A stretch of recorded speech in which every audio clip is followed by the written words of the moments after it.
Caramel Pecan Roll Murder by Joanne Fluke. Narrated by Suzanne Torin. Chapter 1. Hannah Swensen took the last pan of Butterscotch Delight cookies out of her industrial oven and placed them on shelves in the baker's rack. She was almost through with the baking she did every morning for her customers at the Cookie Jar, her bakery and coffee shop. One glance at the clock on the kitchen wall told Hannah that she had plenty of time for a bracing cup of coffee from the kitchen pot before she had to bake the final batches of sweet treats she needed for the day.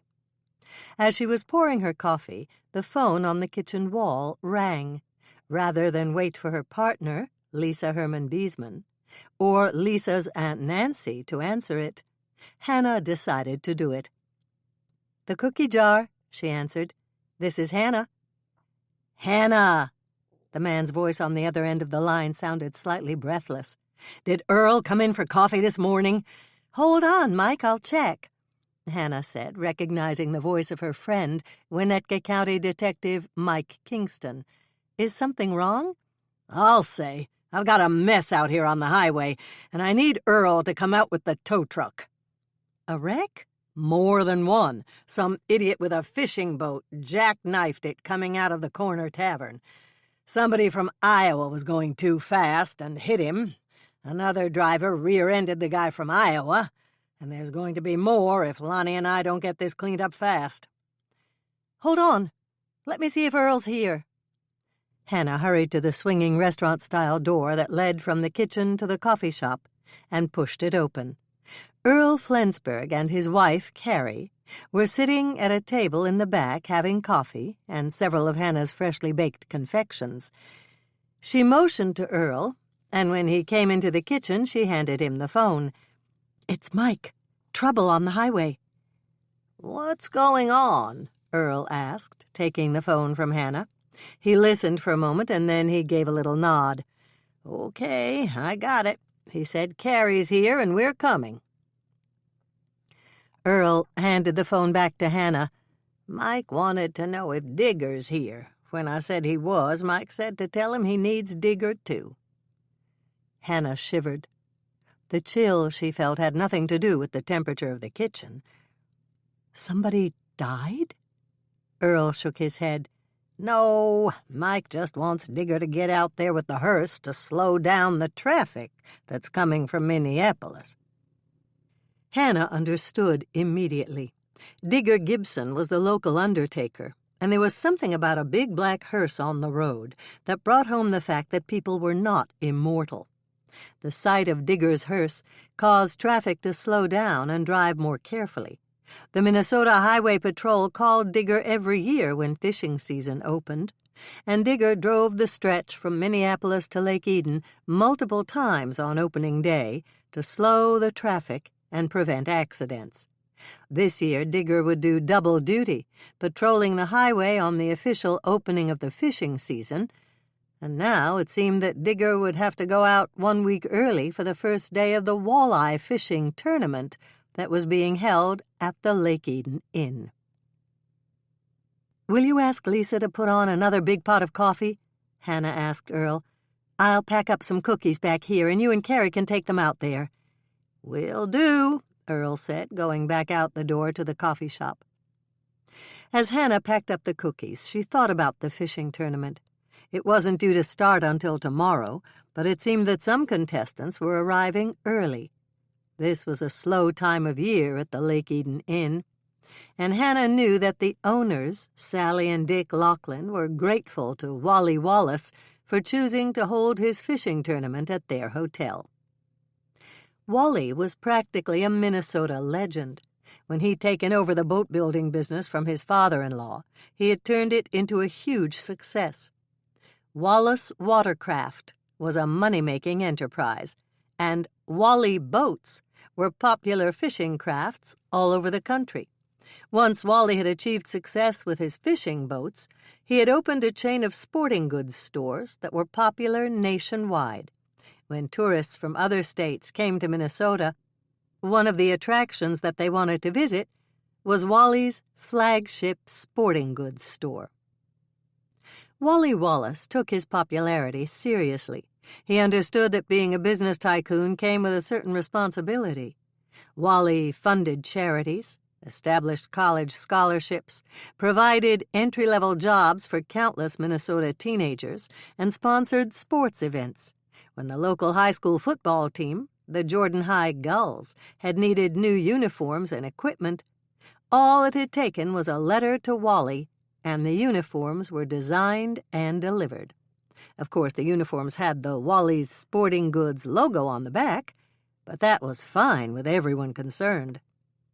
Because of Wally's generosity, everyone in Minnesota was willing to bend the rules a bit for him. If Wally asked for a favor, it was very likely to be granted. Just recently, Wally had managed to obtain early fishing licenses for everyone who had signed up for his walleye fishing tournament. The early, temporary fishing licenses were only good for the duration of the competition and were limited to fishing on Lake Eden. Of course, Wally's tournament had been well advertised, and the last Hannah had heard, Sally and Dick were close to running out of rooms. When Hannah had finished packaging cookies, she took them out to Lisa and Aunt Nancy. Then she got back to work to complete the day's baking. It didn't take long to thaw the puff pastry dough she planned to use for her Danish. Once she'd rolled out the dough and cut it into the required size pieces, she placed them on a baking sheet and began to make the lemon curd. Today's special treat would be lemon Danish, and she could hardly wait to sample them. Hannah flipped her loose-leaf recipe book to her great-grandmother Elsa's recipe, got out a saucepan, and followed the directions her great-grandmother had written. She would fill the Danish with lemon curd, and once they were baked, she'd drizzle a bit of powdered sugar frosting over the tops.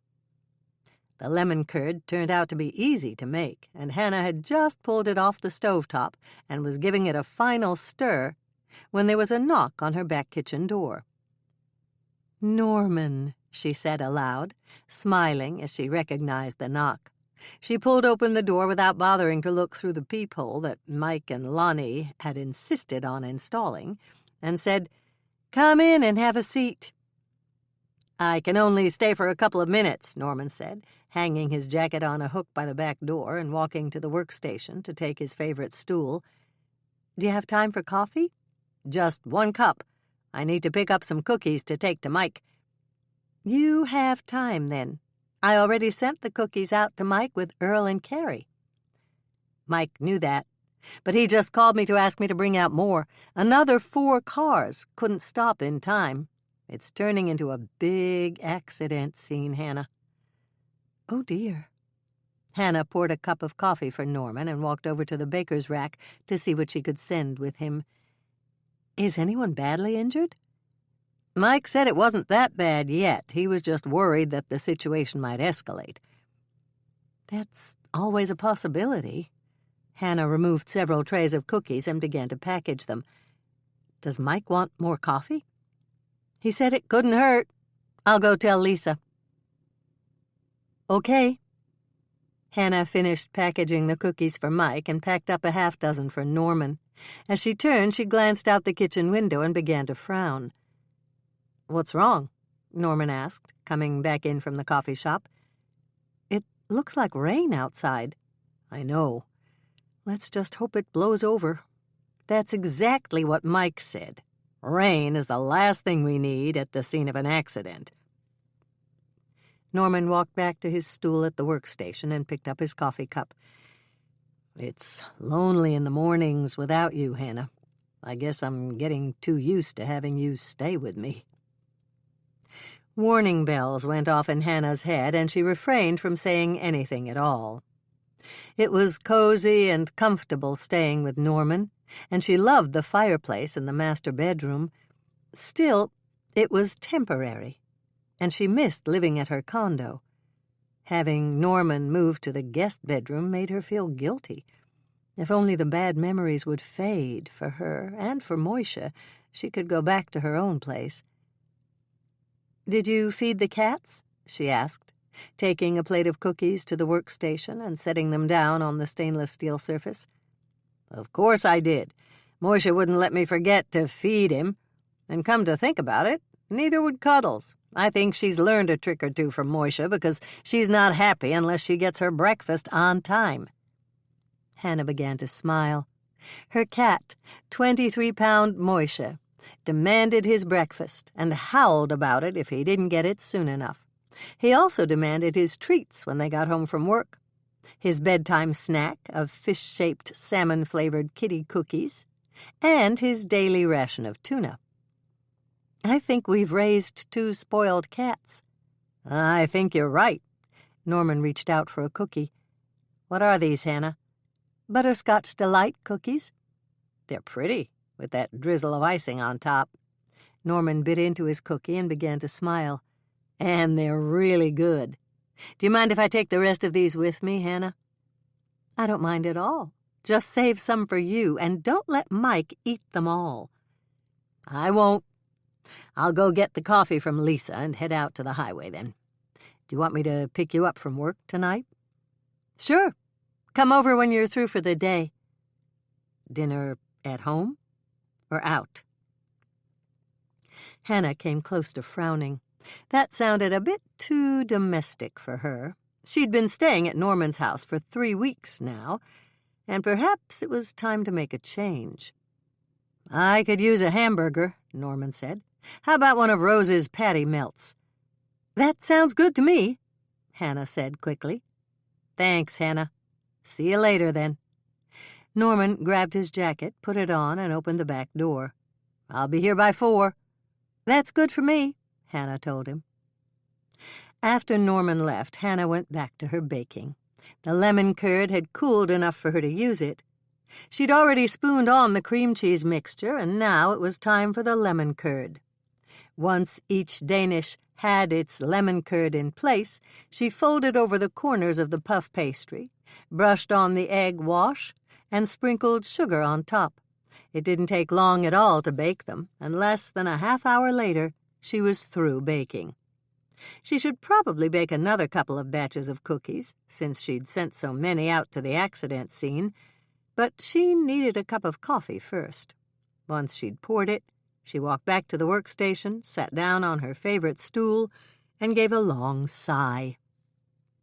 She hadn't slept well last night, and she was tired. Perhaps she'd rest her eyes for a moment, and then she'd decide which cookies to make next. Butterscotch Delight cookies. Do not preheat oven. This cookie dough must chill before baking.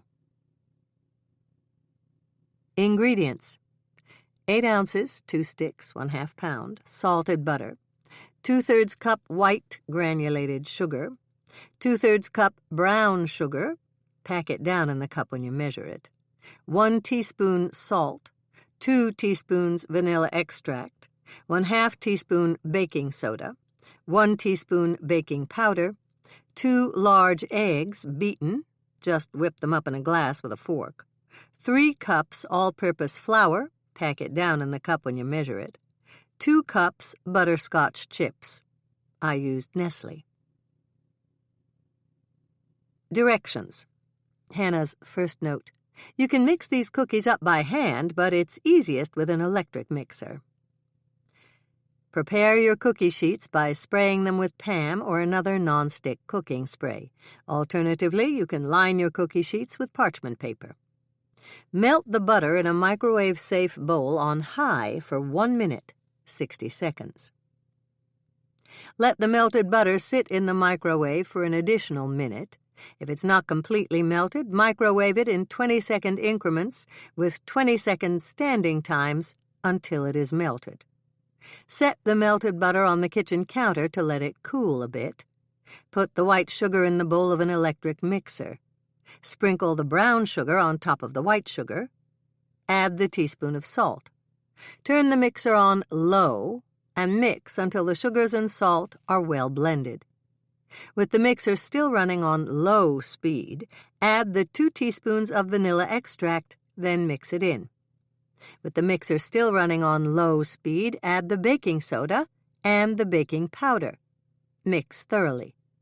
Add the eggs, mixing after each addition. Shut off the mixer and scrape down the inside of the mixing bowl. Turn the mixer back on low speed again and add the melted butter. Mix the melted butter in thoroughly.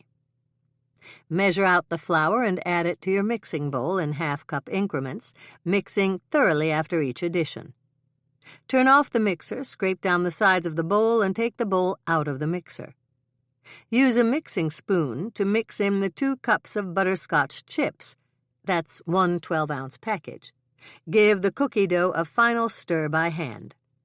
Cover the dough with a piece of plastic wrap and set it in the refrigerator to chill. Let the cookie dough chill for at least 45 minutes. Overnight is fine, too. When you're ready to bake your cookies, preheat your oven to 375 degrees Fahrenheit, rack in the middle position. Leave your cookie dough in the refrigerator until your oven has come up to baking temperature. Take your cookie dough out of the refrigerator and use a spoon or a 2-teaspoon scooper to transfer balls of dough to your prepared cookie sheets. 12 cookies to a standard-sized cookie sheet. Bake your Butterscotch Delight cookies at 375 degrees Fahrenheit for 10 to 14 minutes. Mine took 12 minutes. When your cookies are done, take them out of the oven and place them on cold stovetop burners or wire racks. Let them cool on the cookie sheets for at least 3 minutes, and then remove them to wire racks to complete cooling. Yield 2½ to 3 dozen soft, butterscotchy cookies that everyone will love. Hannah's second note: these cookies are good just the way they are, but if you want to decorate them a bit, mix up the powdered sugar drizzle recipe and drizzle a bit over each cookie. Powdered sugar drizzle. Ingredients: 1 cup powdered sugar, pack it down in the cup when you measure it, 1 teaspoon vanilla extract, 2 to 4 tablespoons of milk, if needed for consistency. Directions: place the sugar and vanilla in a bowl. Starting with 2 tablespoons of milk, mix everything together until it's of the proper consistency. If it's too thick, add more milk until it's the consistency of a drizzle. If it's too thin, add more powdered sugar. Use a spoon from your silverware drawer to drizzle the mixture over your cooled cookies. You can also use a pastry bag, or you can squeeze it out through the nozzle of a squeeze bottle. Hannah's note: if you're old enough, you may remember the refillable squeeze bottles lunch counters and diners used to use for mustard and ketchup. You can buy clean, fresh squeeze bottles like that at places like Smart and Final or any cooking supply store. Then all you have to do is take off the top and cut off the tip of the nozzle to use it to drizzle the frosting over your cookies. Chapter 2. It was a movie of the past few months of her life, and Hannah didn't want to watch it. And even though she was more than reticent, she took a seat in the empty theater and sat down. Her favorite song was playing on the soundtrack, the song she'd thought of as their song. Tears began to form in her eyes, but not enough to shed them.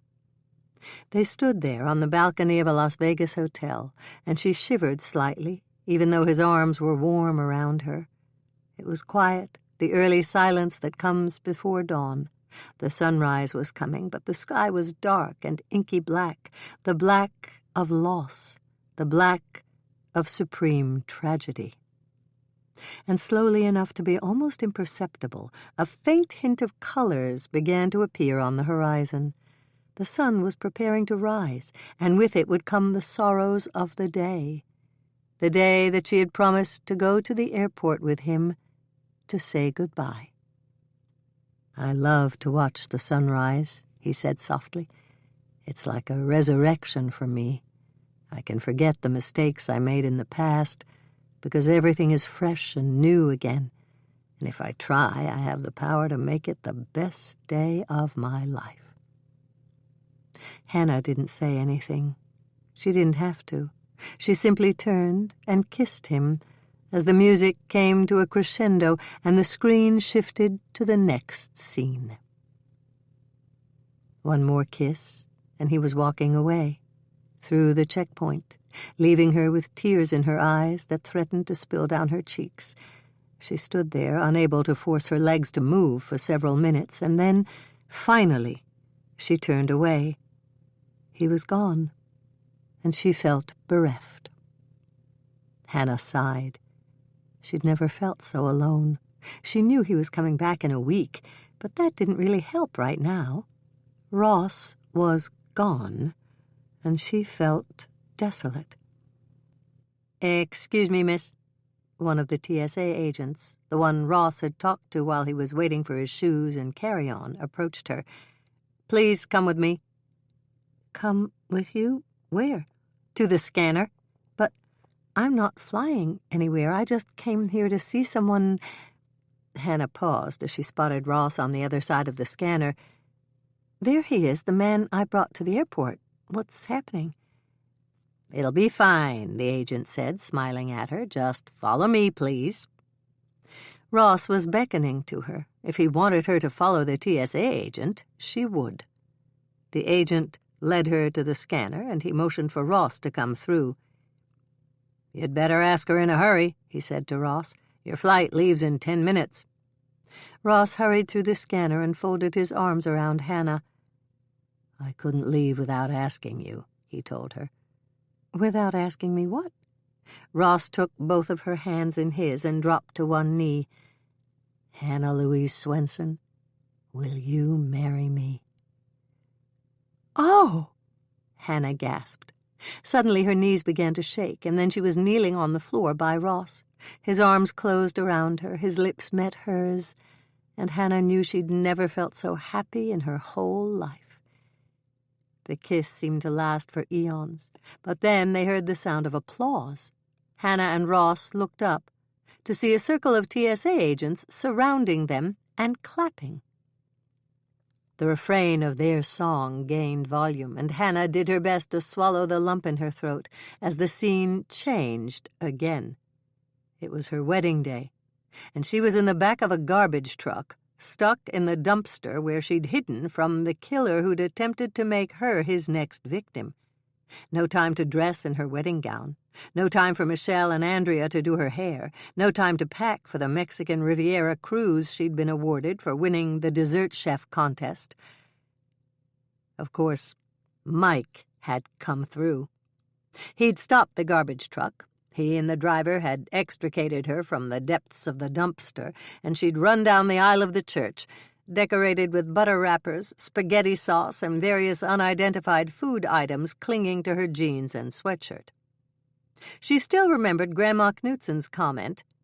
"That's our Hannah," she'd said. The congregation had laughed. Grandma Knutsen had taken them down to the church basement for coffee and cookies, and Andrea, Michelle, and their mother had taken Hannah off to the parsonage to get cleaned up and ready to become Ross's bride. Their honeymoon had been wonderful. There were new things to see, places to visit, food to eat, and long nights of love to enjoy.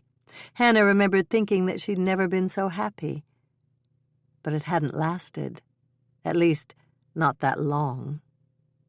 Less than a month later, Hannah had come home from work to find Ross gone. No note, no message on her answer phone, just his missing suitcases and most of his clothes. She'd been panic-stricken. What had happened to him?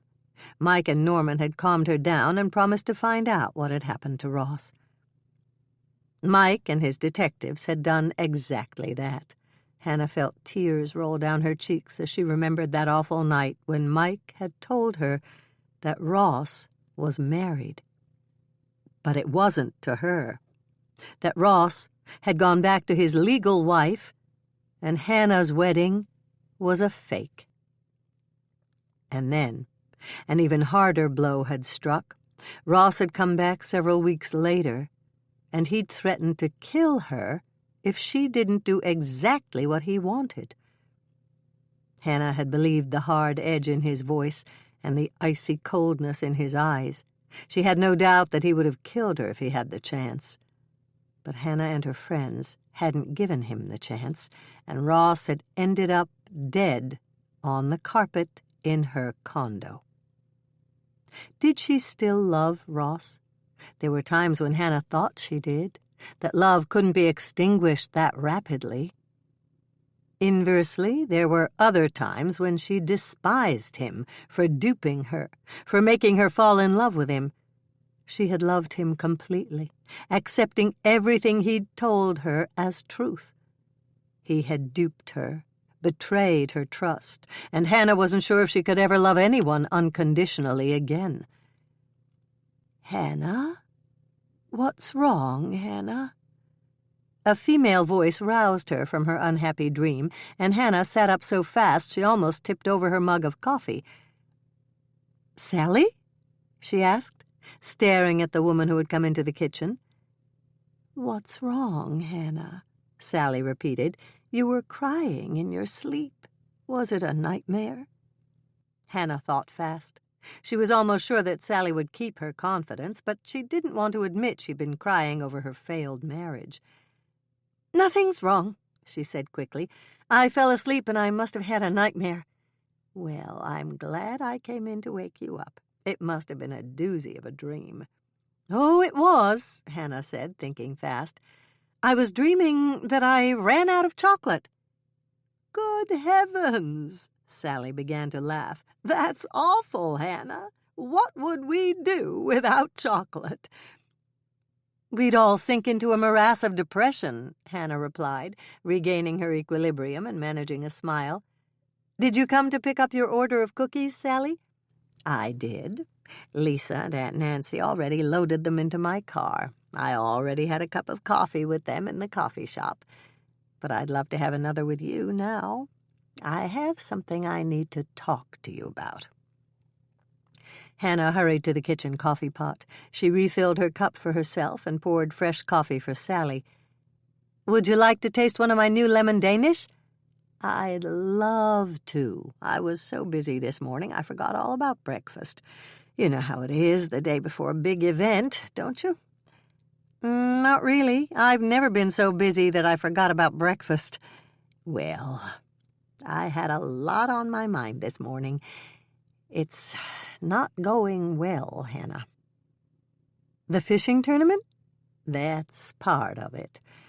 I thought I had everything covered. I called in more waitstaff, an extra bartender and barback for Dick, and 2 additions to the housekeeping staff." "It sounds like you're all set." Sally gave a rueful laugh. "That's what I thought. Of course, I didn't plan on losing my dessert chef for the entire week of the contest." "Good heavens!" Hannah was clearly shocked. "That's terrible, Sally. Did he quit?" "No, he's totally reliable. But neither of us planned on his mother getting really sick. Dick took him to the airport last night, and he flew out to Cleveland. He called me this morning and told me that his mother had emergency surgery." "I hope she'll be all right." He said the doctors told him she came through the surgery just fine, but she'll be hospitalized for most of the week. His sister's coming to take care of her when she gets out of the hospital, but that means I'll be without him for at least a week." "What are you going to do?" Sally gave a little shrug. "What can I do? I can manage the baking, but I'm going to need someone to help me. That's the reason I sat down and talked to Lisa and Aunt Nancy. I was hoping to hire Aunt Nancy or Marge to help me." "That makes sense.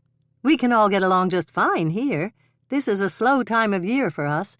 "That's what Lisa told me right before she said that they could handle everything here."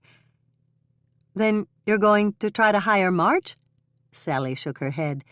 "Not unless there's no other choice. Marge is a great baker, but she's not used to my kitchen." "Neither is Lisa or Aunt Nancy." "I know. That's probably why they suggested that I hire you." "Me?" Hannah's eyebrows shot up in surprise. "But I do the morning baking here." "I know, but Aunt Nancy said she'd take over your job, and Marge and Jack could help Lisa in the coffee shop. It's only for a half-day, Hannah. You'd be free to go right after the noon buffet. Lisa said you don't need to come back here for the afternoon and that they could handle everything at the cookie jar. I know Norman's entered as a contestant. You could go out with him in his fishing boat in the afternoons." Sally stopped speaking and gave a little sigh. "What do you say, Hannah? Will you help me out?" Hannah took a moment to think about it. She could use a change of scenery. Maybe Andrea could come along to help her. She was certain that Andrea would like to meet Wally Wallace and Sonny Bowman, the star of Wally's televised fishing show. Andrea was becoming a big help in the kitchen, assembling ingredients for the recipes, using the industrial mixer, and taking baked goods out of the oven. "Hannah, just let me consider it for a minute while I get a lemon Danish for us." Hannah walked over to the baker's rack, and a few seconds later she was back. "Try my new Danish, Sally. I want to know if you like it." Sally took a bite of her Danish and smiled. "It's wonderful, Hannah. I want you to bake these on the first morning, if it's not too much work." Sally stopped speaking, and she gave a little sigh. "You will help me out, won't you, Hannah? I can't really handle this all by myself." Sally was clearly nervous about her answer, and Hannah took pity on her. Sally was a good friend, and she was really in a bind with her dessert chef gone for the entire week. "Of course, I'll pay you for the week, Hannah," Sally told her. "Yes, I'll do it. If I can ask Andrea to help me. And no, you don't need to pay me. You can give Andrea a small salary if you want to, but I doubt she'll take it. And I owe you one, Sally." Sally looked puzzled. "Why? You owe me for what?" "You helped me out when Connie Mack was killed in my kitchen at the cookie jar, and Mike roped it off with crime tape." "But—" "No," Hannah interrupted her. "I refuse to take a salary, but I want to enjoy your noon buffet with Andrea. That's payment enough for both of us." A huge smile spread over Sally's face. Obviously, she was very relieved. "Both you and Andrea? What fun! For the first time since my dessert chef left, I'm feeling really happy." It took Hannah more than a split second, but then she had the perfect response. "Then you'll actually give me your caramel pecan roll recipe?" Sally laughed. "You drive a hard bargain, Hannah. But of course I will. I was going to give it to you anyway." "Thanks, Sally. Are you going to make them for your breakfast buffet?" "No, you are, but I'll help you make them on the first day." "What's going to happen on the first day?" Hannah asked. "Wally wants the contestants to explore the lake and choose the spots they want to fish. Wally is going to welcome them and have them introduce themselves so everyone knows each other. And when he's through, Sonny is going to explain the rules and tell them when to weigh in." "So the first day is just to acclimate them?" "Yes, and to tell them when meals will be served and explain the tournament judging. It's a social day for the contestants to get them used to the venue and our Lake Eden Inn." "Is there a special dinner that night?" "Yes. We're having walleye with drawn butter and a special dessert." "And I'm in charge of the special dessert?" "You got it." Sally gave her a big smile. "Think of something really phenomenal, Hannah. I have the feeling that most of these fishermen will be dessert hounds." Hannah thought for a moment, and then she gave a nod. "Okay, I've got several things in mind." "Good. Let me know when you decide, and we'll print it on the menu. And I guess that means that you accepted my job offer?" "Yes. It'll be a change of scenery for me, and I can use that right now. This'll be even easier if you have an extra room you can give me so I can stay at the inn, Sally." Sally looked puzzled. "Of course I do, but I thought you were happy staying at Norman's house." "I am. Norman's been great about giving me his master's suite and staying in the guest room. It's just that—" Hannah's voice trailed off and she winced slightly. "I think the people in Lake Eden are getting the wrong impression about our relationship." "That's a very politic way of saying that you think everyone suspects you're sleeping with Norman." "Yes," Hannah admitted, "and it's beginning to really bother me. I don't like being the subject of Lake Eden gossip, and I can't go back to the condo without Moishe." "He's still afraid to go there?" "Yes. Norman and I tried to take the cats with us a couple of times, but he's deathly afraid to go up the steps." Hannah stopped and looked sad. "I don't know if he'll ever want to go back home, Sally." "But you do?" "Yes. I miss my own home. It's just that I can't bear to leave Moishe behind." Hannah did her best to explain, past the lump in her throat at the thought that Moishe might not be able to come home with her. "So Moishe's happy at Norman's house?" "Yes. He adores cuddles. But I can't stay there forever, Sally. Well, frankly, I'm afraid I'll wear out my welcome. And I love my condo." "I understand. You want to go home, and you can't." "Does Norman know that?" "Yes. And he says he understands how I feel. He told me he wants me to stay with him forever, but I can't do that, Sally." "Did Norman offer to keep Moishe with him?" Hannah gave a nod. "Of course he did, but he understands that I can't just leave Moishe there." "Did Norman offer any kind of a solution to your dilemma?" "Not yet. Norman thinks Moishe might get over his fear eventually, but we tried to carry him up the stairs a couple of times, but it didn't work. The moment Moishe gets close to my stairs, he begins to tremble and make little crying noises. He sounds so pathetic that I don't even want to think about what might happen if we actually took him up the stairs and forced him to go inside." "Have you told Sue and Doc Hageman about it?" "Yes. They think Moishe will get over his fear if we just keep trying, but I'm not so sure." Sally took a sip of her coffee. "How about you, Hannah? Are you upset when you climb up the stairs to your condo?" Hannah swallowed past the lump in her throat. "Yes. I keep remembering the sight of him on the floor." "You really loved him, didn't you?" It was more of a statement than a question, and Hannah gave a little sigh. "I did.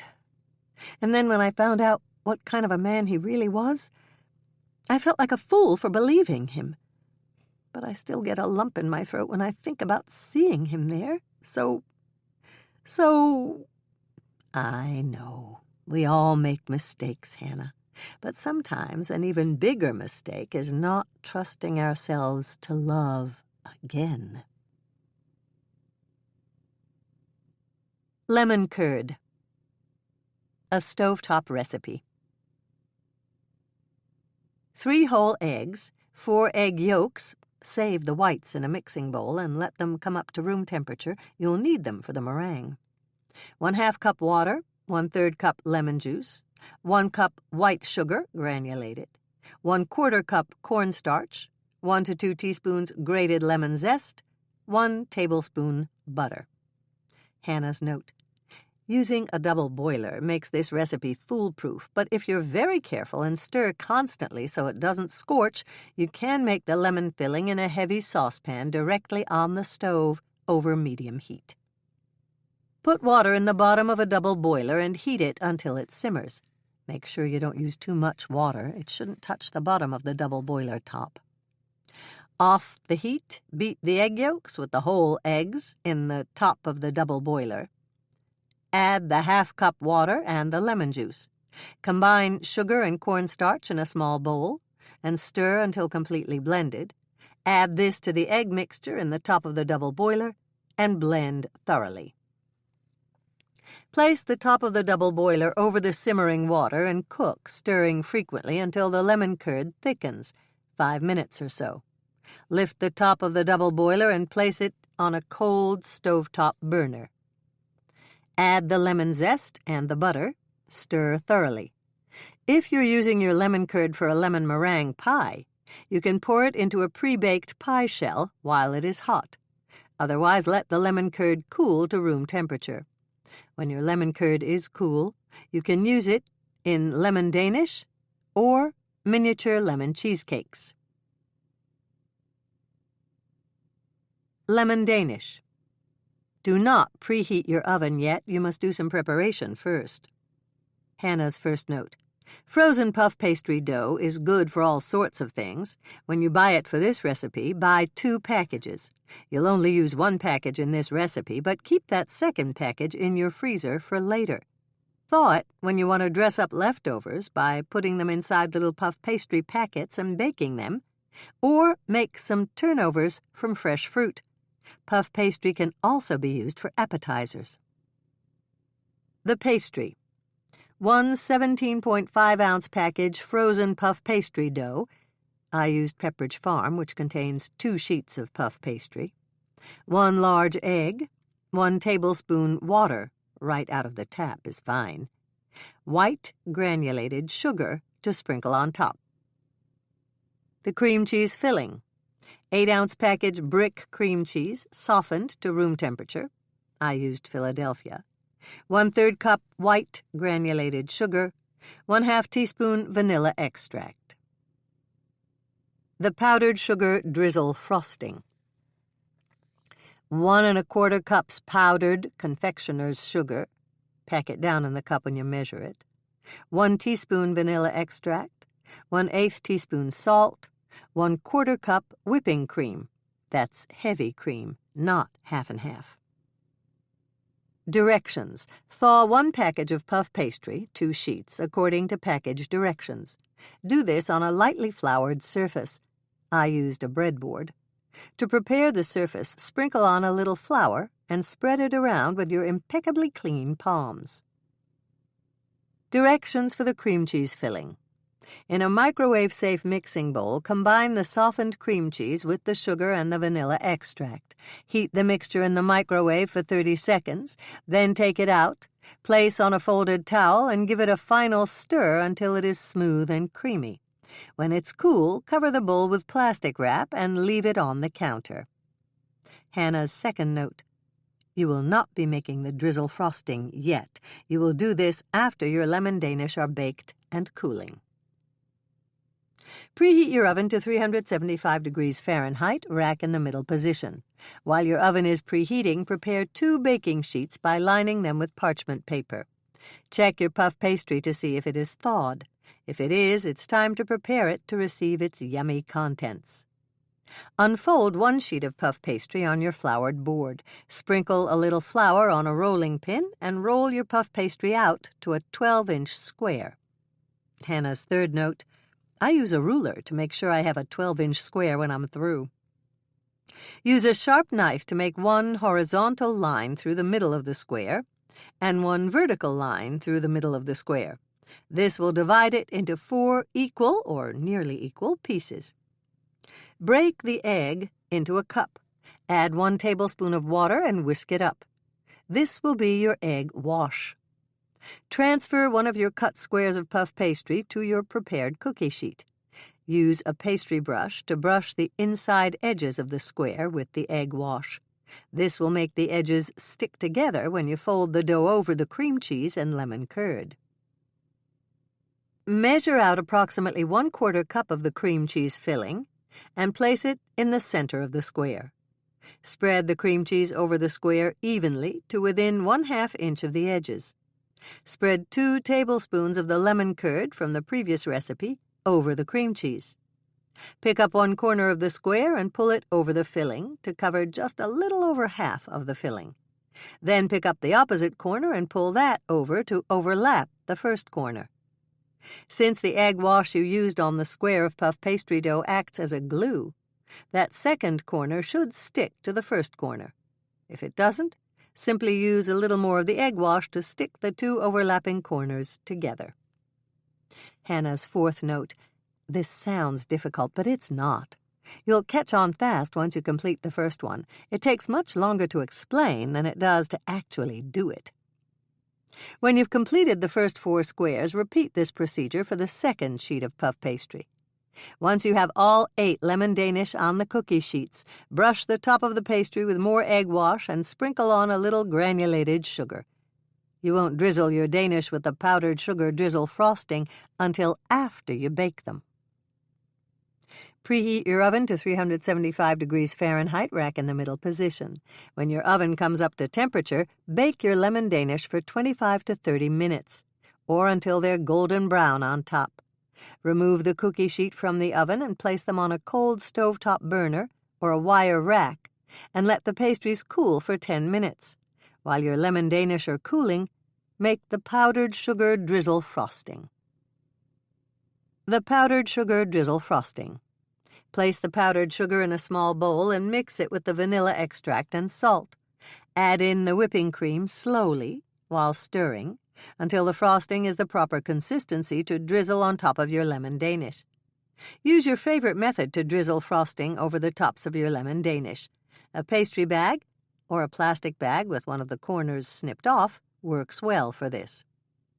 Hannah's fifth note. If you don't want to use a pastry bag to do this, simply mix in a little more cream so that the frosting will drizzle off the tip of a spoon held over the pastries. When all the lemon Danish have been decorated with the frosting, pull the parchment paper and the lemon Danish off the cookie sheets and place them onto a wire rack. These pastries are delicious eaten while slightly warm. They're also good cold. If any of your lemon Danish are left over, I don't think this will happen.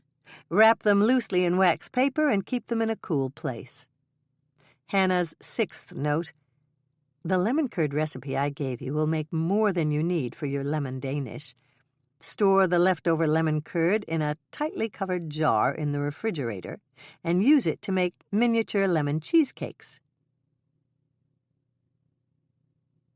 Miniature lemon cheesecakes. Preheat oven to 350 degrees Fahrenheit, rack in the middle position. Ingredients: 24 vanilla wafer cookies. I used Nabisco Nilla wafer cookies. 2 8-ounce packages softened cream cheese, room temperature. 3/4 cup white granulated sugar. 2 large eggs. 1 tablespoon lemon juice. 1 teaspoon vanilla. 24 cupcake liners. 48 if you're like me and you like to use double papers. Leftover lemon curd from the lemon Danish recipe, or 1 can lemon pie filling, chilled, 21 ounces net weight. Hannah's first note. Make sure you use brick cream cheese, the kind that comes in a rectangular package. Don't use whipped cream cheese or low-fat or Neuchâtel. Hannah's second note. If you're using your leftover lemon curd from the lemon Danish recipe, you may not have enough lemon curd to fill all 24 miniature muffin cups. If you run out of lemon curd, get out a jar of strawberry jam, seedless raspberry jam, or any other kind of berry jam, and use that on the tops of the other miniature cheesecakes. Prepare your pans. Start with filling 2 muffin pans, the kind of pan that makes 12 muffins each, with paper cupcake liners. There's no need to spray the inside of the muffin cups with Pam or any other nonstick food spray. Put 1 vanilla wafer cookie in the bottom of each cupcake paper, flat side down. Hannah's third note. You can mix the filling by hand, but it's easier with an electric mixer. To make the filling. Using low speed, mix the softened cream cheese with the white sugar until it's thoroughly blended.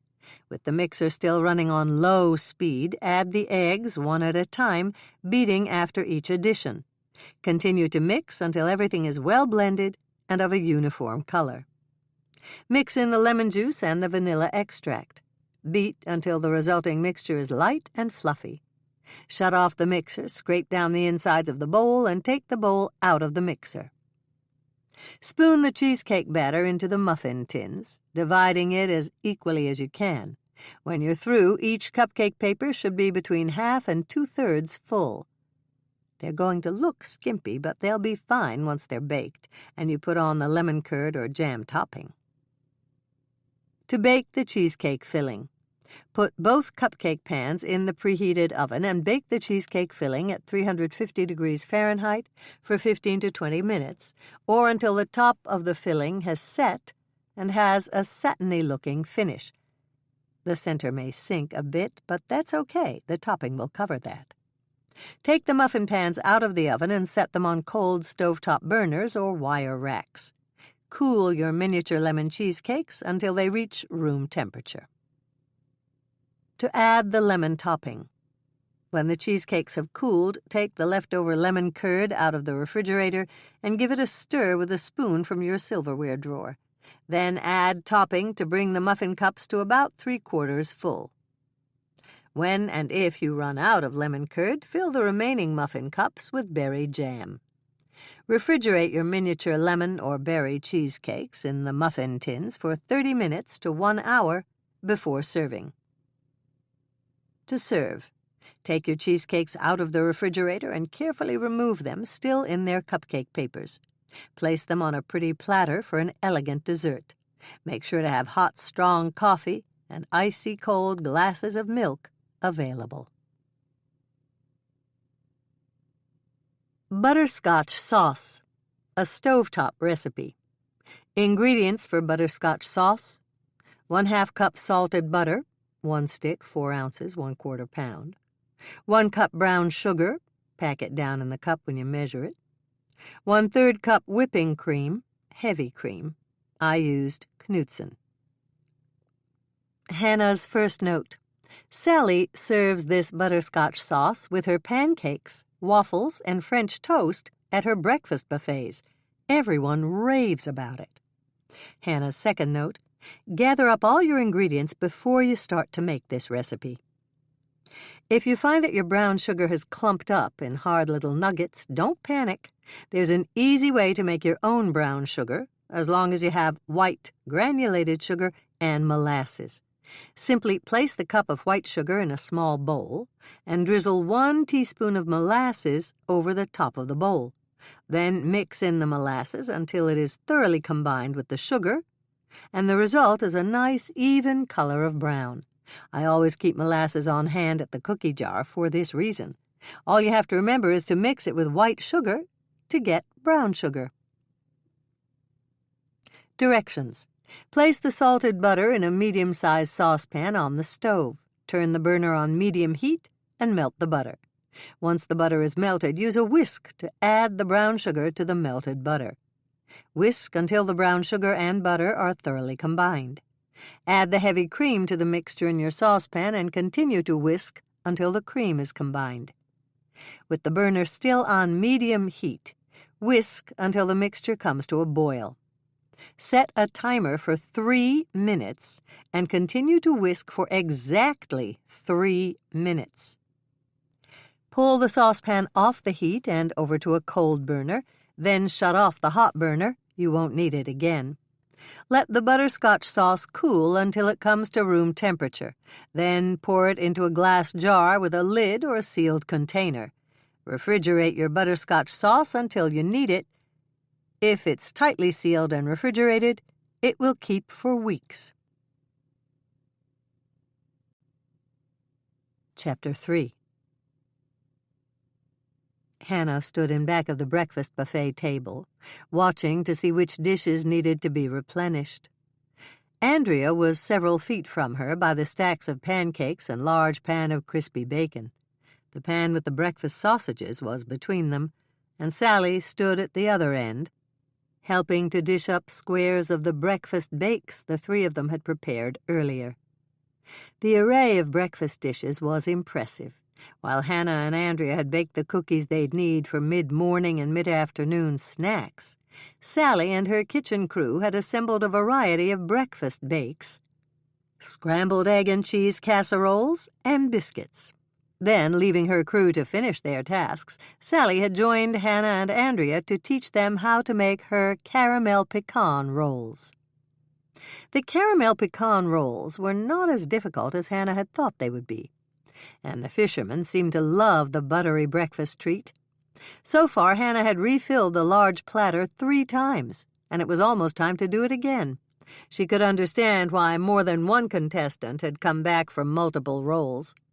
She'd had one for breakfast once the baking was finished, and they were incredibly good. Despite the fact she'd already eaten one, she had to squelch the urge to snatch another every time she'd refilled the platter. "How's it going, Hannah?" Sally asked, walking over to her. "Everything's going like hotcakes, including the hotcakes." Sally laughed. "Very clever, Hannah. How about my butterscotch sauce? Are they using it on the pancakes?" "Yes, and they love it. I think you should serve it every time you make pancakes." "Good to know. Your caramel pecan rolls are a huge hit, too." "They always are. I wish I could have found my grandmother's recipe. It was written on the back of an old telephone bill." "I hope it was paid." "I'm sure it was. My grandfather paid all the bills. He didn't think that women should handle money." "Did your grandmother agree with that?" "Certainly not.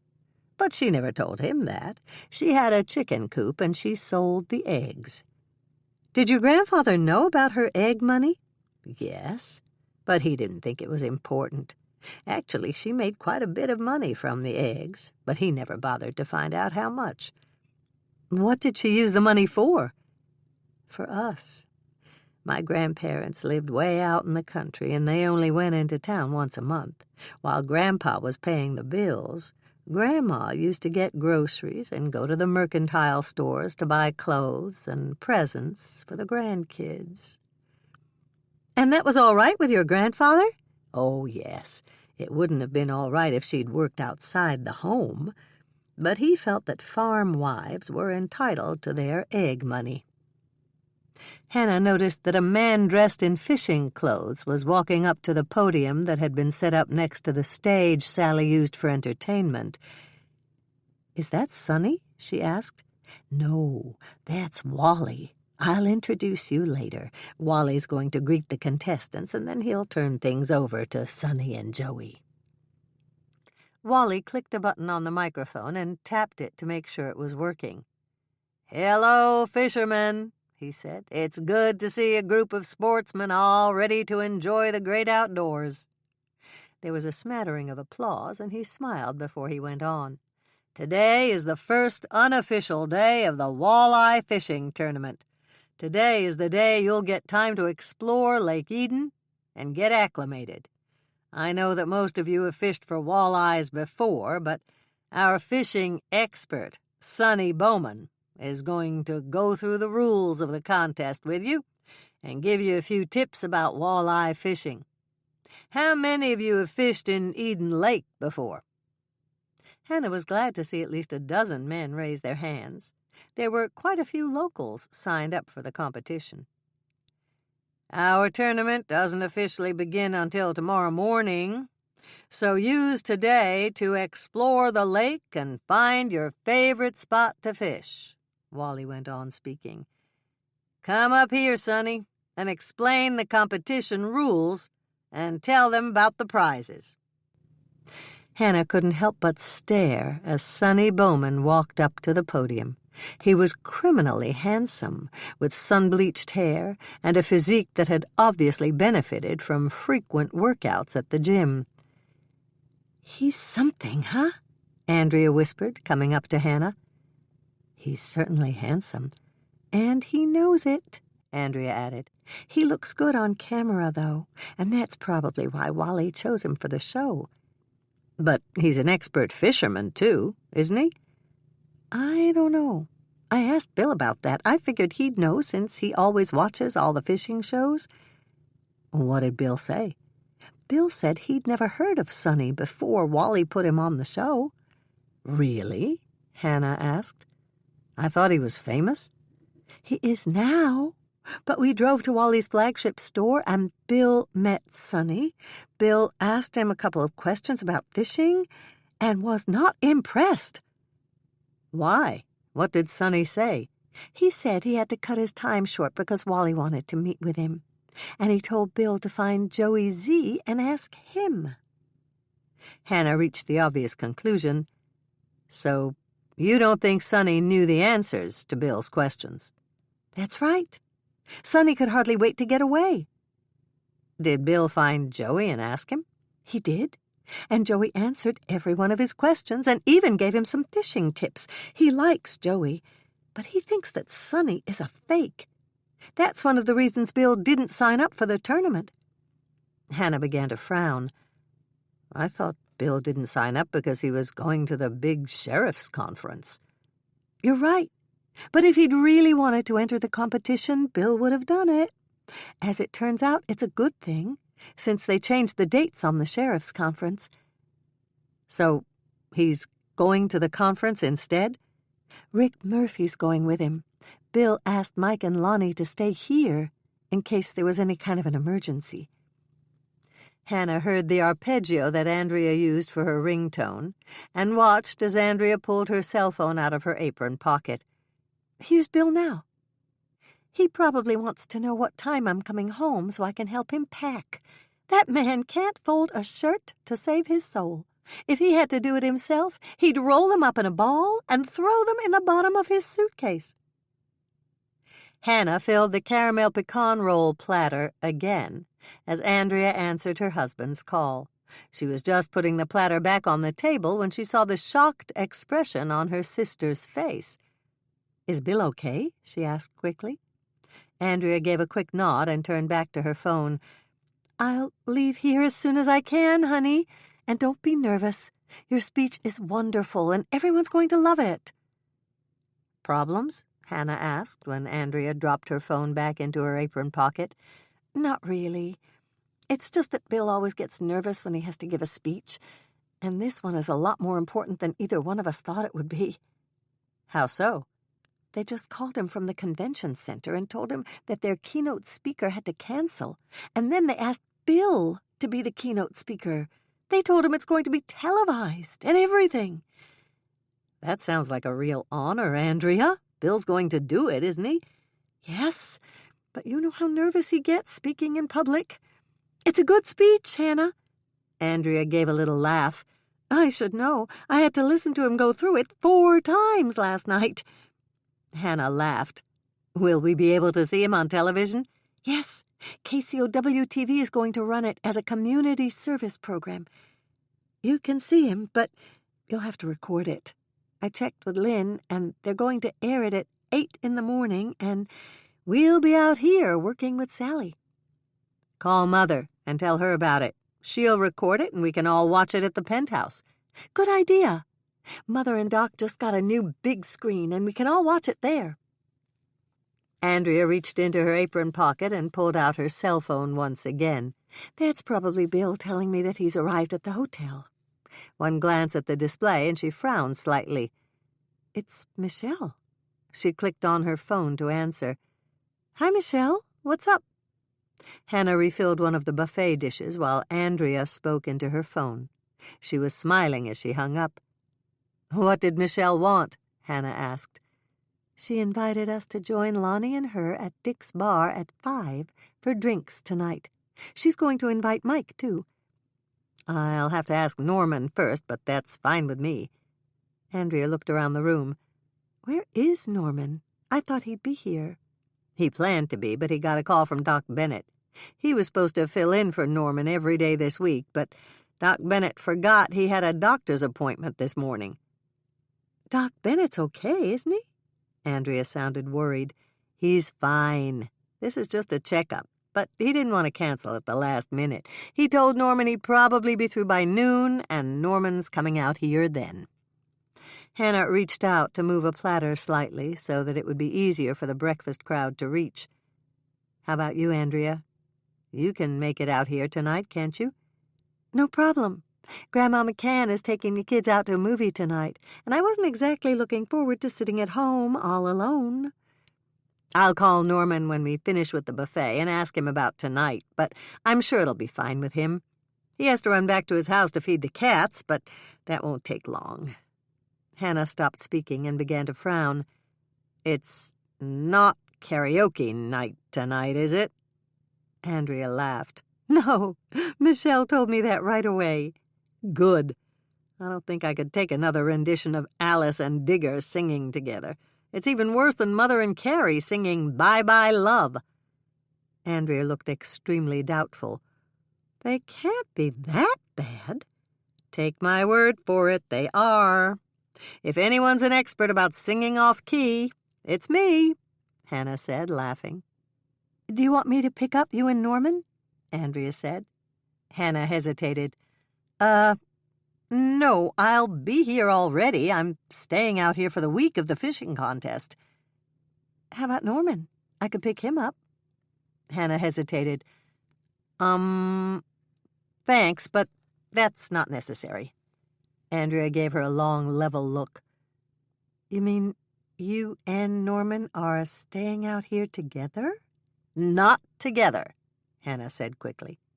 "Sally told me she'll probably have a room available for Norman if he wants it." "But how about the cats? If both of you stay out here, you'll have to go back to Norman's house to feed them and everything, won't you?" "I don't think so. Mother said that she misses the cats, and Doc's grown really fond of Moisha. I'm going to ask Mother if she'll keep the cats for the week. Doc's been working long hours, and she told me that she was a little lonely. I'm just hoping that she can keep Moisha and Cuddles for the week." "That's a good idea, Hannah. And she'll probably agree.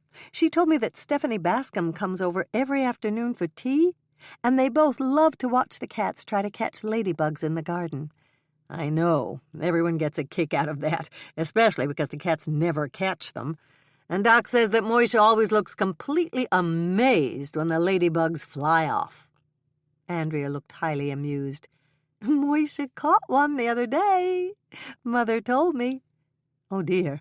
I hope he didn't eat it." "He didn't. Mother said he just stared at it for a minute, and then he reached out and nudged it until it flew away." "Hello, ladies," a male voice broke into their conversation. "I've got a question for you." It was Sonny Bowman, and Hannah watched as Andrea began to blush slightly. "What can we do for you?" Hannah asked him. "I need some information. Which one of you made those caramel pecan rolls?" Since Andrea looked totally flustered by the handsome fishing show star, Hannah answered, "Both of us did, along with a little help from Sally. Do you like them?" "They're great. I've already had 3, and I'll probably have another one for dessert. Are you going to make them again tomorrow morning?" "We can if you want them," Andrea recovered enough to say. "I do. Make 3 extra for me, will you?" "We'd be happy to," Hannah said quickly. She wasn't sure if Sally had planned to serve them again tomorrow, but she was almost certain that Sally would agree with a request from the fishing competition celebrity. "Of course we will," Andrea chimed in. "Package them up for me. I'm going to take some out on the boat with me after the buffet." "Do you want a few more for Joey?" Andrea asked him. "No. He can get his own if he wants them. Besides, he's going out early to find the best spots. He'll pick me up after the breakfast buffet." "So Joey's not coming to the breakfast buffet?" Hannah asked, drawing the obvious conclusion. "No. He can wait until noon to eat. Joey needs to lose a little weight anyway. I don't want anybody fat in the boat with me." Without another word, Sonny turned and walked toward a table where 2 attractive ladies were sitting alone. He pulled out a chair between the 2 and sat down, giving the women his famous smile. "He's a conceited you-know-what, isn't he?" Andrea said, and it wasn't a question. "It's just too bad he's so good-looking. He didn't even thank us when we said we'd make a package of rolls for him. And when we asked if he wanted a package for Joey, He looked positively amazed that we'd even suggested it. I noticed that, Hannah said, not going into detail, but already deciding that she'd make an extra package of caramel pecan rolls and leave them outside Joey's room. You said you watched his fishing show? Yes.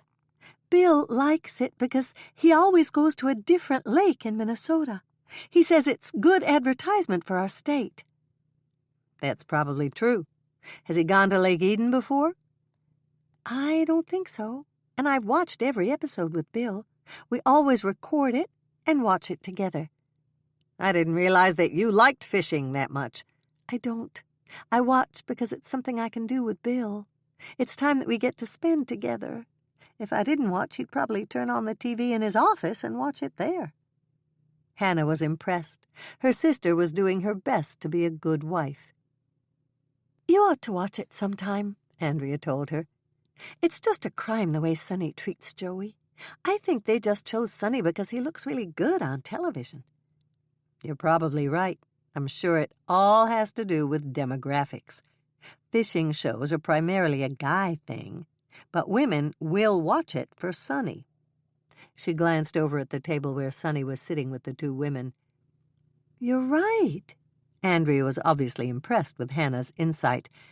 I encourage Bill to come home in time to watch the fishing show. Now that you mention it, a lot of wives probably do the same thing. And that means Sonny's show does better in the ratings. Exactly right, Hannah said, turning to greet Sally, who was coming over to their buffet station. Hi, Sally. How's it going? Great, but I'm keeping an eye on Sonny's table, Sally said. Just look at those two women. They are practically salivating over him. We noticed, Andrea answered her. Well, their husbands just walked in, and both of them looked a little upset that their wives hadn't saved enough chairs for them. I wonder if I should go there and add another couple of chairs. Wait a second, Hannah said, noticing that Wally was heading for Sonny's table, along with a waiter carrying more chairs. I think Wally just took care of things for you. The three women watched as Wally shook hands with the men, and the waiter put the chairs in place. Right after the two men sat down next to their wives, Wally motioned to Sonny. You're right, Sally said, and they watched as Sonny said goodbye to the women and followed Wally from the room. Is Wally going to chew Sonny out? Andrea asked. Sally shook her head. I doubt it, but watch. I saw Wally motion to Joey right before he left with Sonny.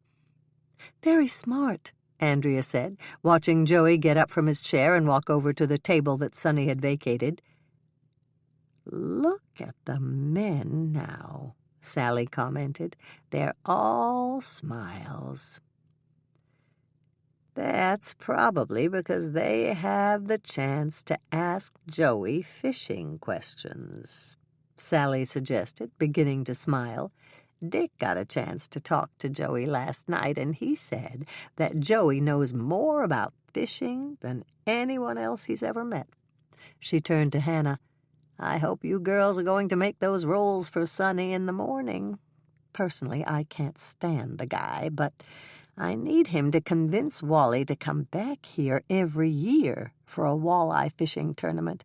We've already made more money this month than usual. Don't worry, Sally. We'll make as many rolls as you want us to, Andrea assured her. Yes, we will, Hannah agreed. Don't worry, Sally. Andrea and I will make sure Sonny's well taken care of. We will? Andrea asked, looking slightly shocked. Absolutely, Hannah gave a mischievous smile. Besides, there's always arsenic. Caramel pecan rolls. The easiest caramel pecan rolls you'll ever make. Do not preheat your oven yet. These rolls have to sit in the baking pan for approximately 15 to 20 minutes before baking. 3 cans Pillsbury Grand Cinnamon Rolls. You'll find these in the refrigerated section of your grocery store. If you can't find the Grands, get 3 cans of the Pillsbury regular cinnamon rolls. 1/2 cup salted butter, 1 stick, 4 ounces, 1/4 pound. 1 cup brown sugar, firmly packed. Make sure you pack it down in the cup when you measure it. 1/2 cup heavy cream, whipping cream or manufacturer's cream. Approximately 4 ounces of pecan halves or approximately 50 pecan halves. Prepare your pan. Spray a 9-inch by 13-inch pan with Pam or another nonstick cooking spray. Make sure to spray the bottom of the pan and at least 2 inches up the insides of the pan. Directions. Set the cans of Pillsbury cinnamon rolls on the counter. Don't open them yet. Place the stick of salted butter in a 3-cup microwave-safe bowl. Melt it in the microwave on high for 30 seconds. Let the bowl sit in the microwave for 1 minute. Then check to see if it's melted. If it is, take the bowl out of the microwave and set it on the counter. If the butter hasn't melted yet, microwave it on high for another 20 seconds and let it sit in the microwave for another minute. Measure out 1 cup of brown sugar. Use the palm of your impeccably clean hand to pack it down in the measuring cup. Add the brown sugar to the bowl with the melted butter and use a wire whisk to whisk it in. Keep whisking until the resulting mixture is smooth and without lumps. Hannah's first note. If your brown sugar has lumps in it, pick them out by hand or use a sieve to take out the lumps. Then remeasure to make sure you have a full cup. Remember, you can always make brown sugar by adding molasses to white granulated sugar and mixing it in until the resulting mixture is the proper brown color. Measure out the 1/2 cup of heavy cream and add it to the bowl with the butter and brown sugar. Whisk until the resulting mixture is smooth and creamy. Spoon the butter, brown sugar, and cream mixture into the bottom of your prepared baking pan. Use a heat-resistant spatula to spread it out evenly over the bottom of the pan. Once the caramel mixture is in place, sprinkle the pecans over the bottom of the pan as evenly as you can. Hannah's second note. If you love pecans, you can always sprinkle on extra. Open the packages of Pillsbury Grand Cinnamon Rolls. Place 3 unbaked rolls across the top of your baking pan. Place another 3 unbaked rolls in a row under the first roll. Place another 3 unbaked rolls under the second row of rolls.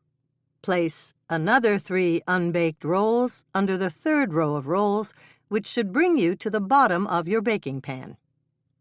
Hannah's third note. You now have a choice. You will have 3 Pillsbury Grand Cinnamon Rolls left over. You can either spray the bottom of a bread pan with Pam or another nonstick baking spray and place the remaining 3 rolls in the bottom of the bread pan.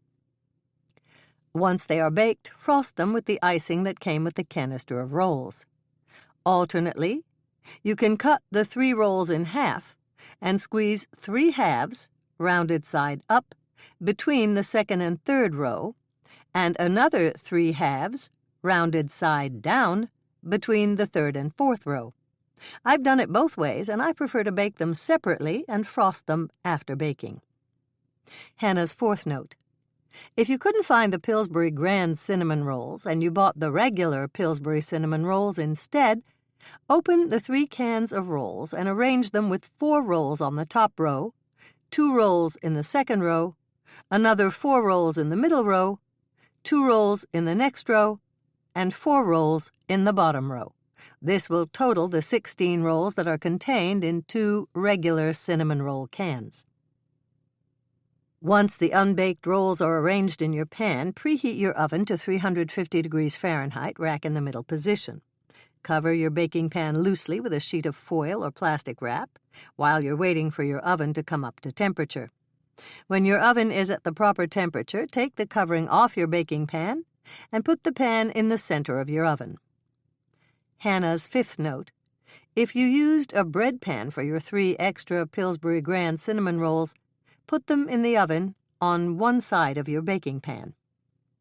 Bake your caramel pecan rolls for 30 to 35 minutes, or until they're nicely browned on top. If you used the smaller cinnamon rolls, bake those for 25 to 30 minutes. Take your baking pan out of the oven and set it on a cool stovetop burner or a wire rack to cool. Let your rolls cool uncovered for 15 minutes. Once the time is up, line a serving platter or a cookie sheet with sides with foil.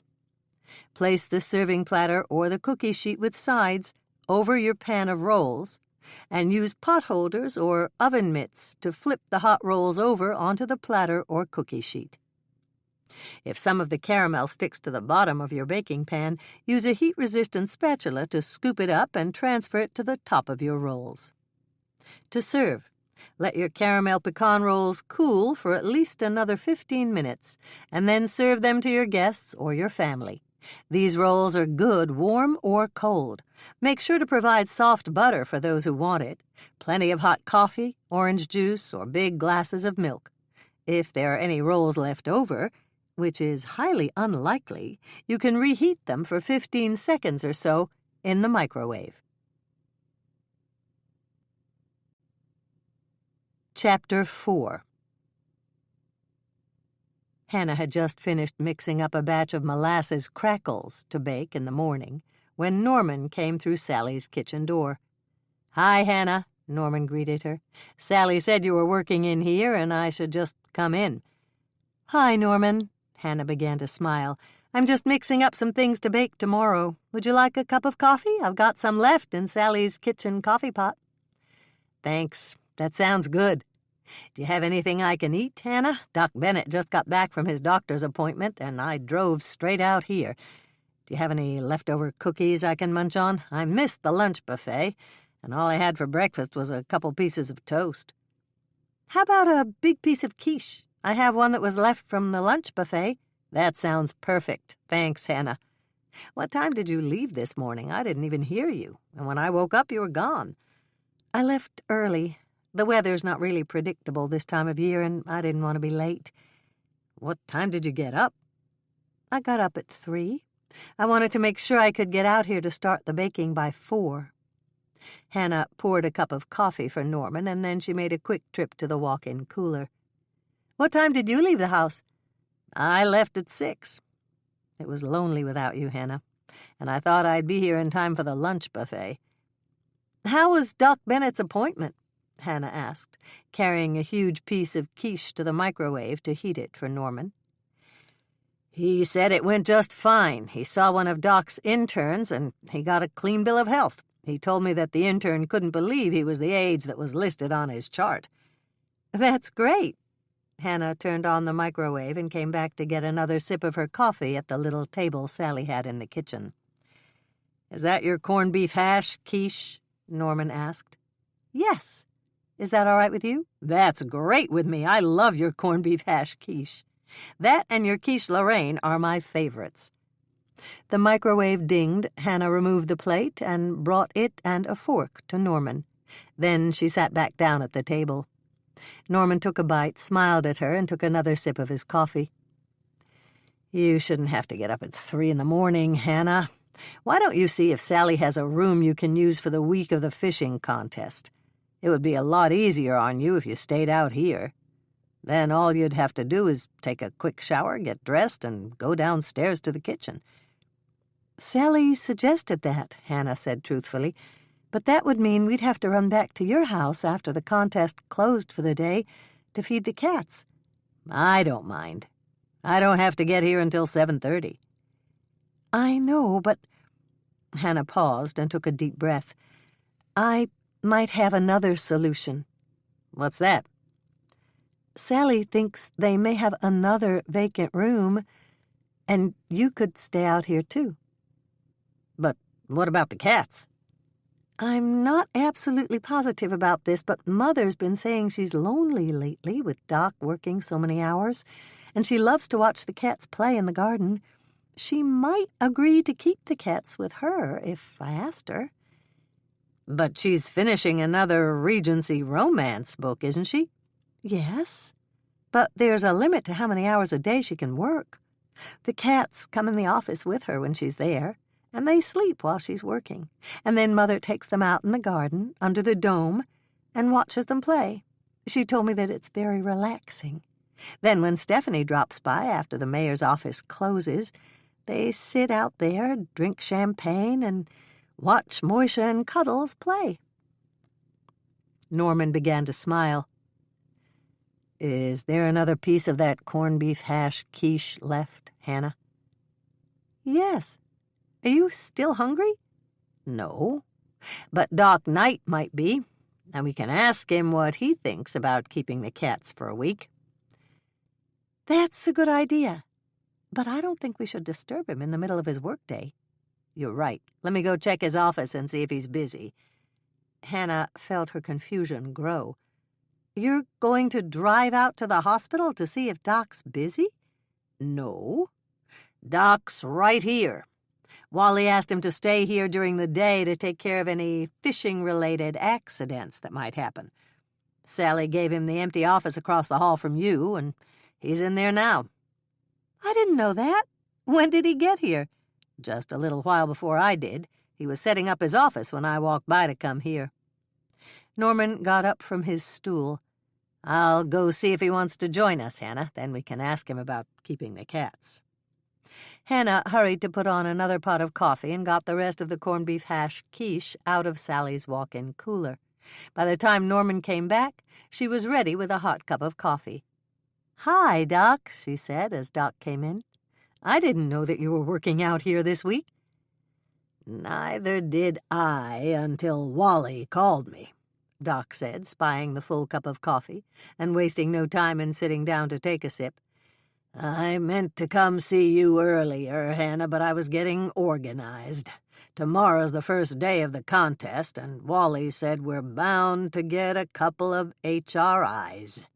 "One of them won't be me," Norman promised him. "I always wear gloves when I'm fishing." "I wish everyone did," Doc told him. "HRIs are a pain in more ways than one." "Excuse me, guys," Hannah said, holding up a hand. "I don't know what you're talking about. What are HRIs?" "Hook-related injuries," Doc told her. "You have no idea how careless fishermen can be with fishing hooks." "And those barbs can dig in there," Norman added. "Doc told me he gets at least a dozen HRIs every week during fishing season." Hannah shuddered, remembering how sharp the barbs looked on a fishhook. "I'm glad that's never happened to me," she said, retrieving Doc's plate with the quiche from the microwave and setting it down next to him. "Just in case you didn't have lunch, I heated a piece of quiche for you." Doc began to smile. "Smells like your corned beef hash quiche," he said, reaching out for the plate. "Thanks, Hannah. I was going to have lunch at the hospital, but then Wally called and I came straight out here. Your mother should be here soon. She said she'd finished work for the day and she was coming out early." "How is she coming along with the book?" Hannah asked, hoping that her mother was on schedule. "Great. She worked late last night and she was still working when I got home. Did Michelle call you about tonight, Hannah?" "She called Andrea, and Andrea told me." "Good." Doc turned to Norman. "You're coming, aren't you, Norman?" "Coming to what?" Norman asked. "Sorry, Doc," Hannah said quickly. "I haven't had the chance to ask him yet." She turned to Norman. "Michelle wants all of us to meet up in Dick's bar tonight. Dick's has a couple of new appetizers for us to try." "I'm in," Norman said quickly. "Hannah's going to stay out here, and we'll run back to my place to feed the cats first, but I always enjoy Dick's appetizers." "I talked to Dick earlier," Doc said quickly, a huge smile spreading across his face. "Dick said they were making Scotch eggs tonight, just for me." It was Hannah's turn to look confused. "I thought Scotch eggs were deep-fried." "They are, usually," Doc told her. "Dick found a recipe for Scotch eggs that are baked in the oven, and he wants to try it tonight. Sally said he made it for her a couple of nights ago, and it was phenomenal." Hannah smiled. If Sally said it was phenomenal, it must be. "I saw Sally on the way in here, and she mentioned the Scotch eggs," Norman said. She said she's going to help him behind the bar tonight, and she's making her recipe for special Boursin cheese-filled mushrooms. "No dinner for me," Hannah declared, resisting the urge to lick her lips. "I love all of Sally's appetizers."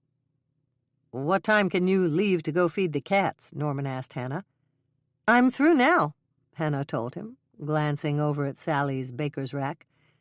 "I don't have to do anything else until we do the caramel pecan rolls tomorrow morning." "Good. Why don't you get settled in your room, and then we can go back to my house, feed the cats, and play with them a little, and come back in time to stake out a big table in the bar for all of us," Norman suggested. "Sounds good to me," Hannah agreed. "What time is Mother going to get here, Doc?" "Any minute now. Stephanie isn't coming by today because she's got a late city council meeting." "When Dolores gets here, we can ask her about the cats," Norman said, just as the door opened and Dolores walked in. "Hi, Sally said you were all in here." She turned to Hannah. "You were talking about the cats when I came in. They're all right, aren't they?" "They're fine, Mother. But I'm out here this week.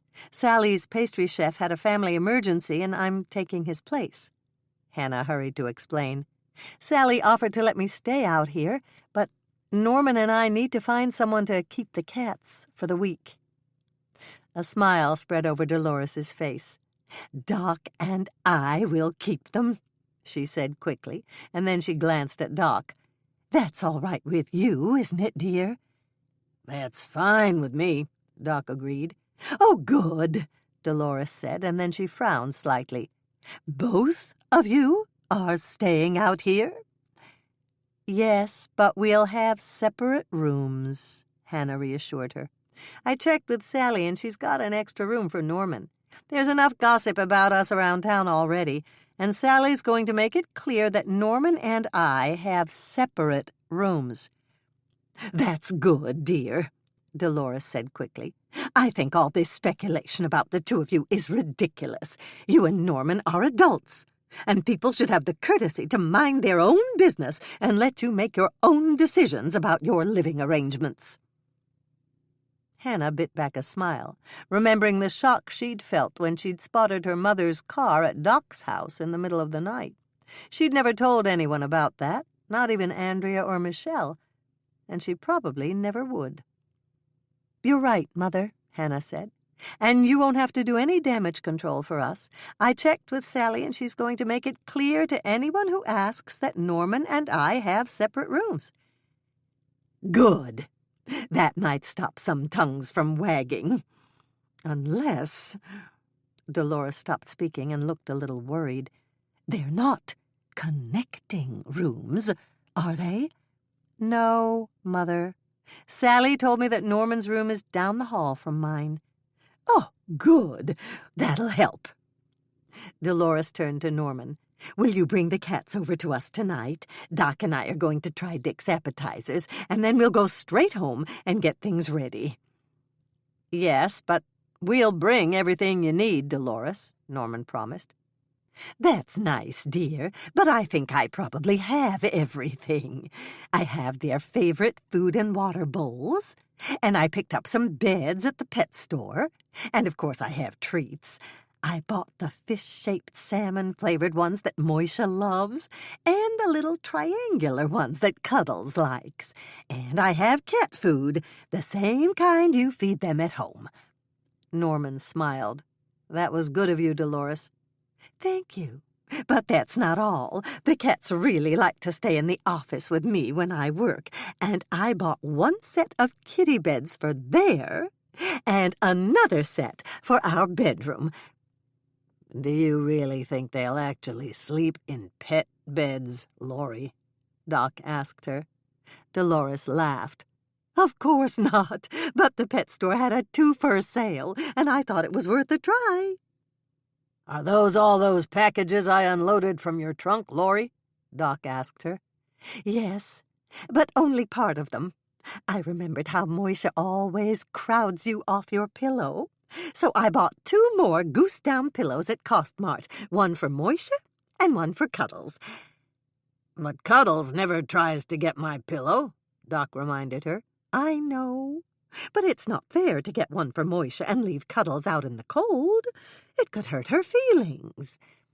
Hannah exchanged amused glances with Norman. What else did you buy, Mother? Only a few more things. They had cat tuna and cat salmon at the pet store, but I noticed that you usually give them regular salmon and regular tuna. I picked those up at the grocery store, along with a couple packages of frozen shrimp. It sounds like you had a cat shopping spree, Norman said. Oh, that's not all. Dolores began to smile. I ordered a couple of things online, too. Like what? Hannah asked, having trouble keeping a straight face. Not much, dear, Dolores said, and then she looked slightly embarrassed. Doc laughed. I have a feeling this is going to be good. Out with it, Laurie. Dolores sighed. All right. Well, I know it's probably silly, but I ordered this floppy fish toy for them to play with. And then I saw a little box where a mouse popped out of a series of holes and ducks down again, and I got that too. They'll probably ignore those, but they came yesterday and they look very cute, and I can hardly wait to try everything out.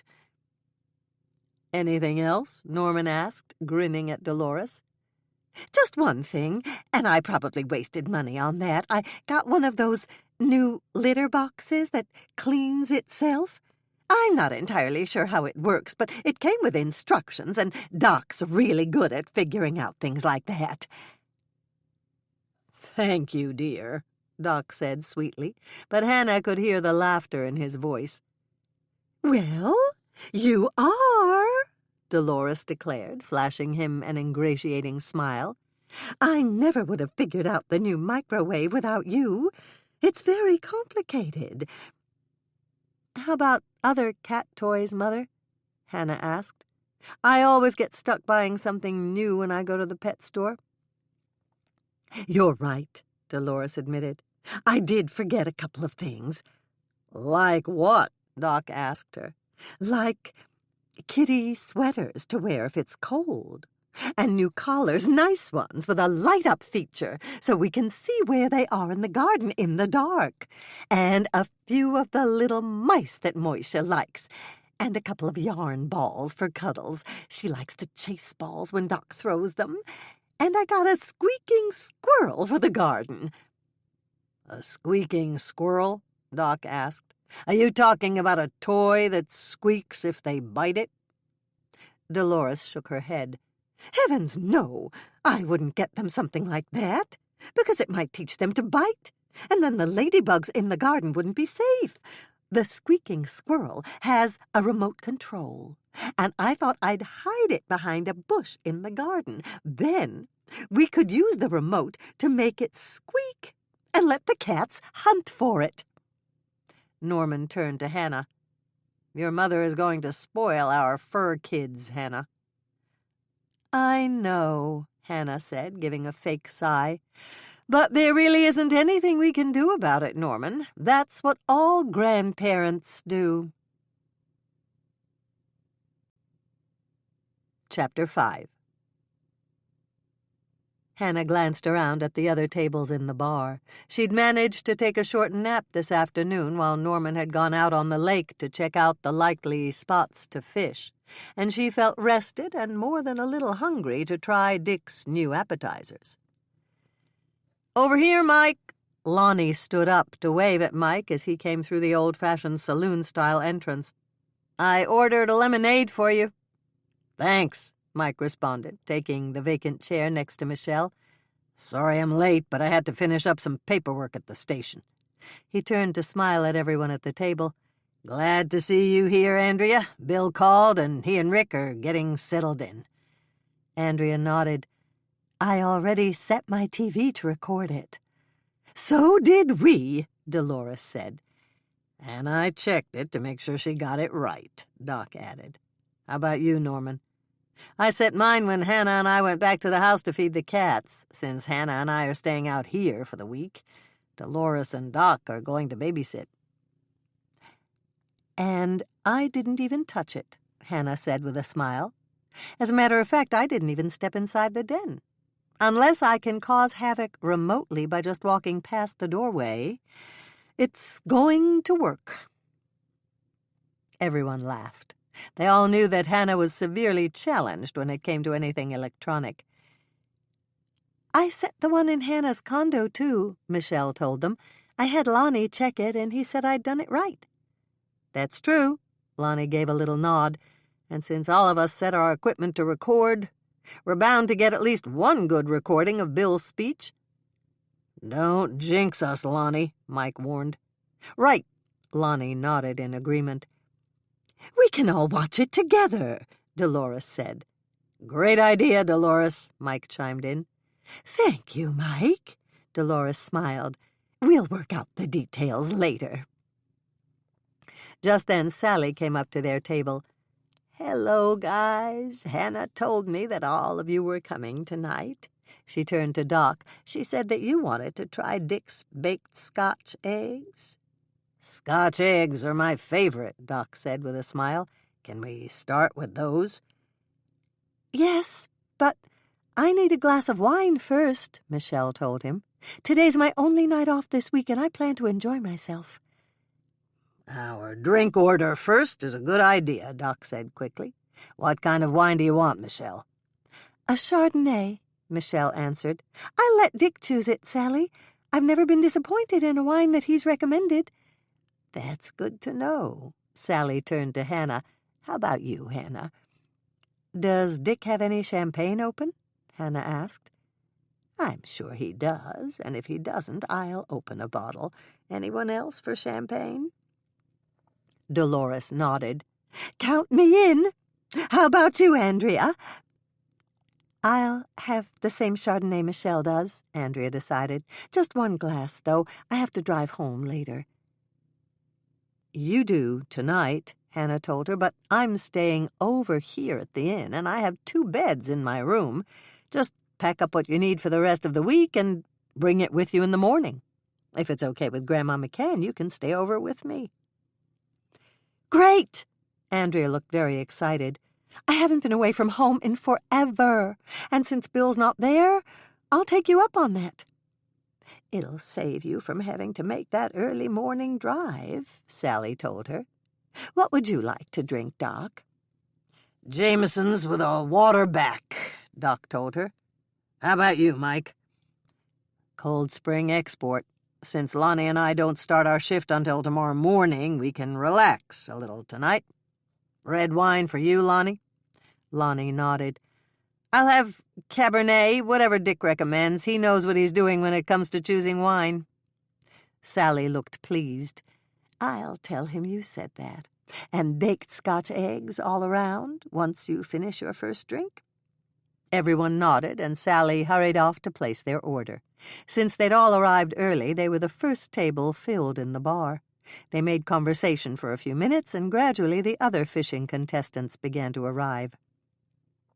"There's Sonny Bowman," Andrea said, as the handsome fishing star walked in.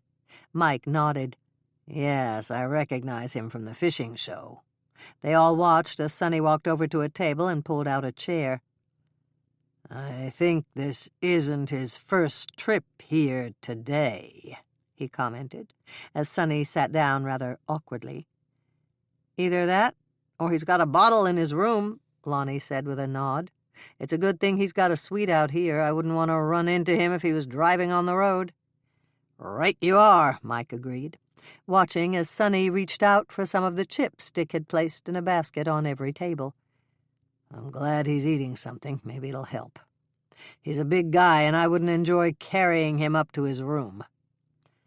"I've got a gurney in my office, and Sally has an elevator," Doc said. "It's the kind that folds flat, so we could just roll him on." Mike smiled. "Good to know."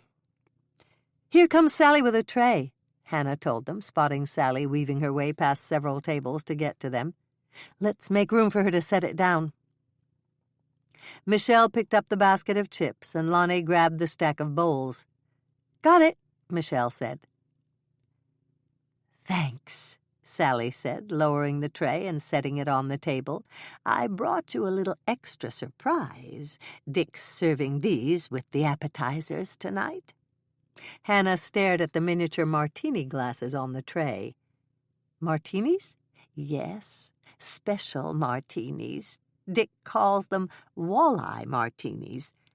Why does he— Hannah stopped speaking in the middle of the question she had been about to ask. Never mind, I see, and it's too cute for words. What?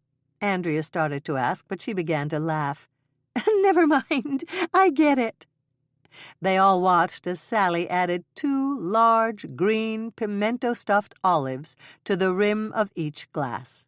She placed the olives across from each other and facing out, so they looked like 2 green eyes with red pupils staring out at opposite sides of the room. "Walleyes," Doc said with a chuckle. "That's very clever. What's in the drink, Sally?" "It's a miniature dirty vodka martini. The olive juice looks a little like cloudy lake water." My compliments to the bartender, Norman told her. That's very clever. It was Sally's turn to laugh. "That's Dick. He's always trying something new. It took him a while to figure out how to cut the right slices in the side so the waitress could hang them on the rims of the glasses.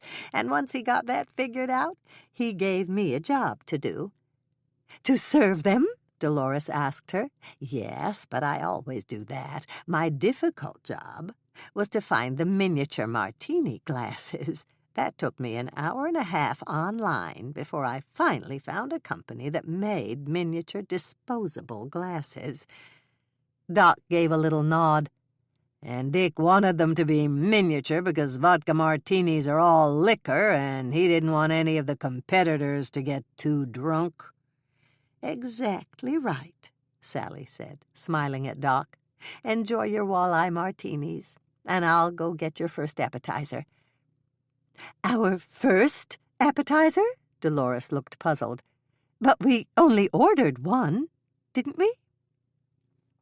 "Yes, but there's a new appetizer that I'm trying out in the bar tonight. If everyone likes it, I may add it to the dinner menu in the restaurant." "What is it?" Hannah asked. "Special boursin cheese-filled mushrooms." "I love filled mushrooms," Michelle told her. "Good. Have you ever had them with a French cheese called boursin?" Michelle shook her head, and Sally went on to explain. "It's a kind of cream cheese, and I'd use the type that's flavored with garlic and herbs." "That sounds heavenly," Andrea commented. "Maybe it's a good thing Bill's in Chicago if we're going to have something with garlic. We made a pact when we were first married." Pact?" Doc was clearly puzzled. "Yes. Neither one of us could have garlic unless the other one did." "What happened if you broke the rule?" Lonnie asked her. "The one who ate garlic had to sleep alone in the guest room." "How often did that happen?" Michelle wanted to know. "Never. The bed in the guest room was a couch you had to pull out, and it was hideously uncomfortable." Sally laughed, picked up her tray, and hurried off to get their special boursin cheese-filled mushrooms. "Uh-oh," Hannah said after a glance at Sonny's table. "Guess who just arrived at Sonny's table?" "Don't tell me they're back," Andrea said, looking over at the table and giving a little sigh. "Those 2 wives are just asking for trouble." "Why? They're just sitting there," Dolores said, observing the guests who'd just arrived at the Fishing Stars table. "They're sitting there without their husbands again," Hannah explained. "They did the same thing this morning, and their husbands looked extremely unhappy when they got downstairs to the breakfast buffet." "Well, at least they're not—" Andrea stopped speaking and gave another groan. "Dick just put on the music. I hope Sonny doesn't ask one of them to dance." Mike laughed. "Hope and Buck might buy you a cup of coffee, Andrea." Sonny just motioned to the blonde, and she's getting up from her chair. "It might be okay," Doc told them. "I've been watching Sonny, and he just polished off all 3 walleye martinis at the table, plus a full-sized martini to boot." "He drank all of them?" Hannah asked. "Yes. It didn't take him long. He's probably too inebriated to get out of his... I'm wrong. He's up." They watched as Sonny led the blonde to the small dance floor and grabbed her around the waist. "I think he's using her for balance," Lonnie conjectured. "Let's hope that's all he's doing," Norman said, glancing toward the doorway. "2 guys are coming in right now with Joey, and they don't look very happy." "It's the husbands," Andrea confirmed. "Joey and Wally took care of it when there was trouble at the breakfast buffet this morning. I hope Joey Z can calm them down again." "Joey's got it," Hannah told her, watching as Joey steered the 2 men over to the table where one of the wives was still sitting. Doc gave a little nod. "I saw Joey handle several problems this afternoon. I get the feeling that he's used to doing damage control when it comes to situations with Sonny." Everyone watched as Joey pulled out chairs for the 2 husbands and went to the dance floor to escort the blonde wife back to the table. "Sonny looks completely puzzled," Michelle commented. Dolores gave a slight laugh. "You're right, dear. I don't think he has any idea what happened to his dance partner." "Maybe that's a good thing," Andrea said, giving a little smile. "And it would be an even better thing if he forgot where his table was and went back up to his room," Hannah added. "It doesn't look like that's going to happen," Lonnie said, watching as Sonny headed in their direction. "Do you think he forgot where his table was?" "Maybe," Mike said, "unless—" "Nope. He's headed this way," Mike corrected himself. "I wonder if he thinks that Andrea is the woman he was dancing with." "Me?" Andrea looked completely shocked. "But I don't look anything like her." "You've got blonde hair, and he's so drunk he probably doesn't remember what she looked like." "Whatever are you going to do, dear?" Dolores asked, looking slightly amused. I don't know." Andrea appeared terribly conflicted. "I don't want to alienate him. I know Sally and Dick are hoping that the fishing tournament will become a yearly event, but—" She turned to Hannah.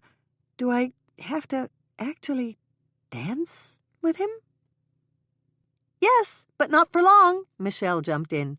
"As soon as you take a turn around the dance floor with him, I'm going to cut in."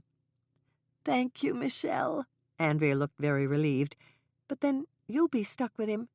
"No, she won't," Hannah said quickly. "We'll let Michelle dance with him for a minute, and then I'll cut in."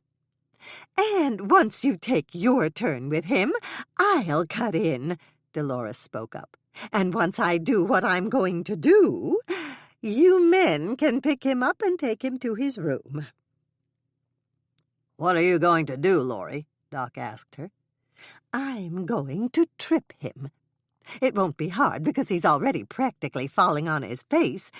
You go get your fancy gurney. This won't take long at all." Doc chuckled. "You are something else, Laurie." "You should have known that when you married me," Dolores told him. "There's no way I'm going to let my girls dance with a drunk for long. Believe me, Doc, Sonny will never know what happened in the morning. Now, get going. This won't take long at all, and you're going to need that gurney." They all watched as Sonny weaved his way over to their table. "Come on, babe. Dance with me. I'm a big star, you know." "I've heard," Andrea said, doing her best to be pleasant. "Are you sure you want to dance? We ordered appetizers, and they should be here soon." "I'm sure. I love to dance," Sonny said, grabbing Andrea by the arm and practically pulling her off her chair. "Let's go. The night's young, and I want to hold you." "His night's almost over," Michelle said, as Andrea let Sonny push her across the room to the dance floor. "Play something slow," Sonny shouted at Dick. "This one's even cuter than she was before." Andrea made a face, and Hannah had all she could do not to laugh. "Once around, and that's it," she reminded Michelle. "Andrea doesn't look very patient, and you know what a temper she's got." Michelle nodded. "You bet I do. Don't worry, Hannah." Hannah watched as Andrea tried her best to keep a little space between herself and Sonny. "And to think, Andrea told me she thought Sonny was handsome this morning." "He looks pretty gross now," Michelle said, pushing back her chair. "I'd better go rescue Andrea before she cold-cocks him. She's been working out at the gym, and I want to get to her before she decides she's had enough." They all saw Andrea shoot Michelle a grateful glance as she stepped onto the dance floor. Michelle smiled at her sister and gave Andrea the OK sign. "I'm cutting in," Michelle said, grabbing Sonny's arm and pulling him away from Andrea. What's going on?" Sonny asked, giving Michelle a blank look. "You've got me now," they heard Michelle say. "Let me teach you how to dance, big boy." "Whoa!" Sonny began to laugh. "I got a tough girl now. A regular little—" "Don't say it," Michelle interrupted him. "I wouldn't want to have to wash your mouth out with soap." "Hoo-ha!" Sonny said with a laugh. "I like 'em mean, babe." "Dance," Michelle ordered, pulling him around the floor. "Somebody said you were a star. Is that right?" "That's right. Fishing star." Michelle managed to step away slightly as Sonny attempted to pull her closer. "No handling the merchandise," she said. "You pick it up, you have to buy it, and you don't have that much money." "Where did she get that line?" Lonnie asked, and Hannah could tell he was trying not to look shocked. "It's from a play she was in at college," Hannah told him. "What play was that?" Lonnie asked, but he still looked a bit rattled by this new side of Michelle. "It was a one-act play, and Mother and I drove down to McAllister to see it. She directed it, and she also played the lead. I don't remember the exact title, but I think it had something to do with beach blankets.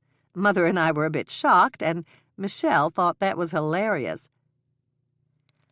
"I'm back," Andrea said, gasping for air as she flopped into her chair. "That was awful. I think I need a drink." "Finish mine," Hannah said, shoving her miniature martini glass over to Andrea. "Thanks." Hannah watched as Andrea downed the rest of the martini in one gulp. "He's really awful," she said. "I hope Michelle will be all right." "She will be if Hannah gets out there," Dolores responded. "Michelle's trying to get a little breathing space, but Sonny keeps leaning over her and trying to kiss her." "I'm going to—" "No, you won't," Mike said quickly. "Stick to the plan, Lonnie. The ladies have got it all figured out." "That's right," Hannah told them. "You're going to sit there while I go take care of it, and Michelle will come right back to the table." Norman looked slightly concerned, and he turned toward Hannah. "Are you okay, Hannah?" Hannah patted his shoulder as she stood up. "Don't worry, I got this, Norman. He'll never know what hit him." Lonnie didn't look convinced, but he stayed seated as Hannah headed for the dance floor. There were several other couples out on the dance floor, and Hannah skirted them to get to Michelle and Sonny. "My turn," she said, grabbing Sonny by the shoulders and turning him around to face her. Not same," he mumbled, almost falling as she picked up his arm and released Michelle from his grasp. "Back to the table," she hissed to her sister. "Lonnie's getting anxious." "Very glad to see you," Michelle said quickly, taking her opportunity and running with it. "Good luck, Hannah." "Hannah," Sonny said, squinting at her. "I know you. Rolls." "That's right," Hannah said, grabbing his shoulders and turning him toward her. "Dance."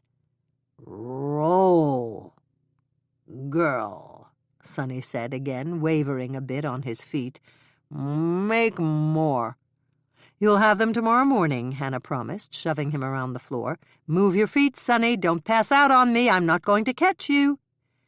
Catch me if you can," he mumbled. But he did move his feet, and that's when she saw Dolores standing up at the table.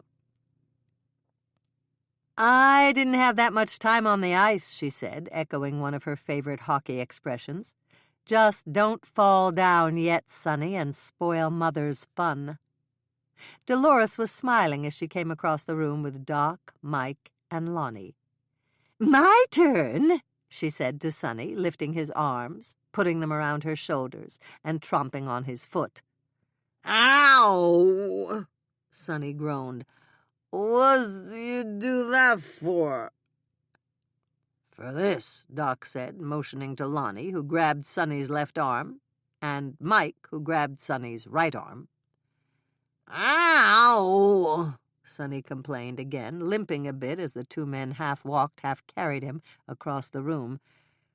"Say bye-bye, Sonny," Dolores said, escorting them as far as the door.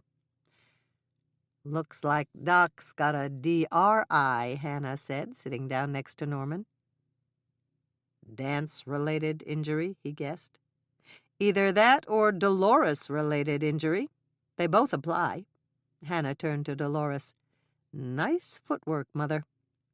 Dolores smiled. "Thank you, dear.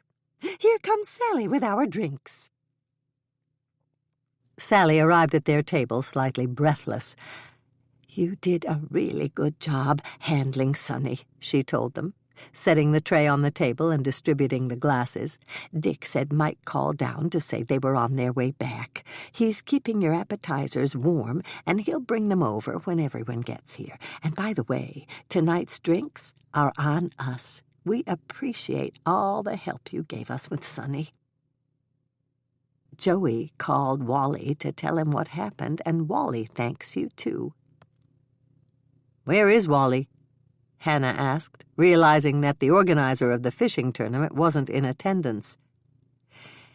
"He had to drive up to Brainerd tonight. They're opening a new store tomorrow, and he promised them he'd be there for the opening. He'll be back tomorrow afternoon, though." Sally looked up as Doc, Mike, and Lonnie returned to the bar. "Here come the rest of your group. I'll go help Dick bring the appetizers. He can hardly wait to see what Doc thinks of his baked Scotch eggs." It only took a few moments to serve the appetizers, and Doc began to smile as he bit into his baked Scotch egg. "Perfect," he said. "I like these even better than the deep-fried kind." "And they're healthier, too, aren't they, dear?" Dolores asked him. "I suppose they are," Doc said quickly. "I never thought about that before. Scotch eggs are so good, I didn't really care." "And that's why Doc's a great doctor," Sally said. "Agreed," Hannah added. "It's one of the reasons we all love him. Doc always says that sometimes eating great food is worth sacrificing a few calories or grams of cholesterol." Baked Scotch eggs.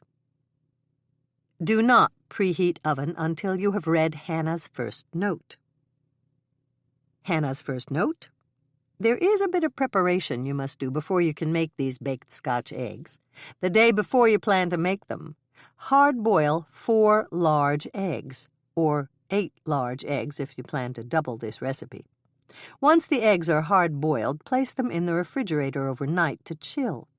Baked Scotch eggs are much easier to make if the hard-boiled eggs are chilled. Ingredients: 4 large eggs, hard-boiled, 12-ounce bulk pork sausage. I used Farmer John's Premium Original Pork Sausage. It comes in a chub. 1 teaspoon dried minced onion. You can find this in the spice aisle. 1 teaspoon salt. 1/4 cup all-purpose flour. Pack it down in the cup when you measure it. 3/4 cup Progresso Italian-style breadcrumbs. 1 fresh egg, beaten. Just crack it into a glass and beat it up with a fork. Instructions. When you're ready to bake, preheat oven to 400 degrees Fahrenheit, rack in the middle position. While your oven is preheating, prepare your baking sheet by lining a cookie sheet or jelly roll pan with parchment paper. Take your hard-boiled eggs out of the refrigerator. Peel the eggs, making sure no shell remains. In a large bowl, mix the 12 ounces of pork sausage with the teaspoon of dried minced onion. Sprinkle on a teaspoon of salt and mix everything up together. Divide the sausage mixture into 4 equal portions. Make each portion into a flat patty. Place 1/4 cup of all-purpose flour in a flat bowl. Spread out the flour in the bowl. When I made these, I used a pie plate to hold the flour. Roll each peeled hard-boiled egg in flour to coat it. Place 1 floured egg on one of the sausage patties. Shape the sausage around the egg, covering the egg completely. Repeat for the other eggs until all of them are coated with sausage. If you haven't done so already, crack the fresh egg into a bowl and whip it up with a fork. If there is flour left over in the flat bowl, dump it out and replace it with Progresso Italian-style breadcrumbs. Dip each sausage-coated egg into the beaten egg mixture, coating the outside with beaten egg. Quickly roll the resulting creation in the breadcrumbs, making sure it is coated completely. Place the finished hard-boiled egg on the parchment-lined baking sheet. Repeat with the other eggs, leaving an inch or 2 between the eggs. Bake your eggs at 400 degrees Fahrenheit for 35 to 40 minutes, or until the sausage has been cooked. Remove the baking sheet from the oven and let your baked Scotch eggs cool on the baking sheet for at least 10 minutes before serving them to your guests. Hannah's second note. If you have trouble dipping the sausage-coated eggs in the egg wash, you can brush the egg wash on the outside of the sausage. Be sure to coat the eggs with the wash completely. Hannah's third note. Rather than rolling the eggs in the breadcrumbs, you can place the egg in the flat bowl with the breadcrumbs and sprinkle them over the whole surface. Yield 4 delicious treats or appetizers that everyone will enjoy. Special Boursin cheese-filled mushrooms.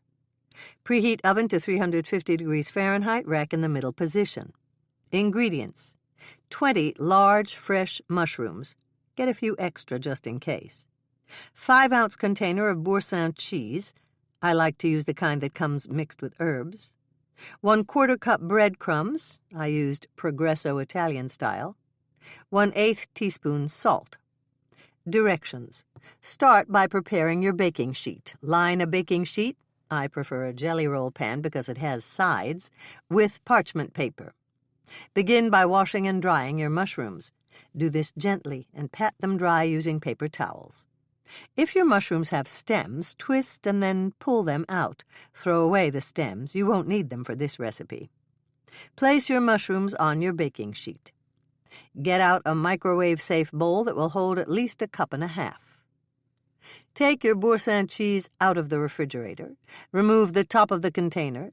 Scoop out the cheese and place it in the microwave-safe bowl.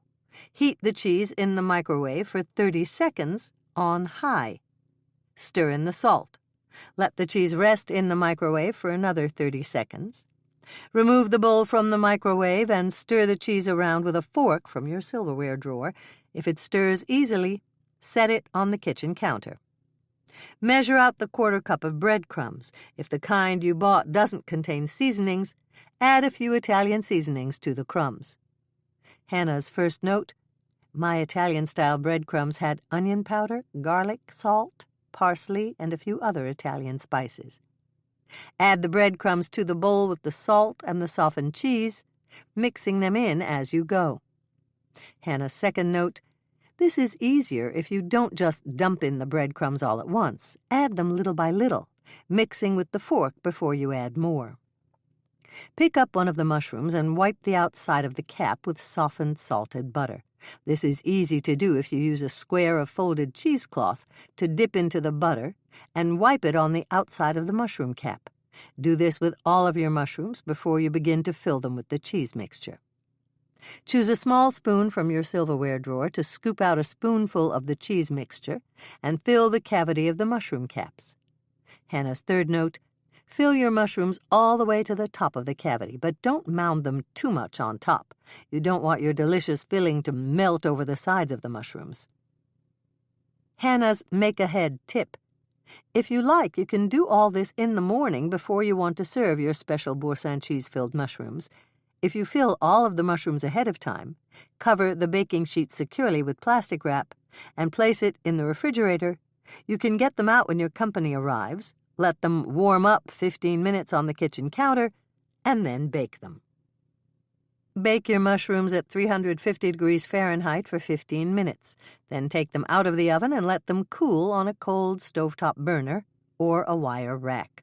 Do not serve these immediately. They must cool for at least 10 to 15 minutes before you serve them. To serve, place each mushroom on a salted cracker, salt side down, and arrange them on a pretty platter. It's best if you prepare to make a double batch and have more ready to go in the refrigerator. Believe me, your guests will gobble them up and beg you for more. Yield at least 20 large, special Boursin cheese-filled mushrooms that everyone will enjoy as an appetizer. They are especially good with dry white or red wine. Chapter 6. Hannah groaned when the alarm clock rang at 4 the next morning. It was time to get up, and she felt as though she'd just gone to bed. After Andrea had gone home to pack her overnight bag, and Norman had taken the cats and their things to Dolores and Doc's penthouse, the three of them had stayed up late in the lobby, talking. Reluctantly, Hannah got out of bed, put on her robe, and was just trying to decide if she was awake enough to take a shower without drowning, when she heard a soft knock on the door. Puzzled, she went to answer it and found one of Sally's kitchen workers standing outside with a tray. "I hope I didn't wake you," the woman said, handing the tray to Hannah. "Sally said to bring up coffee. She's in the kitchen starting the rolls, and she said to tell you that she started breakfast for you two." Hannah hoped she didn't look quite as shocked as she felt. "Sally's up already?" "Yes, Sally always gets up at 3:30. There's a lot of prep work to be done in the kitchen, and she likes to help." "But does Sally ever sleep?" "Oh, yes. She takes a 2-hour nap every afternoon, right after the lunch buffet." "Sounds like Sally gets about as much sleep as you do," Andrea said, climbing out of bed so that she could pour herself a cup of coffee.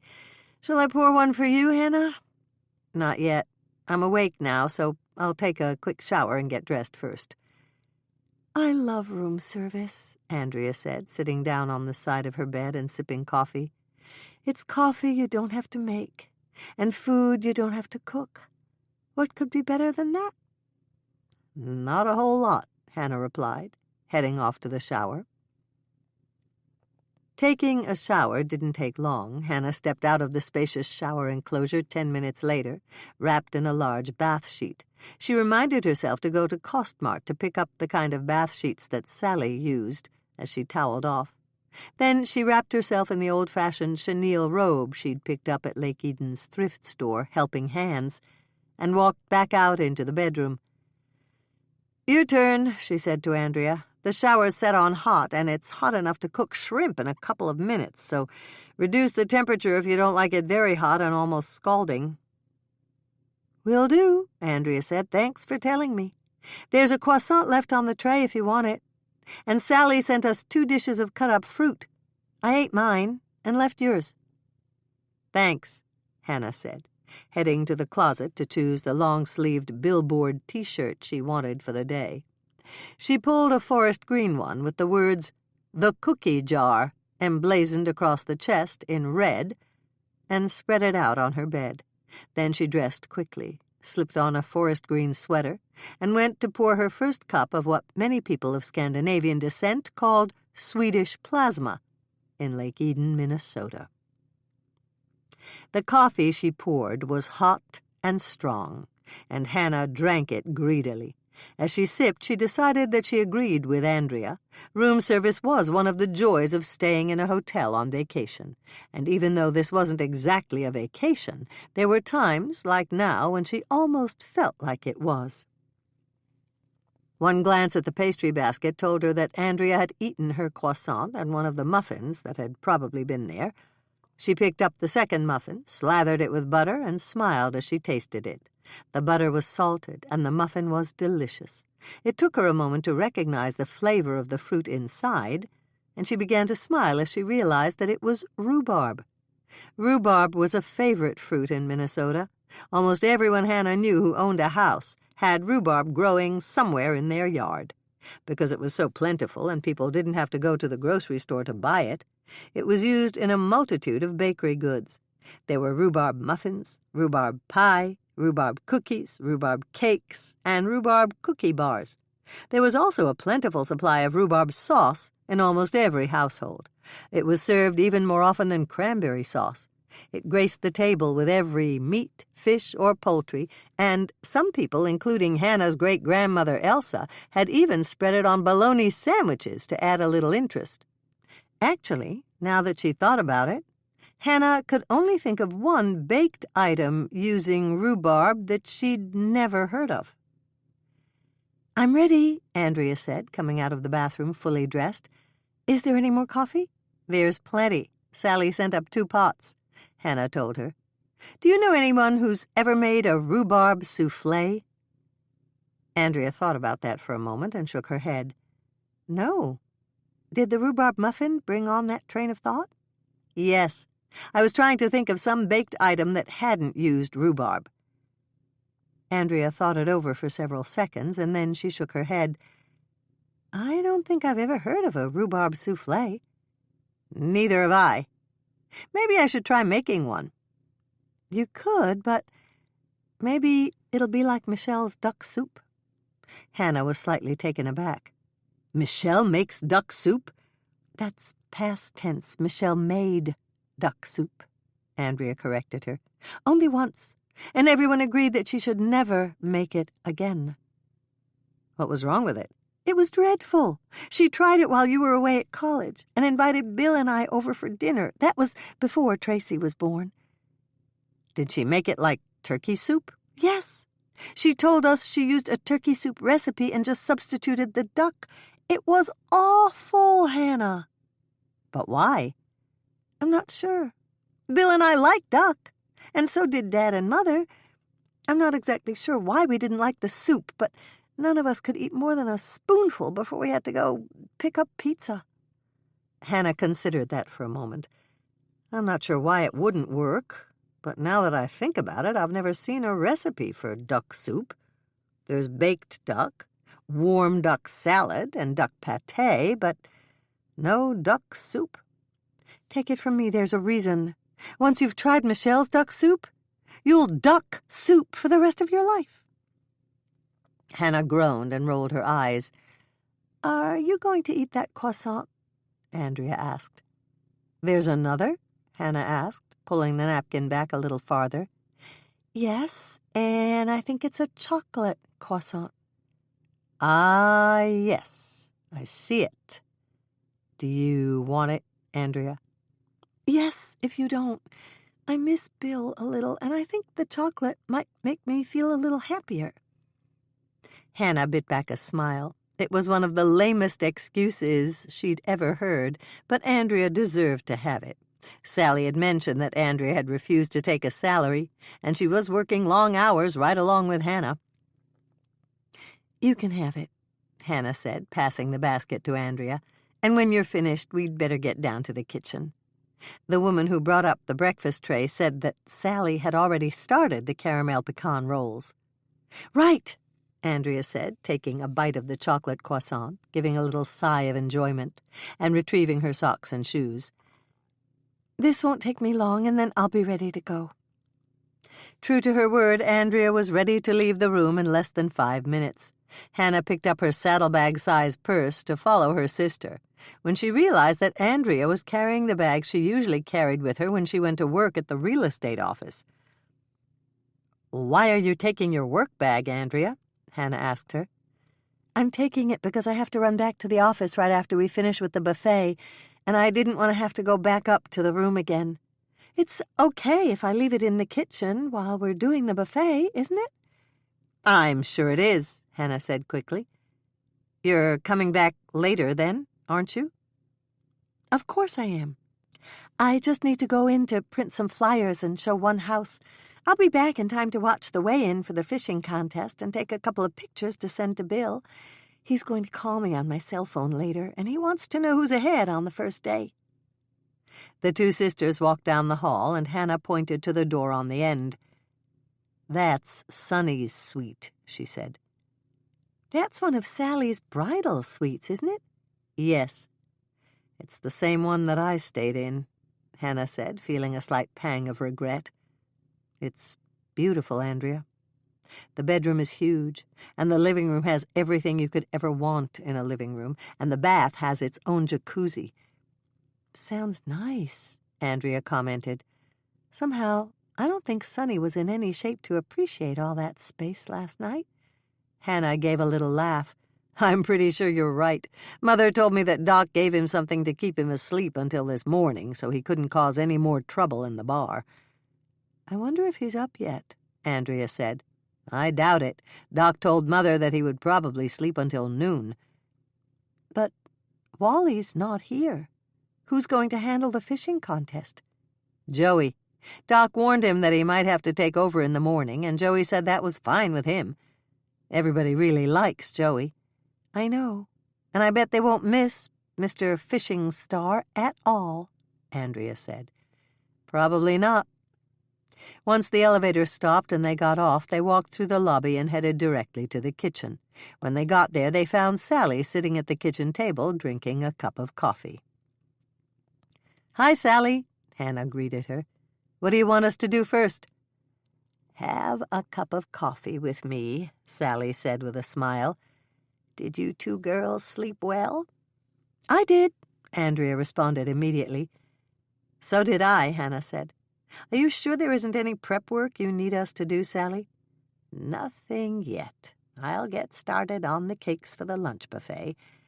The crew in the other kitchen is making the other dishes for the breakfast buffet, so all we have to do is bake some cookies for the bags the fishermen are taking out on the lake with them." "That sounds good to me," Hannah said, heading for the kitchen coffee pot.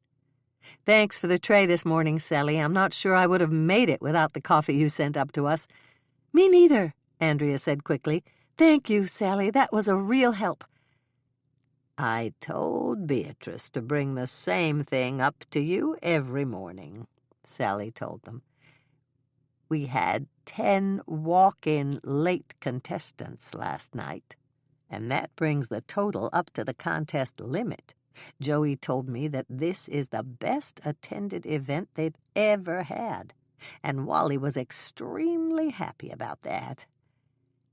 "Here you go, Andrea," Hannah said, handing her sister a full cup of coffee. "When I pour mine, it's going to drain the pot. Do you want me to put on another one, Sally?" "Heavens, yes. I'm not entirely caffeinated yet." "Me neither," Andrea said. It didn't take them long to drink their coffee, and then the three women went to work.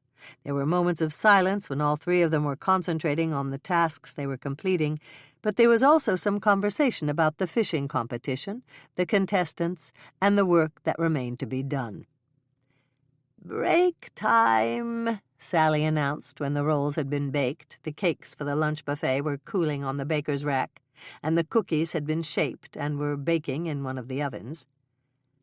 "I smell coffee," Doc said, coming into the kitchen. "Is there a cup for a hard-working doctor?" "Of course there is," Sally said quickly. "But would you like a cup too, Doc?" Doc laughed. "You're a piece of work, Sally, and so early in the morning, too." "I've been up since 3, Sally told him. "How about you?" "Not me. Laurie wanted to talk last night, and we were up late. She was still sleeping when I left the penthouse, and I didn't want to wake her by rummaging around in the kitchen." "I'll get you a cup, Doc," Hannah offered, hurrying to the coffee pot to pour him a cup. "You take it black, don't you?" "Yes, but not this morning. I need a little carb jolt." "Is that doctor's advice?" Andrea asked him. "Yes, but don't tell anyone, especially Laurie. She says I'm gaining weight." "Are you?" Hannah asked him. I don't know. I haven't weighed myself, and just between the four of us, I plan to keep it that way. "How's Sonny this morning?" Hannah asked him. Up and getting dressed. I checked on him about 10 minutes ago, and he said he felt great. "Did you ask him if he remembered anything about last night?" Andrea wanted to know. Doc shook his head. I didn't think that would be a good idea. It might be best if he doesn't remember. "Did he mention it at all?" Sally asked. No. He just said he felt fine and he was going to wake up Joey and they were going to go out on the lake before the breakfast buffet. "Then he won't be at the buffet?" Hannah drew the obvious conclusion. It didn't sound like it. Doc took a sip of his coffee and then he gave a deep sigh. I probably shouldn't say this because it's conjecture on my part. I don't have any real proof, but I have the feeling that what happened last night was not a first for Sonny. I bet he's done this sort of thing before other fishing tournaments. "That wouldn't surprise me a bit," Sally said. "As a matter of fact, Dick said the same thing to me last night. Dick thinks Sonny may be a functional alcoholic."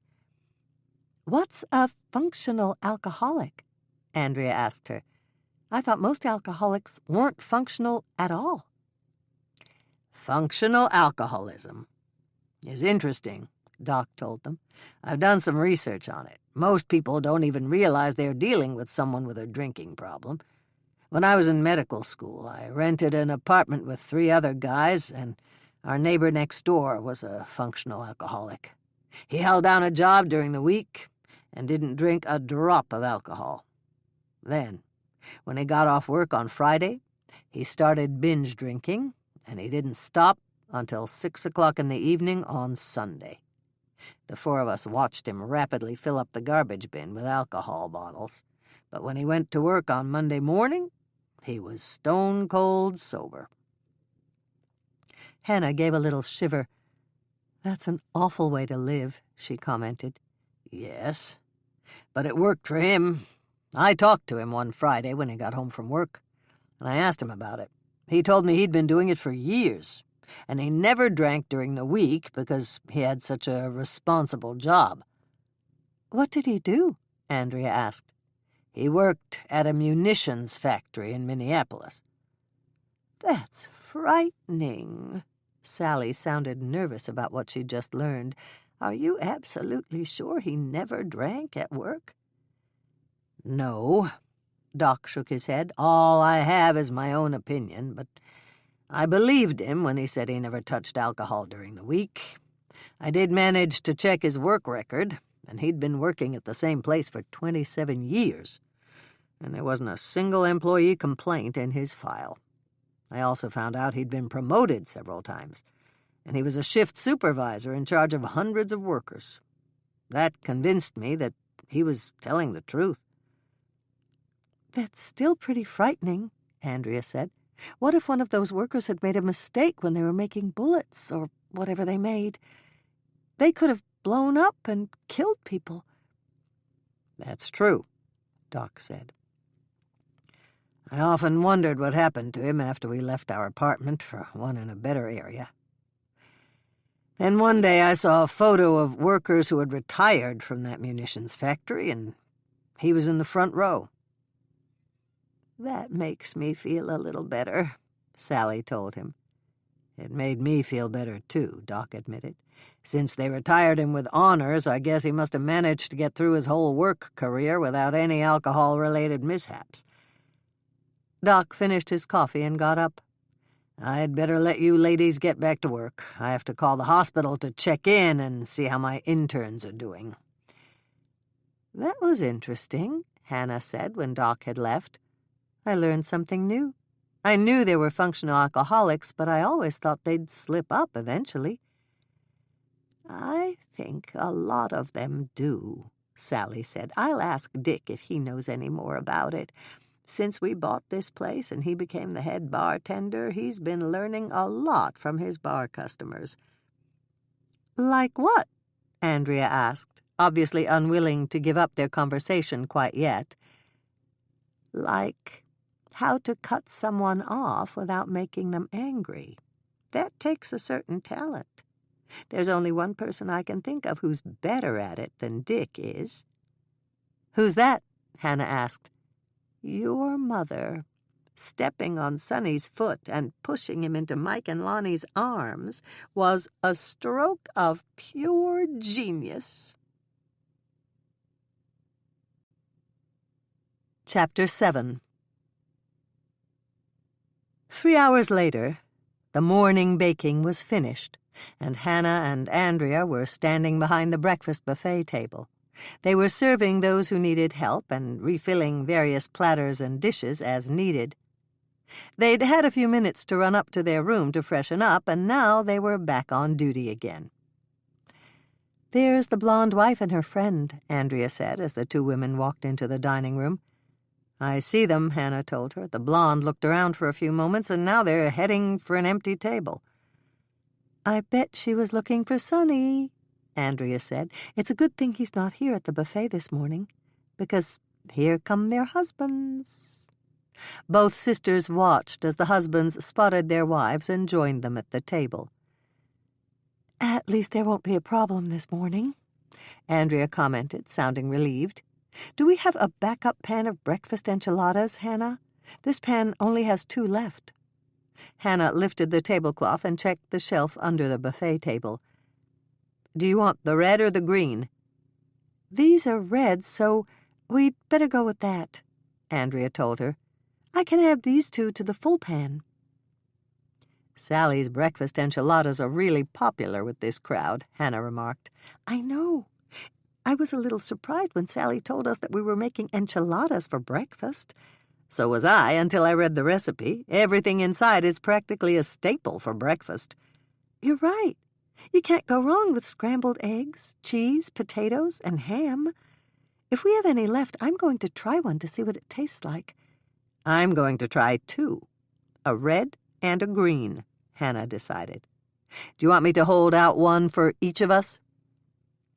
"Yes, if you can."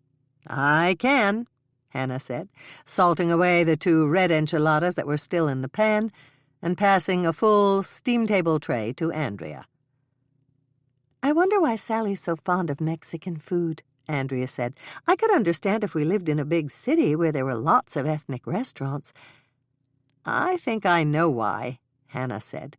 "Sally and Dick spent a week in Mexico on their honeymoon, and they went back a couple of times after that. I think that's when Sally fell in love with Mexican food. I know she can make it the traditional way, but she told me that she likes to play with the recipes and do new things with them." "Like these breakfast enchiladas?" Andrea asked. "Yes. Check the tray of green enchiladas, will you, Andrea? There's another full pan under here." 3 left, Andrea said, moving to the second pan. "Okay, give me that pan and I'll pass you the full one. And when those are eaten, we'll just have to tell everyone that the enchiladas are gone." "I don't think it'll take very long," Andrea said, taking the full pan and setting it out. "The guys at the closest table saw that I was putting out new pans, and now they're standing up and heading this way. Did you make a copy of Sally's recipe, Hannah?" "Of course I did." "Oh, good. I really think I could make those some morning for Bill." "I think you could, too." Hannah refilled the pan of bacon and set it out. "The fishermen are hungry this morning." "I know, and so am I. I know we had breakfast, but that was hours ago. And standing back here looking at all that good food is just about killing me." "I heard that," Sally said, coming over to join them. "Do you want to take a little time off to eat? My 3rd waitress just came on, and she can refill trays with me. And I've already made the rounds of the tables and greeted everyone." "Could we?" Andrea looked almost pathetically eager. "I think I'm starving, Sally." "Then go fill a plate, find an empty table, and enjoy yourselves. You girls worked hard this morning, and you deserve a meal break. We only have a couple more hours to go, and you 2 are through for the day." "Are you sure?" Hannah asked. "I'm sure. Get out of here and eat, and let me know what you think of the breakfast enchiladas." It was time to reveal her small theft, and Hannah drew the 2 nearly empty pans out from under the buffet table. "We planned on it, Sally, and I saved 2 apiece for us." "Good. I'll take that as a compliment. Let me know how you like them." "We will," Hannah promised, handing Andrea a plate. "Thank you, Sally. I'm really looking forward to this breakfast." Hannah and Andrea filled their plates and turned around to find a table when Norman stood up. "Hannah, over here," he called out to her. "We have 2 empty chairs for you." "Norman to the rescue," Andrea said, following Hannah to the table. "You know, you really ought to—" "Not now," Hannah said, setting down her plate and greeting his table mate. "Hello, Doc." "Hi, Hannah. I hope you tried the breakfast enchiladas. They're really terrific." Never mind. I see you held out some for yourself." Hannah laughed. "Of course. Andrea and I have been filling those pans all morning, and the scent of those breakfast enchiladas was just about killing us. I really had to work to keep myself from reaching out, snatching one, and ducking down behind the buffet table to scarf it down." Norman laughed. "If I'd been back there, I think I would have done it. They're great, Hannah. Did you make them?" "All 3 of us did. Sally perfected the recipe, and Andrea and I put them together and baked them." "Well, you did a great job," Doc praised them. "Tell Sally to put them on the breakfast buffet again, and I'll roust Laurie out of bed and bring her out here. I know she'd love them." "You're probably right," Hannah agreed, forking her first bite of the breakfast enchilada. "Would you ladies like coffee?" one of the waitresses asked, coming up to the table. Hannah replied, still chewing. "Yes, please," Andrea, who had already swallowed her first bite, told her. "Hannah drinks it black, and I like mine with a little cream." "How's Sonny?" Hannah asked Doc when she could talk again. "Better than I expected," Doc told her. "He was pretty chipper this morning when I went to see if he needed anything, and he went out on the fishing boat with Joey." "He certainly wasn't chipper last night," Norman said, frowning a bit. "Do you think all that drinking he did will catch up with him later?" "I don't know, but we'll see. It's like I told the girls this morning. I think he's used to binge drinking. He'll probably get through this episode without any problems." "That's more than a little scary," Hannah commented. "It is," Doc agreed. "Let's just hope that he can do everything he's supposed to do for the fishing competition today.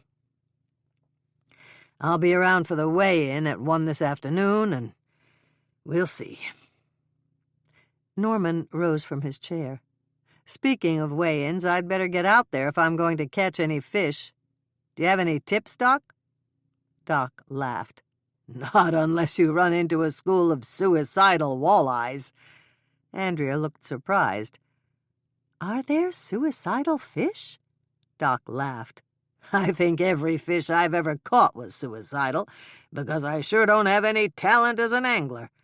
It's too bad Bill couldn't be here, Andrea. He was quite a fisherman in his day." "He was?" Andrea looked surprised. "I didn't know that." "Just ask him, and he'll tell you about the big one he caught that somehow managed to get away. He's told me that story before, and every time he tells it, the fish gets bigger and bigger." Norman, Hannah, and Andrea laughed.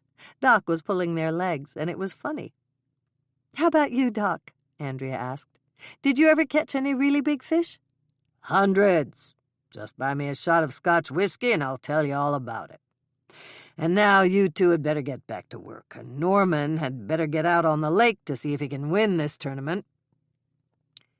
"Do you think you stand a chance?" Andrea asked Norman as they stood up to leave the table. "About as much as a snowball in Hades," Norman replied, grinning at her. "I've never been a great fisherman, but I really enjoy being out on the lake. And that's why I'm here." He turned to Hannah. "Do you want to go out on the lake with me when you get off work this afternoon?"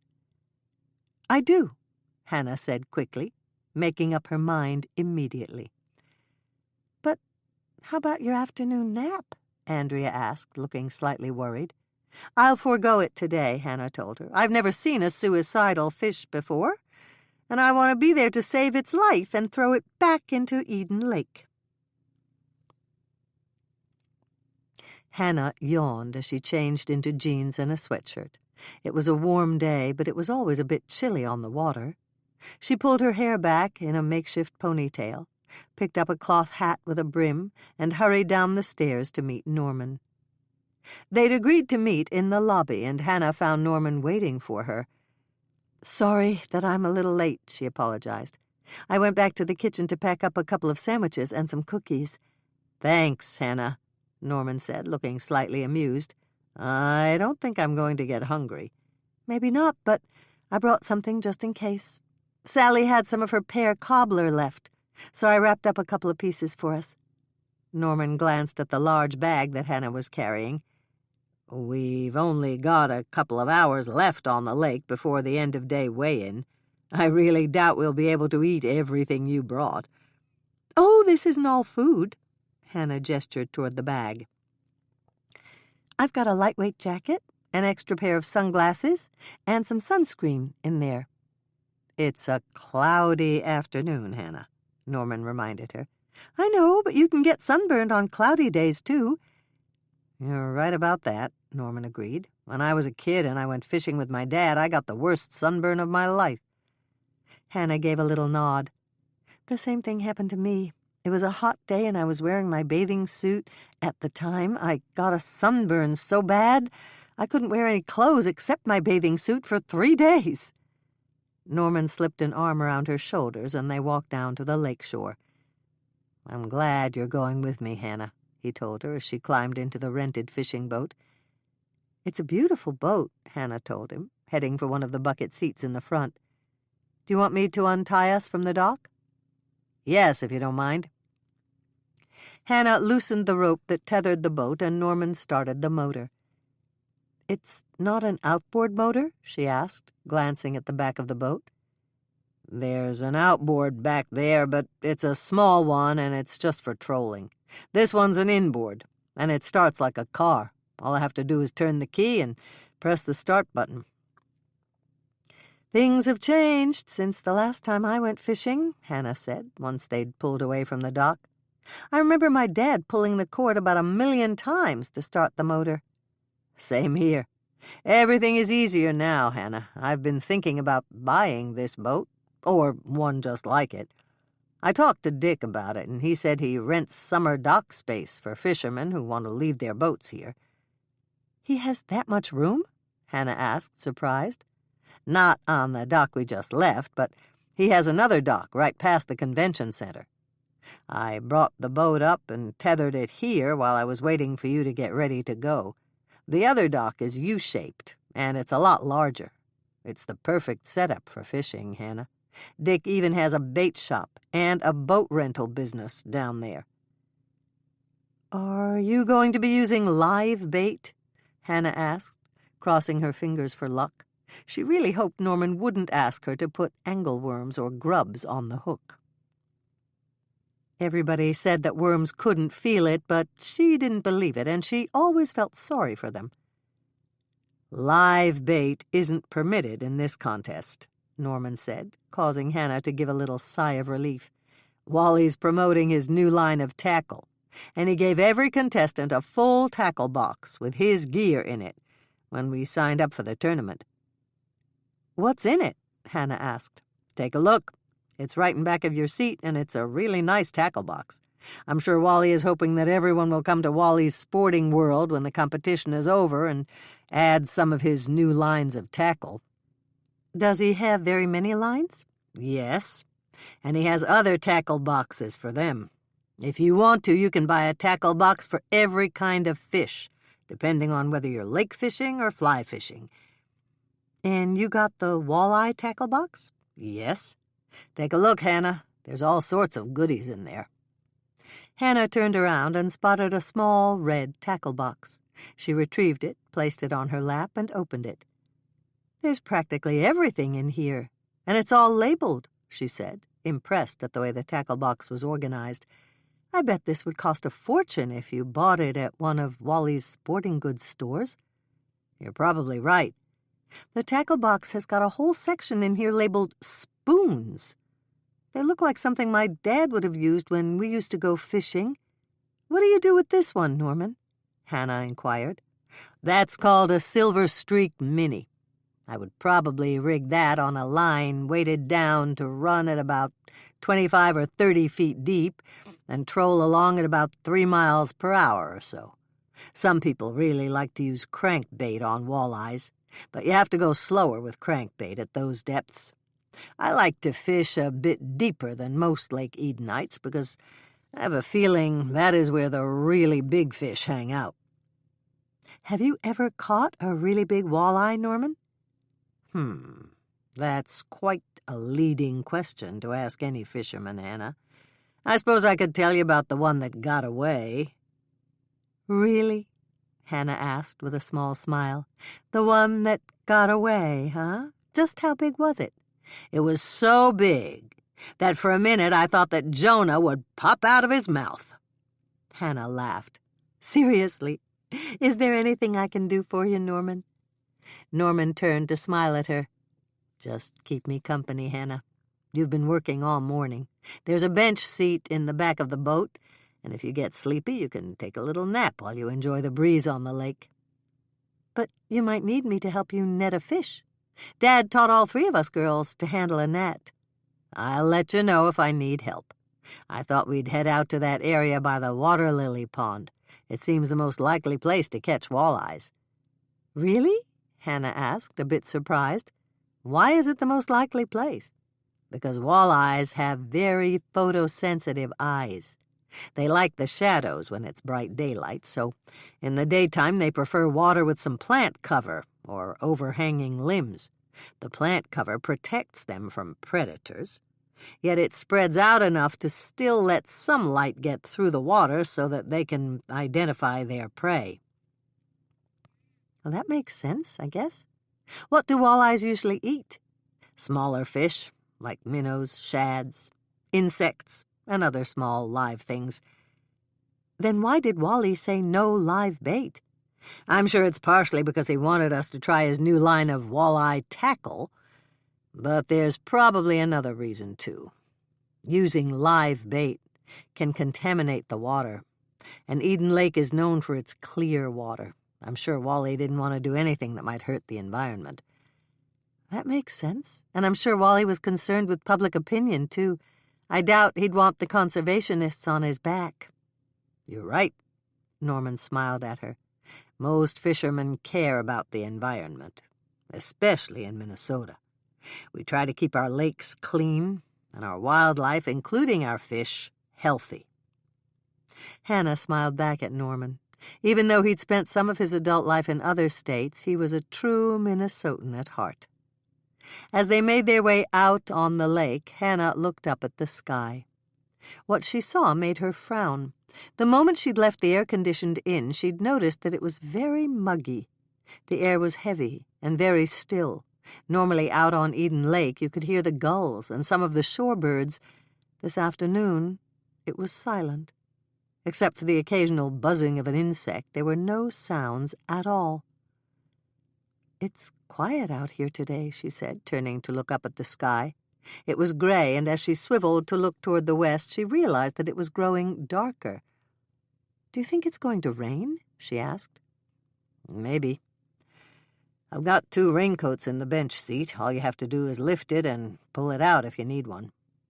"Thanks," Hannah said quickly. "I used to always bring a poncho with me when I went fishing with my dad. He really liked to fish in the rain. He said the fishing was better then." "I've heard that before, but I'm not sure I believe it. We can go in if it starts raining, Hannah." Hannah shrugged. "Rain doesn't bother me all that much. I don't melt." "Keep your eye on the sky, Hannah. If it starts to turn a kind of grayish yellow, point it out to me right away and we'll head for the dock at full speed." "Because it could be a tornado?" Hannah asked. "Yes. I've never been out on a lake during a tornado before, and I don't think I want to experience it. "Fine with me," Hannah gave a little laugh. "Have you ever been through a tornado, Norman?" Not outside, but Mom used to rush me down in the basement every time the tornado warning siren went off. Actually, I'm not sure which one would be worse, the tornado or the cellar. The cellar smelled musty, and except for one light bulb hanging from the ceiling, it was dark down there. "My mother did the same thing," Hannah said, remembering how she hated going down the stairs into the gloom. It always seemed to take forever for the siren to sound and all clear. They rode in silence for several minutes until Hannah spotted another boat in the distance. It was moving too, but there was something strange about it. The boat looked as if it were making big circles in the water, following some sort of pattern. It was a strange way to troll, and she decided to ask Norman about it. "Look at that boat ahead of us, Norman. I think it's going in circles. Is that some new kind of trolling for walleyes?" "Where?" Hannah pointed off in the distance. "It's fairly close to the water lily garden." "I see it," Norman said when he'd located the other boat. "There's a pair of binoculars in back of my seat, Hannah. They're in a green case with a strap. Can you get them for me, so I can take a closer look?" Hannah leaned back in her seat and located the bag with the binoculars. She took them out of the case and handed them to Norman. "Here you go, Norman." Norman slipped the strap around his neck and slowed the progress of his boat. Then he adjusted the binoculars and nodded. "Okay, I can see it better now. It looks like—" "Hold on a sec. I'm going to adjust the magnification." "Is there something wrong?" Hannah asked, as Norman made a distressed sound. "I think so. I'll have to get a little closer to see for sure, but it looks like someone's bent over the wheel, and that's why the boat is going in circles." Hannah took the binoculars when Norman handed them to her and watched as he drove toward the other boat. "Hand me the binoculars again, Hannah. I don't want to disturb one of the other contestants if there's nothing wrong." They had gotten close enough so that Hannah could see the other boat clearly now. Norman was right. There was someone draped over the wheel, and that's why the boat was circling. "Should we go closer?" she asked. "I'm not sure. Just let me—" "No! Do you have your cell phone with you, Hannah?" "Yes, it's right here in my purse. Is something wrong, Norman?" "Yes, I think there may be. Do you have Mike's number? He told us all that we could reach him at any time during the contest." "Even out on the lake?" "Yes, Wally arranged for a cell phone tower right next to the inn. Call Mike and tell him where we are, and then I'll talk to him." Mike's number was on Hannah's speed dial, and she got him on the phone almost immediately. "What's up, Hannah?" "I'm out here with Norman, and he wants to talk to you." Hannah handed her phone to Norman. She listened as Norman quickly explained the situation with the other fishing boat. "I didn't want to get too close," Norman said, "but I thought you should know there may be something wrong." He listened for a moment, and then he gave a nod. "Okay. Hannah and I will wait until you get here. We're fairly close to the water lily garden, if you know where that is." He listened again, and then he said, "Thanks, Mike. It's probably nothing, but we'll see you in a few." "Mike knows where we are?" Hannah asked, dropping her cell phone back into her purse. "Lonnie does. Mike said the Murphy boys fished this lake every summer with Cyril." "What do you think is wrong?" Hannah asked, hoping she wouldn't regret asking the question. "I don't know, but it's odd. Hand me the binoculars again, Hannah. I'm going to keep an eye on that boat until Mike arrives." "Do you think the fisherman who's bent over the wheel is sick?" "Maybe." Norman adjusted the binoculars again. "It doesn't look like he's moved at all." "Do you think he could be really sick?" Hannah asked, not wanting to ask the dire possibility that was running through her mind. "Don't think about it now, Hannah. We'll find out exactly what's wrong when Mike and Lonnie get here." Breakfast enchiladas. Do not preheat the oven yet. You can make these ahead of time, put them in the pans, and refrigerate until you wish to finish this dish. Ingredients: 1 ounce, 2 tablespoons, 1/4 stick, salted butter, 12 large eggs. Yes, that's a whole dozen. 1 pound shredded pepper jack cheese. Use regular jack cheese if you don't want it spicy. 2 pounds pork breakfast sausage. I got the kind in the chub, 1 pound each. 1 pound bacon, regular and not thick sliced. 2 cups frozen potatoes O'Brien. If you can't find those, you can use 1/2 cup chopped onions with round hash browns or tater tots cut in half. 2 cups shredded Mexican cheese. I used Kraft finely shredded Mexican 4 cheese. 2 4-ounce cans chopped green chilies, drained. I used Ortega green chilies. Hot sauce optional. I used Slap Ya Mama brand hot sauce. 24 soft taco-sized flour tortillas. 1 can or jar, 28 ounces, red enchilada sauce. I used Las Palmas. 1 can or jar, 28-ounce, green enchilada sauce. I used Las Palmas. 1 jar, 15.5-ounce, medium-heat salsa. I used Tostitos. Directions. Prepare your pans. You will need 2 9-inch by 13-inch cake pans sprayed with Pam or another nonstick cooking spray. Hannah's first note: if you're having company for breakfast, you can prepare the pans of ingredients the night before, cover them with foil, and put them in the refrigerator overnight. Then all you have to do in the morning is take out the pans, let the contents warm up to room temperature, and pour on the enchilada sauce. Hannah's second note: if you can't find shredded pepper jack cheese, just buy it in a block and grate it when you get ready to use it. Pepper jack cheese is difficult to shred because it's a soft cheese, so keep it in the fridge until you are ready to grate it. Hannah's third note: if you can't find shredded Mexican cheese, you can use shredded Italian cheese or shredded cheddar. Place the ounce of salted butter in the bottom of a large frying pan. Crack the eggs into a medium-sized bowl and beat them up with a wire whisk. Put the shredded or grated pepper jack cheese in a second bowl. Heat the frying pan over medium heat, moving the ounce of salted butter around with a spatula so that the entire bottom of the pan is covered with melted butter. Pour in the eggs you've whisked and move them around with the spatula. Make sure they don't stick to the bottom of the pan. Continue to stir and add the pepper jack cheese to the frying pan. Make sure the cheese and the eggs don't stick to the bottom of the frying pan. Stir everything around until the eggs are beginning to scramble. Then switch to a heat-resistant fork to make sure the contents are scrambling in small pieces. Once your eggs are scrambled, pull the frying pan off the heat and shut off the burner. Rinse out the bowl you used to whisk the eggs and transfer the scrambled eggs to the bowl. Cut the chub of pork breakfast sausage into pieces. Place the pork sausage and the bacon in the frying pan you used for the eggs and cheese. Fry the sausage pieces and bacon at medium-high heat until the meats are brown and crisp and can be crumbled when they are cool. Take the frying pan off the heat, turn off the hot burner, and use a slotted spoon or slotted spatula to drain the meats into a medium-sized bowl lined with layers of paper towels.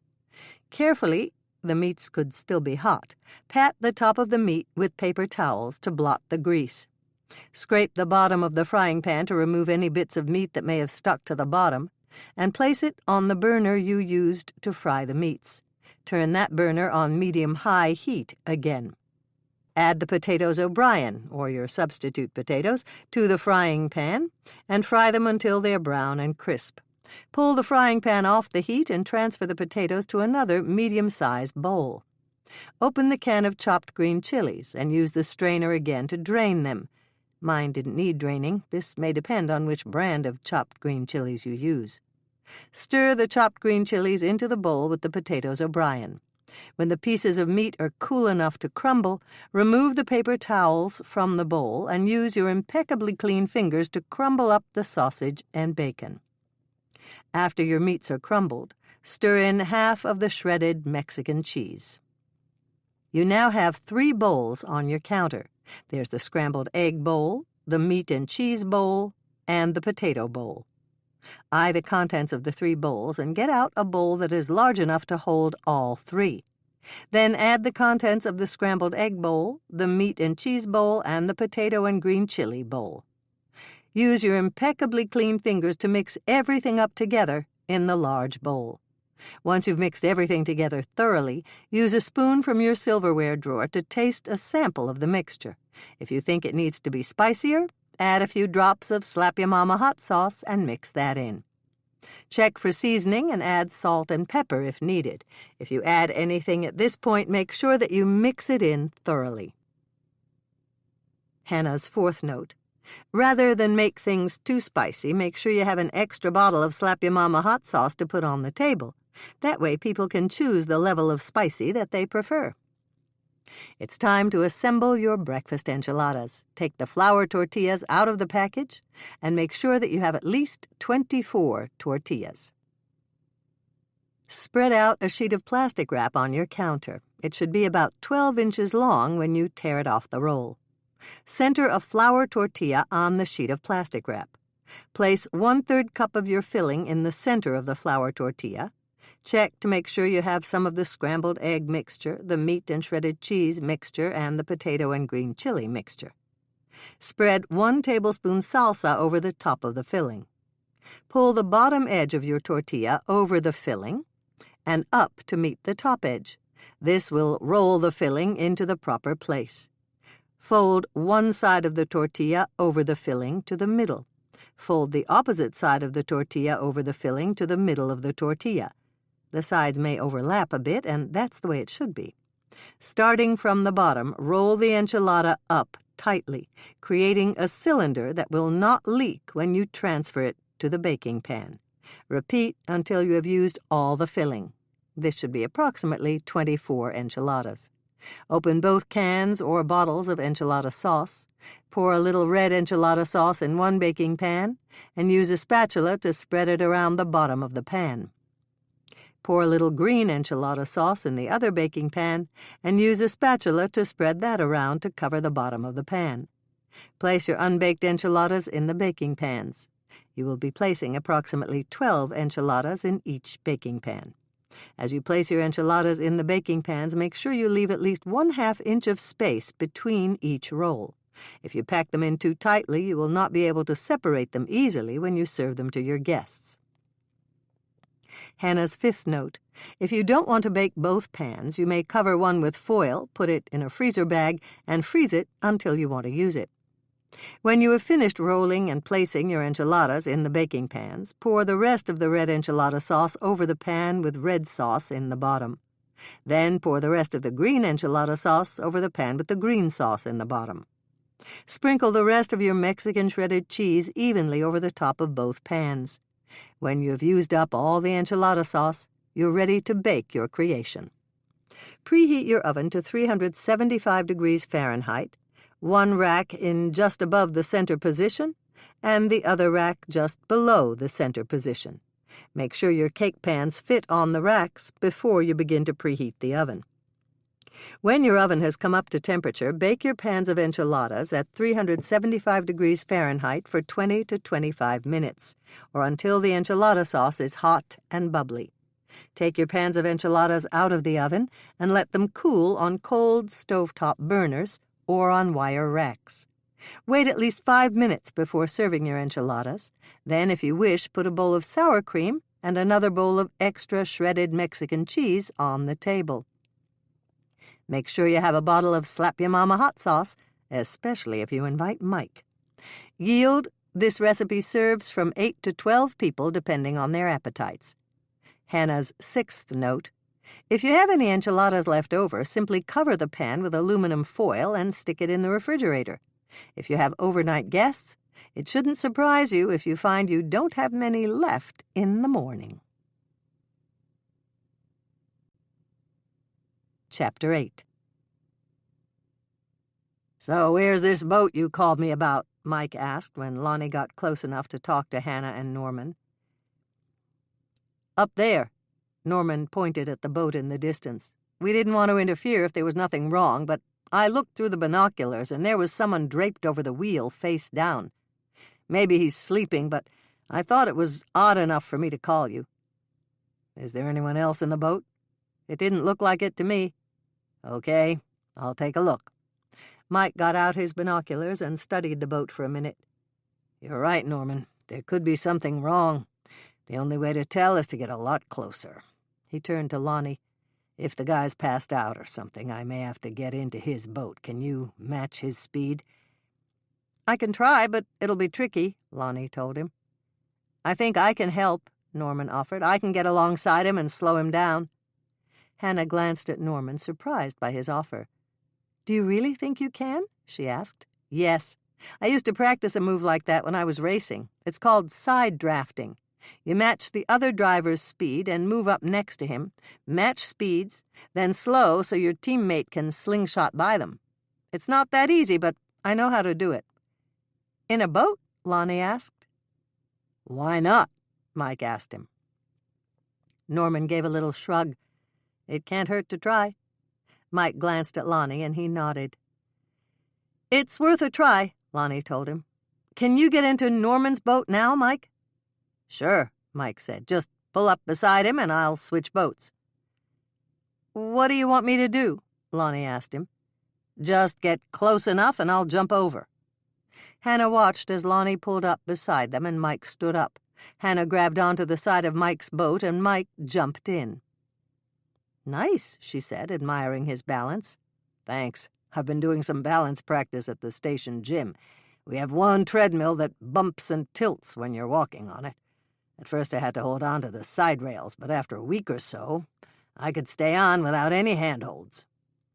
"I bet you never thought learning how to do that would come in handy," Norman said, driving his boat forward. "You're right. I didn't," Mike admitted. "I just wanted to see if I could learn to do it without falling down." "That's the same way I felt when I was a kid and I finally learned to ice skate," Hannah said. Mike held his binoculars up to his eyes as they drew closer to the runaway boat. "He's still in exactly the same position. You were right, Norman. Something's wrong. And I think that's Sonny." Hannah opened her mouth to say something about Sonny's drinking the previous evening, but she quickly shut it again. Mike knew about it. He'd been there. Besides, this could be something completely different, and she had to give Sonny the benefit of the doubt. "I thought Joey was going out in the boat with him," she said. "So did I," Norman agreed. "Maybe he ditched Joey somewhere," Mike suggested. "I talked to a couple of the other contestants, and they mentioned that Sonny didn't seem to like Joey very much." "That's the impression Andrea got, too," Hannah told him. "She said he wasn't very nice to Joey on the show." "Andrea watches a fishing show?" Mike sounded surprised. "Yes. Bill wants to watch, and Andrea told me it was something they could do together."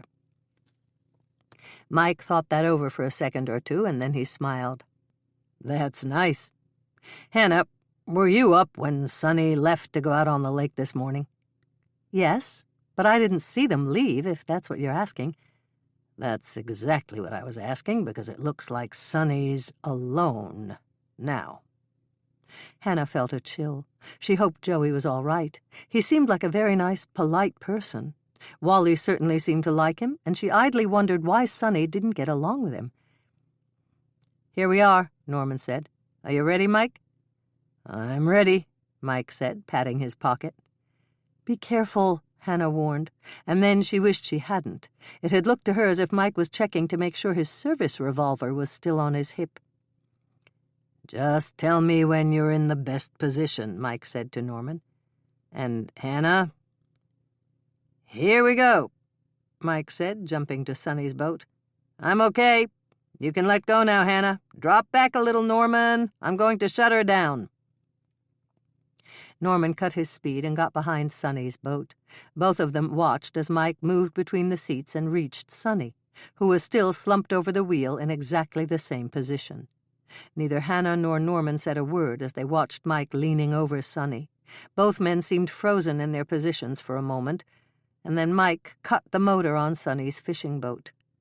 Norman reacted immediately, cutting his motor so that they were floating behind Sonny's boat. They waited for what seemed like an eternity before Mike straightened up and reached for his phone. "Your phone, Hannah," Norman said as Hannah's cell phone began to ring. Hannah answered quickly. "Yes, Mike? Is everything okay?" "No. Listen carefully, Hannah. I need you and Norman to go back to the inn and get Doc." "Okay. Do you want us to bring him back out here?" "No. Doc knows Eden Lake. Just find him and tell him I'm out here at the Lily Garden. And if Doc's got a patient, you can tell him that there's no need to hurry." Hannah winced. "Does that mean that Sonny is—" She stopped speaking and swallowed hard, reluctant to voice that final word. "Yes. You can tell Doc I'm calling the crime scene boys, and I'd like him to get out to establish the time of death before they arrive." Hannah took a deep breath. "Is there anything else you want Norman and I to do?" "Yes. After you send Doc out here, try to find Joey. And if you find him, keep an eye on him." Hannah gave a little nod, even though she knew that Mike couldn't see her. "Then Sonny was murdered?" "Sure looks like it to me, but don't mention that to anyone else." "How about Dick and Sally? Can I tell them that Sonny was murdered?" There was silence for a moment, and then Hannah heard Mike sigh. "You can tell them that Sonny's dead, but warn them not to tell anyone else until I get back to the inn. You got that?" "I got it," Hannah promised. "Is there anything else you need us to do?" "Not really. But if you run into Joey, keep an eye on him. Stick to him like glue, and don't let him wash his hands or take a shower." "Does that mean that Sonny didn't die of natural causes?" "Not unless those caramel pecan rolls Mr. Bowman was eating were poisoned." "Of course they weren't. I made them myself." Mike laughed, but there was no humor in it. "You ask too many questions, Hannah. Just don't mention this to anyone except Dick and Sally. I'll tell you more about it when the crime scene boys are finished out here and I get back to the inn." Mike disconnected the call, and Hannah turned to Norman. "Mike wants us to go back to the inn and find Doc." "Is that all he told you?" "That's all he said, but he called Sonny Mr. Bowman." "And what does that mean?" "Mike always uses the formal term of address when he refers to homicide victims." "Got it," Norman said, starting his motor and heading back toward the inn. They rode for several minutes, and then Norman turned to Hannah. "I almost asked Mike if he needed me to come back to keep him company." "He would have told you no," Hannah replied, leaning close so that Norman could hear her over the sound of the motor. "That's what I thought, so I didn't ask. I guess it doesn't bother Mike to keep murder victims company until other officers arrive." Hannah thought about that for a moment, but she didn't comment. She wasn't sure whether it bothered Mike or not, but deep down she suspected it was one of the parts of his job that Mike really didn't like. Chapter 9. Once they got to the inn, Hannah and Norman went straight to Doc's office to tell him what had happened. Doc grabbed his bag, ushered them out of his temporary office, assured them that he knew exactly where the water lily garden was located, and hurried out to get his boat. "Where to next?" Norman asked as they walked down the hallway. "Let's see if we can find Dick. He may have seen Joey." They found Dick in the bar, restocking the shelves with bottles. Norman and Hannah pushed through the saloon-type doors and walked up to the long mahogany bar. "Bar's closed," Dick told them apologetically. "No problem," Norman assured him. "We didn't want a drink. Do you have a minute to talk to us, Dick?" "I always have time for you two," Dick said. "How about something non-alcoholic to wet your whistles?" "An Arnold Palmer, if you can make it," Norman said, pulling out a bar stool and sitting down. Dick nodded. "I've got it. I just made up a pitcher of lemonade, and I've always got iced tea." He turned to Hannah. "How about you?" "I'll have the same," Hannah said, pulling out the bar stool next to Norman and seating herself.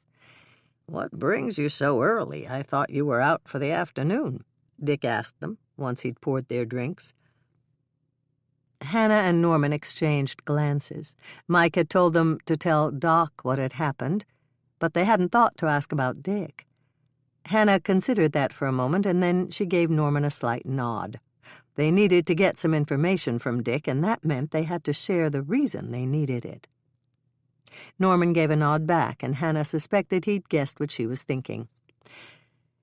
"Okay, Dick," she said, "there's a problem, and I can tell you about it, but it can't go any further than you."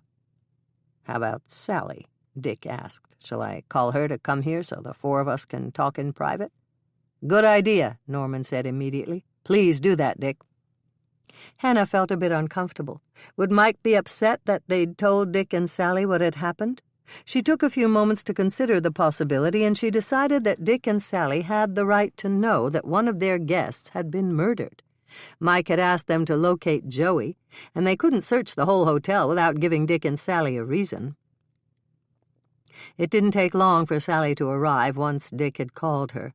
She came through the doors to the bar, looking extremely curious.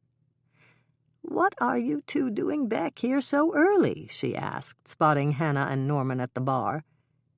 "There's a problem, Sally," Norman told her. "With one of the contestants?" Sally asked, beginning to look worried. Hannah shook her head. "It's Sonny. He's—" She stopped and motioned to the bar stool closest to her. "Sit down, Sally." Sally slid onto the bar stool. "What about Sonny?" she asked. "Did he get into some sort of trouble again?" "You could say that." Hannah gave a quick nod. "It's big trouble this time, Sally." "With another one of the contestants' wives," Sally guessed, giving an exasperated sigh. "We all saw what happened in the bar last night, and I'm really grateful that all of you were here. You saved us from a situation that could have gotten really bad." "That's right," Dick agreed. "You saved us from even bigger trouble. I hate to think of what would have happened if those two husbands had walked in and noticed what was going on before you defused the situation." "Wally warned me that Sonny got out of line when he drank too much," Sally told them. "He really thought that having his daughter here would keep Sonny from acting up again." "I must be missing something," Hannah said. "What does Wally's daughter have to do with it?" "Wally's daughter, Lily, is Sonny's fiancée," Sally told them. "Wally thought that if anyone could calm Sonny down, it would be Lily. Wally knew he had to have someone to keep an eye on Sonny, so he called Lily last night." Hannah's mind went into warp speed. Had Lily been so upset with Sonny that she'd murdered him? It was definitely a possibility, and that made Lily a suspect, right along with Joey. "Could we talk to Lily?" she asked. Dick shook his head. "She's not here anymore. I checked, and the night desk clerk said that she left early this morning." "I didn't know Sonny was engaged," Hannah said, still surprised at that fact. "He is, and that's not in his publicity release," Dick told them. "Sonny's publicist thought that it might hurt his image." Dick refilled their glasses and brought Sally a glass of lemonade. Once he'd done that, he turned to Hannah. "You haven't told us about Sonny's latest trouble yet." Hannah took a deep breath. She hated to be the one to deliver bad news, but it seemed to fall on her shoulders more often than it should have. She swallowed once, took another breath for courage, and then she said, "Sonny's dead." "Dead?" Sally repeated, setting her lemonade glass down with a thump. Dick's eyes narrowed slightly. "Dead? How?" he asked. Hannah looked at Norman and gave him a slight nod. She'd delivered part of the shocking news, and now it was his turn. "He was murdered," Norman said. "At least that's what Mike thinks. Doc is on his way out to Sonny's boat right now to confirm that fact." Sally took a moment to compose herself. "Does Wally know?" she asked. "No one here at the inn knows, except you, Dick, and Doc. Mike asked us to come back here to tell Doc and to have us try to locate Joey." "Joey?" Dick looked surprised. "You saw him this morning, didn't you, Sally?" "I did. It was early, and he was getting ready to go out on the boat with Sonny when I ran into him in the lobby. He told me he was sorry that he was going to miss our great breakfast buffet. So I asked him if he wanted us to pack up some breakfast for them to take out on the lake. He said no, that he was in too much of a hurry, and Sonny had already gone out to the boat." "What time was that?" Hannah asked her. "I'm not completely sure, but it was well before dawn. The sky wasn't even beginning to lighten yet, and I'd just run out to the lobby with coffee for the desk clerk. Craig's a college kid, and he's up all night, so I always bring him coffee." Hannah nodded. "It must have been before 5, because I came down from the room a little before that. Andrea was still sleeping, and I didn't wake her. I just started making the day's caramel pecan rolls." "Did you see Joey get into the boat?" Norman asked Sally. Sally shook her head. "No, it was too dark to see the dock from the window." "So you don't know for sure if Joey actually went on the boat with Sonny," Hannah concluded. "That's true, but I don't have any reason to think he didn't." Sally stopped speaking and frowned. "Was Joey on the boat when Mike found Sonny?" Hannah hesitated a moment, and then she shook her head. "No, and I'm sure that's the reason Mike asked us to try to locate Joey." "I hope he's all right." Dick looked worried. "Joey's a good guy. He was always polite and nice to Sonny, and Sonny treated him like, well, you know." "It's true," Sally confirmed. "All you have to do is watch one of the fishing shows, and you can see he treated Joey like a hired servant." Sally stopped speaking and looked thoughtful. "Rosa's cleaning Joey's room today. Do you want me to call her and ask her if Joey's in his room?" "Yes, please," Hannah said quickly. "Hello," a voice called out from the doorway. "Is this a private meeting, or can anyone come in and get something wet to drink?" "Joey," Sally gasped. "We were just about to ask Rosa if she'd seen you." "Not a word about Sonny," Hannah warned Dick and Sally. "You know nothing, okay?" When both of them nodded, she turned around on her bar stool and waved at Joey. "Come in, Joey," Dick said, gesturing toward the bar stool next to Norman. "Lemonade, iced tea, or an Arnold Palmer?" "Lemonade, please," Joey said, sliding onto the bar stool. "What's going on? It looked like serious business in here." "Serious enough," Hannah said, taking the lead. "We thought you went out on the boat with Sonny this morning." "I did. I was with him for over an hour before he got mad at me and dropped me off back here." "Was it still dark when you got back here?" Norman asked him. "Yeah, it didn't even start to get light until after I'd taken a shower." "When you came back, you took a shower in your room?" Hannah asked him, doing her best not to look as disappointed as she felt. If Joey had taken a shower, there was no longer a possibility of gunpowder or any other residue. "So you took a shower and dressed in clean clothes?" she asked. "Yeah, I threw my clothes in a laundry bag and put it out in the hall. That's what it said to do." "Exactly right," Sally confirmed. "Why was Sonny mad at you? Was Sonny drinking this morning?" Dick asked. "Of course he was. He keeps bottles stashed in his live well. I didn't know it when I got on the boat. All he had out was a thermos, and I thought it was coffee." "Was he acting drunk?" Sally asked. "Yes, but at first I thought he could have still been drunk from last night. You guys saw him. He tied one on and then some. I don't know whether he kept on drinking all night or started drinking when he woke up this morning. All I know is that he was a bit shaky when we went out on the lake this morning." "Did Sonny mention that Lily was here last night?" Hannah asked him. "No." Joey looked very surprised. "Is she still here?" "No," Dick answered. "The desk clerk said she checked out early this morning." "That makes sense. Lily was probably disgusted by the fact he fell off the wagon again." "That's happened before?" Hannah asked. "At least twice that I know of. This is the 3rd alcohol treatment program he's been in, and we all thought he was doing okay."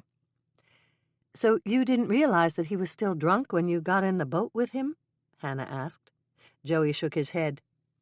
"Sonny was good at hiding it. I knew he'd been completely blotto last night in the bar, but I thought he'd be sober this morning. If I'd known he was buzzed, I wouldn't have let him handle the boat. Maybe I was still sleepy or just not observant enough, but I didn't catch on to what was happening until Sonny spilled his thermos all over me, and I smelled it." "So what was in the thermos?" Dick asked. "Smelled like bourbon or some sort of whiskey.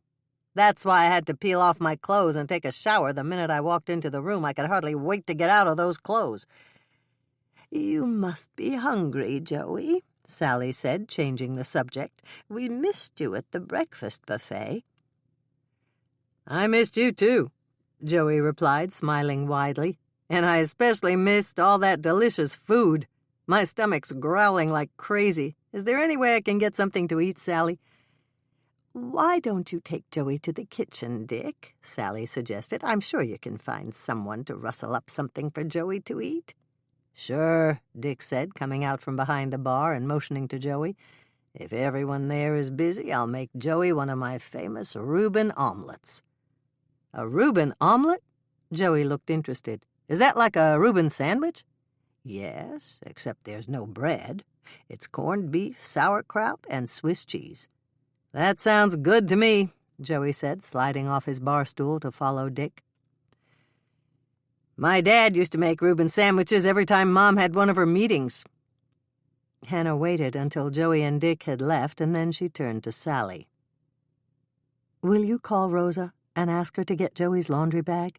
Mike's going to need the clothes Joey wore on the boat. And you'd better tell her not to clean Joey's room. Mike may want to send his crime scene people up there to check it out for any trace evidence." Sally pulled out her cell phone and did what Hannah had asked, but she looked worried after she'd put away her phone. "You don't think Joey killed Sonny, do you?" "Not really, but everyone's a suspect at this point." "Does that mean that you're going to help with the investigation?" Sally asked. "I'd like to," Hannah answered quickly, and then she thought she'd better qualify that. "At least, I think Mike might ask me to help. Norman and I will just have to wait and see what he wants us to do." "What do you think he'll say?" Sally asked. "I'm not sure, but he may tell us that he wants us to leave everything to him." Sally looked amused. "You could be right, but that's never stopped you before." "That's true," Hannah admitted. "But I don't really have a vested interest in this case. It's not like I knew Sonny well. Actually, the only dealings I had with him all took place at the breakfast buffet." "Yes, except for dancing with him," Norman pointed out. "That's true, but it wasn't like I wanted to dance with him. It was my turn, and I had to rescue Michelle." "How about watching the fishing show?" Sally asked her. "I've never seen it. I just heard Andrea talk about it." She took a deep breath and tried to explain. "It's been different in the past, Sally. Either I've found the victim, or someone close to me has. This time, all I did was spot Sonny's fishing boat circling out of control. Mike was the one who discovered that Sonny was murdered. If he tells me that he doesn't need my help, then I'll have to step back." Sally didn't look convinced.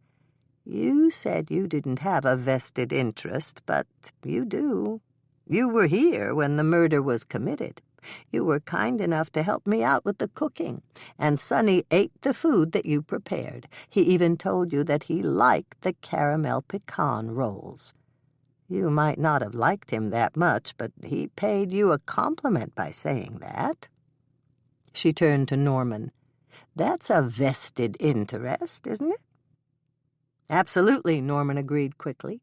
"Not only that, Hannah was with me when we spotted Sonny's boat, and both of us suspected that something was wrong." "There you go," Sally said, smiling at Norman. "And don't forget that Mike sent you two back here to tell Doc about the murder." Hannah gave a reluctant nod. "That's all true," she said. Sally was obviously pleased at Hannah's response. "Since you agree with us, you can't just step back and do nothing. Just by sending you back here to the hotel to notify Doc, Mike was asking for your help." "There's something else, too," Norman added. "Mike asked both of us to locate Joey and keep an eye on him. We're part of this investigation, Hannah. And don't forget that Bill is gone, and so is Rick. The new guy's on vacation, and Mike and Lonnie are the only detectives left. Mike and Lonnie are going to need us to do some of the legwork for them." "Well, maybe," Hannah conceded. "Not to mention that you and Norman are friends of ours," Sally pointed out. "Of course we are," Hannah said quickly. "And this whole mess with Sonny could reflect badly on the Lake Eden Inn. You want to help us, don't you?" "Yes, of course I want to help." Sally began to smile. "Thank you, Hannah. Dick and I have a lot at stake here." "I know you do," Hannah said. "And you do want to investigate, don't you, Hannah?" Norman asked her. "Of course I do." "So then, that's a yes, you're going to investigate?" Sally pushed for a definite commitment. Hannah sighed. Sally and Norman were relentless. "It's a yes," she said. "I promise that I'll do my best to find out who killed Sonny." Reuben omelet. Do not preheat the oven yet. You will only use the oven to keep finished omelets warm while others are being cooked. This is a stovetop recipe. Hannah's first note. This recipe is designed to serve 4 people, unless you invite Mike. He ate 3 out of 4 omelets when Michelle and I invited him for breakfast. Ingredients: 1 cup sauerkraut, 4 tablespoons Thousand Island dressing, 5 gherkins, small sweet pickles, 4 tablespoons salted butter, 8 large eggs, 1/2 cup water, 8 slices Swiss cheese thinly sliced, 3/4 pound corned beef brisket thinly sliced. Hannah's second note. I get all these ingredients from the deli section of Florence's Red Owl grocery. She slices the corned beef and the Swiss cheese for me. Hannah's third note. Gherkins are small, sweet pickles. If you can't find them in your grocery store or deli, you can substitute 2 tablespoons of sweet pickle relish. Prepare your pan. If you have an omelet pan, you'll use that. If you don't, you can use any frying pan that is large enough to hold 2 large eggs, with room to maneuver a spatula to flip one side of the omelet over the other. You will use this frying pan for all 4 omelets. Do not spray the inside of your pan with any nonstick cooking spray or grease it in any way. You will be heating it up and then adding salted butter. You will also need a serving platter that can hold 4 omelets and can be placed in an oven to warm. Hannah's fourth note. Michelle, Andrea, and I have large crockery serving platters that Mother gave us for Christmas one year. She bought one for herself, too. I'm sure that she was hoping we'd fill them with something to serve at her house. Directions. Measure out 1 cup of sauerkraut, leaving as much juice behind in the jar as possible. Drain the cup of sauerkraut in a strainer over a bowl, reserving the juice to pour back into the jar with the sauerkraut left in the jar. Pat the sauerkraut dry with several layers of paper towels. Hannah's fifth note. I sometimes line my strainer with a large coffee filter. It's surprising how dry the sauerkraut gets when it's on top of the coffee filter. Place the 4 tablespoons, that's 1/4 cup, Thousand Island dressing in a small bowl on the counter. Use a sharp knife to chop the gherkins into very small pieces. Add the minced gherkins to the bowl with the Thousand Island dressing and stir them in. Choose a larger bowl, one that will hold all 8 eggs and a 1/2 cup of water. Break the eggs into the bowl and whisk them together. Add the 1/2 cup of water and continue to whisk until the mixture is light and fluffy. Turn one of your stovetop burners on medium heat. When your pan is hot, add the tablespoon of butter and swish it around until the bottom and sides of the pan are coated with butter. Turn the burner up to medium-high heat. Give the egg mixture a quick whisk and then pour 1/4 of it into the heated frying pan. Using a wide heat-resistant spatula, lift the edges of the eggs around the outside of the pan and tilt the pan to let the uncooked portion flow underneath. While the top of the eggs are still moist and look creamy, add 2 slices of cheese to 1/2 of your omelet and add 1/4 of the corned beef brisket on top. Hannah's sixth note. Don't forget that you're making an omelet, and you will fold 1/2 of the eggs in the pan over on the other half to finish your creation. Once the meat is in place, top it with 1/4 of the sauerkraut. Use the wide spatula to flip the bare side of the omelet over to cover the side with the Swiss cheese, corned beef brisket, and sauerkraut. Slide the wide spatula under your omelet to loosen it and immediately remove it from the frying pan. Transfer your omelet to a serving platter and place it in your barely warm oven.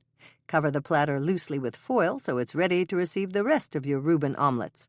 Repeat 3 more times. To serve, once all 4 of your omelets are on the serving platter, top them with the Thousand Island dressing that you mixed with the finely chopped gherkins. Yield 4 2-egg omelets that will serve 4 people, unless you invite Mike. Reread Hannah's first note. Chapter 10. I have to get this, Hannah said, standing up and walking to another table to take the call. It was Mike, and she wanted him to know that they'd told Sally and Dick that Sonny was dead. "Doc's here." Mike wasted no time on preliminary politeness. "He's confirmed that Sonny's death is definitely a homicide." "We managed to locate Joey," Hannah told him, relating the conversation they'd had with Joey in the bar. "Okay, just make sure he stays with Dick," Mike cautioned. "Do you happen to know if Joey is a good shot?" "Was Sonny shot?" Hannah asked. "Yes, in the back. Whoever shot him from a distance was a heck of a marksman." Hannah shuddered slightly. "I'm having trouble believing that Joey could do something like that." "I know. Joey seems like a really nice guy. But you've got to remember that nice guys can go off the deep end and take their revenge. And Joey must know how to handle firearms." "You're right," Hannah said, going on to tell Mike about the laundry bag of Joey's clothes that Rosa was saving. "When Dick and Joey come back to the bar, do you want us to ask Joey if he knows how to handle firearms?" "No, you can leave that to me. I'll take care of it when I get there. Just keep him at the inn, Hannah. Lonnie and I will question him later." Hannah was thoughtful as she ended the call. It was difficult to believe that Joey could execute anyone. But as Mike had pointed out countless times, the most unlikely people could turn out to be killers. "Is everything all right, Hannah?" Norman asked as she climbed back on her bar stool. "Yes, everything's fine," Hannah replied. "How are you two doing?" "We're fine," Sally told her. "We were just talking about the prizes Wally's giving for the fishing competition." Sally stopped and took a deep breath. Was that Mike on the phone? "Yes." "Is Doc with him?" Hannah gave a nod. "Mike said he should be back soon." She took another swallow of her Arnold Palmer, and then she turned to Norman. "Mike wants us to stay here until Dick and Joey get back." "Is Joey still a suspect?" Sally asked. "I think so," Hannah said. "And Mike's sure it was murder?" Hannah nodded. "That's what he said. Doc will have to confirm it with an autopsy, of course, and establish the time of death. But Mike sounded very positive when he told me. And Mike told me that Doc was 99% certain that no one committing suicide would shoot themselves in the back." Sally looked a bit sick at the thoughts that were probably running through her mind, and Hannah almost wished she hadn't said anything. "When do you think Mike will be back?" Sally asked. Norman glanced at his watch. "That probably depends on the crime scene people that Mike called in, but it can't take as long as a large murder venue." "True," Hannah agreed. "A fishing boat isn't that big." Sally gave a little smile. "No, but Wally's fishing boats are a lot bigger than the ones Dick rents. They're equipped with everything you could ever want in a fishing boat." "They sure are," a voice spoke from the doorway, and all 3 of them turned to see who was there. "Mike!" Hannah was pleased. "You certainly got here quickly. Did your crime scene people come back with you?" "Yes. I wanted them to go through Joey's room, and Rosa was in the hallway outside.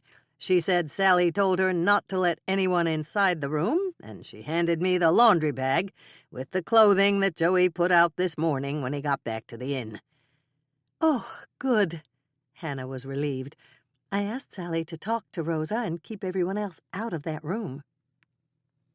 He turned to Hannah and Norman. "I'm glad you found Joey." "Actually, he found us," Hannah said. "I was about to ask Dick and Sally about him when Joey walked into the bar." "Where is he now?" "He's still with Dick in the kitchen," Sally answered. "Joey said he was hungry, and Dick offered to make him one of his special omelets." Mike turned to Hannah again.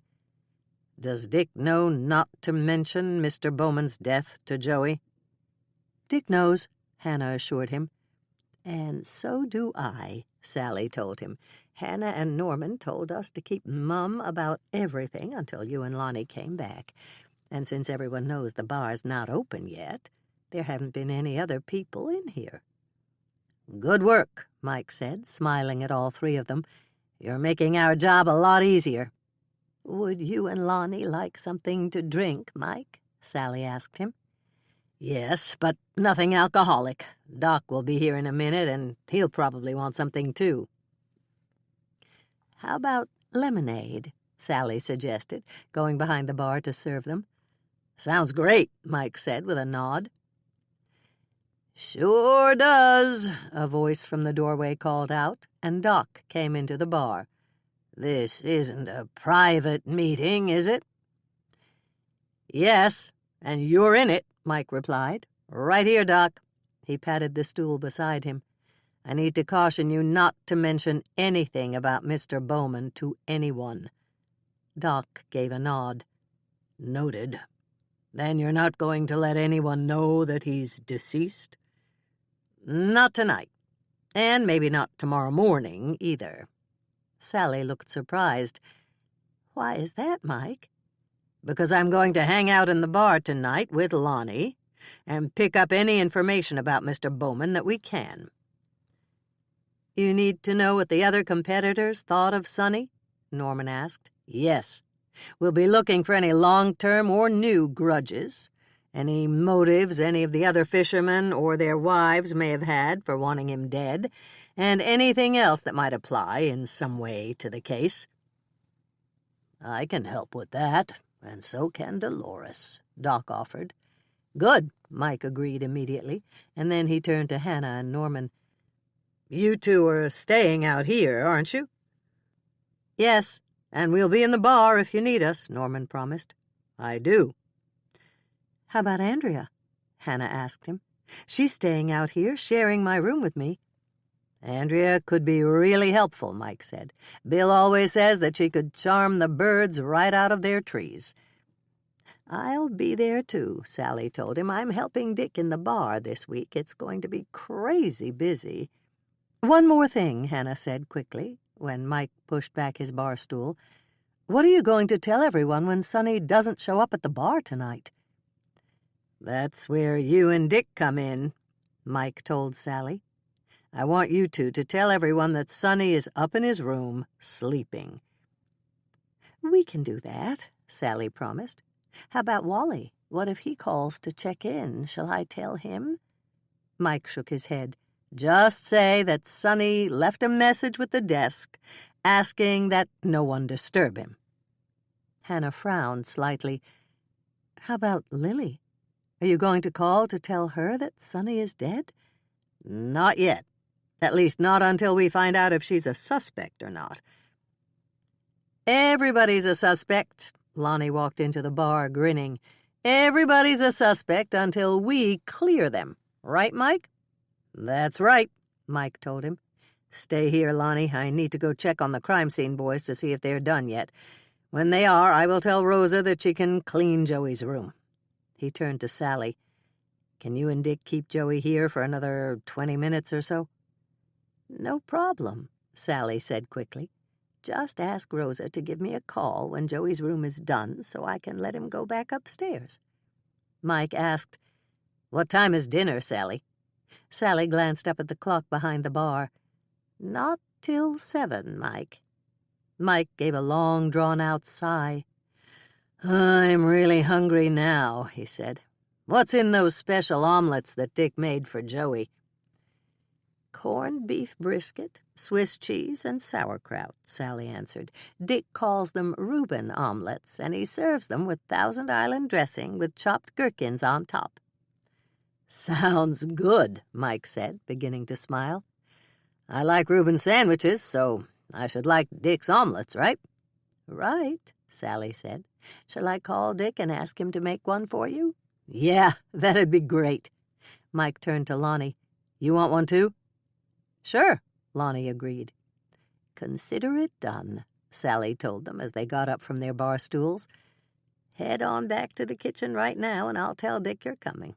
There may even be a couple of caramel pecan rolls left from the breakfast buffet, if Joey didn't eat them already."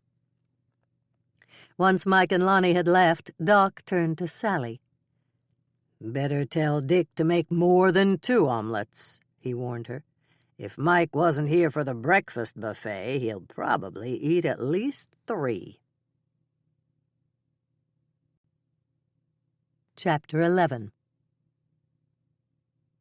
There was a knock on the door, and Hannah opened it. "Andrea," she said as her sister rushed into their room.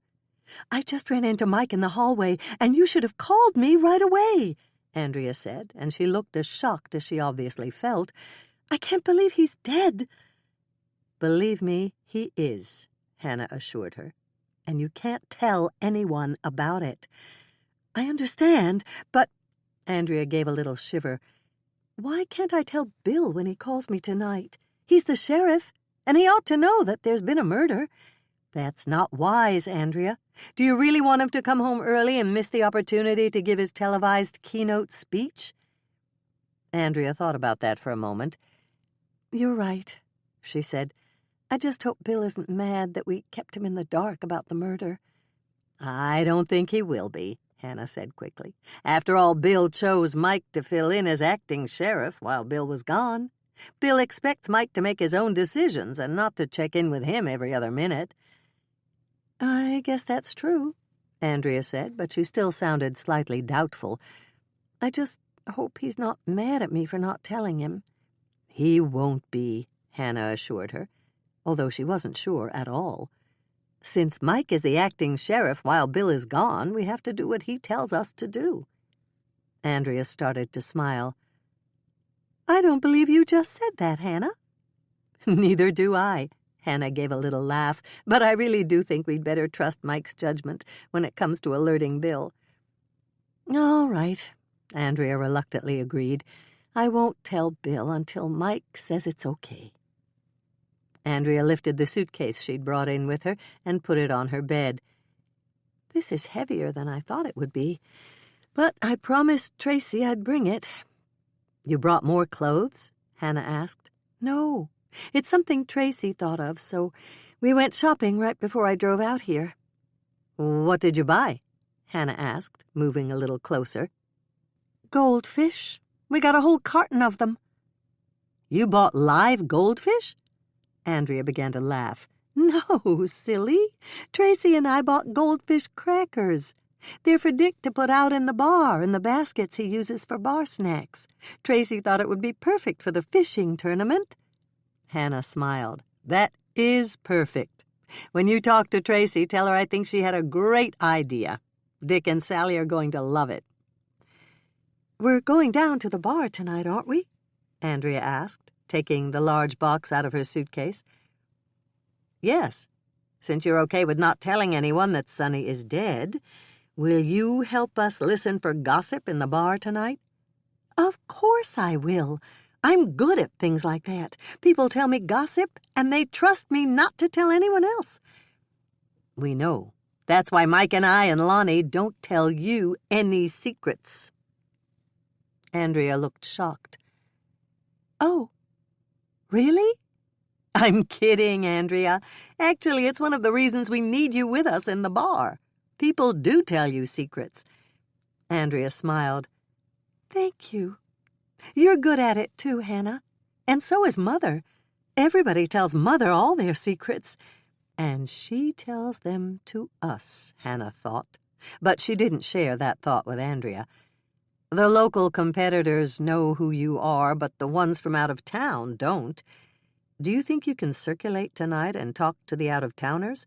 We need to find out what they thought of Sonny." "Of course I can," Andrea replied immediately. Hannah smiled. "I know. We need to know if anyone who came here had a past history with Sonny." "I get it," Andrea said. "You want to find out if any of them had a motive for wanting Sonny dead." "Exactly right. The only thing you can't do is tell anyone the real reason that Sonny isn't down in the bar drinking the way he did last night." There was a knock on their door, and Hannah went to answer it. She was surprised to see Rosa there with a tray. "Hi, Rosa," she greeted Sally's head housekeeper. "What's all this?" She gestured toward the tray. "Sally sent me up with coffee and something they just baked in the kitchen. Can I come in?" "Of course," Hannah said, opening the door all the way. "Whatever it is smells really good." "It's blueberry coffee cake, and it is good. I had a piece before I came up here." "Do I smell blueberries?" Andrea asked, coming out of the bathroom wearing one of Sally's Lake Eden Inn robes. "Blueberry coffee cake," Rosa said, setting the tray on the dresser. "Help yourself, both of you." "Do you know if Sally needs help in the kitchen?" Hannah asked. "I'm all ready for tonight, but I could run down there if she does." Rosa shook her head. "She's training a new helper for the pastry chef, but she told me that he was doing great. She was all smiles when I went to pick up your tray." "Okay, then. If you go back down there, tell her that we'll see her in the bar tonight, and—" "What did you just think of?" Andrea asked when Hannah began to frown. "I was just wondering if the blonde will be there." Rosa smiled. "Oh, she'll be there." Hannah just stared at Rosa for a moment. "Will you please tell us what you know that we don't know?" she asked. "I don't know if—" Rosa stopped speaking and gave a huge sigh. "I'm just not sure if I should be the one—" She stopped speaking again and frowned heavily. "What is it, Rosa?" Hannah asked her. "I don't know if I should say anything to you or not," Rosa blurted out. Then she stopped, drew a deep breath, and asked, "Are you two girls investigating?" Both Andrea and Hannah were dead silent for a moment, and then they exchanged glances. "Would that make a difference?" Hannah asked Rosa. "Maybe." "Look, girls," Rosa sighed again and looked terribly uncomfortable. "I know I shouldn't tell tales out of school, but I put two and two together, and I figure Mr. Sonny is dead. Am I right?" "Oh, Lord," Andrea said, not entirely under her breath. "Of course you put two and two together," Hannah said directly to Rosa. "And you're right, Rosa, but please don't tell anyone, especially Mike or Lonnie, that I said that. And yes, we are investigating."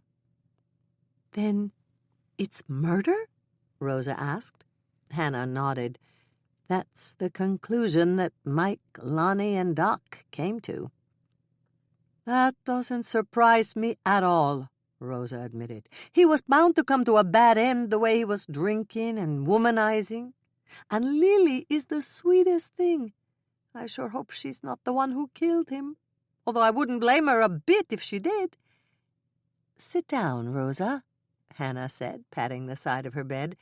"Tell us what you know, and maybe it'll help Lily. You sound as if you think she's a nice person." "I do, and I'm pretty sure she is. No woman should have to put up with the grief that man gave her.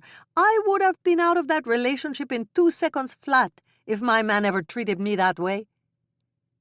"Because he flirted with other women?" Andrea asked. "Not just flirted," Rosa exclaimed, looking irritated. "I don't know how he could treat her like that, when Lily got him the best job he'd ever had. Wally knew that Sonny didn't know anything about fishing, but his daughter was so insistent he told her he'd give Sonny a try.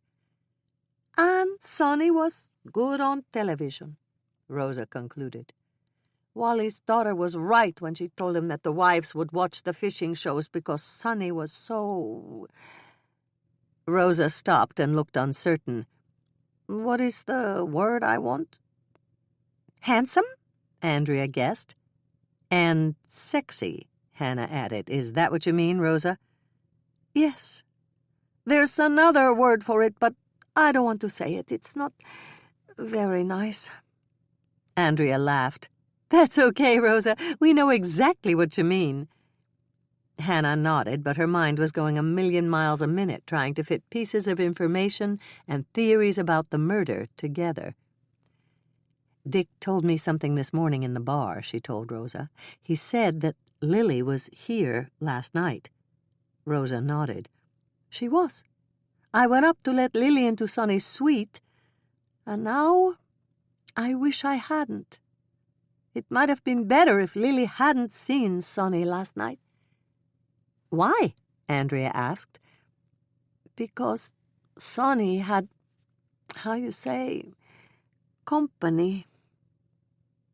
You're talking about female company? Andrea asked, and it was a cross between a statement and a question. Yes, she was there in the bed with him. The blonde? Hannah guessed. Yes, I saw her there when I came in to turn down the lights. He was sleeping, but she wasn't. She was not nice to me. What did she do? Andrea asked. She told me to get lost, and she said she'd have me fired if I ever told anyone I'd seen her. So I haven't, until now. That's okay, Hannah reassured her. It's just an empty threat, Rosa. There's nothing she could do to you. That's right, Andrea agreed. You work for Sally, and Sally knows how valuable you are. Rosa gave a big smile. Thank you for telling me that. I love working here. Sally gave me my own room for the whole fishing tournament, so I don't have to drive back home. And I don't have to pay for the room, or the food, or anything. That's wonderful, Rosa, Andrea said, and it proves how much Sally values you as her head of housekeeping. That's true, Hannah agreed, and Sally obviously trusts you to take care of any problems with the guests. Was Lily very upset when she got here? Andrea asked. Oh, yes. I was in the lobby when she came in and asked for the key to Sonny's suite.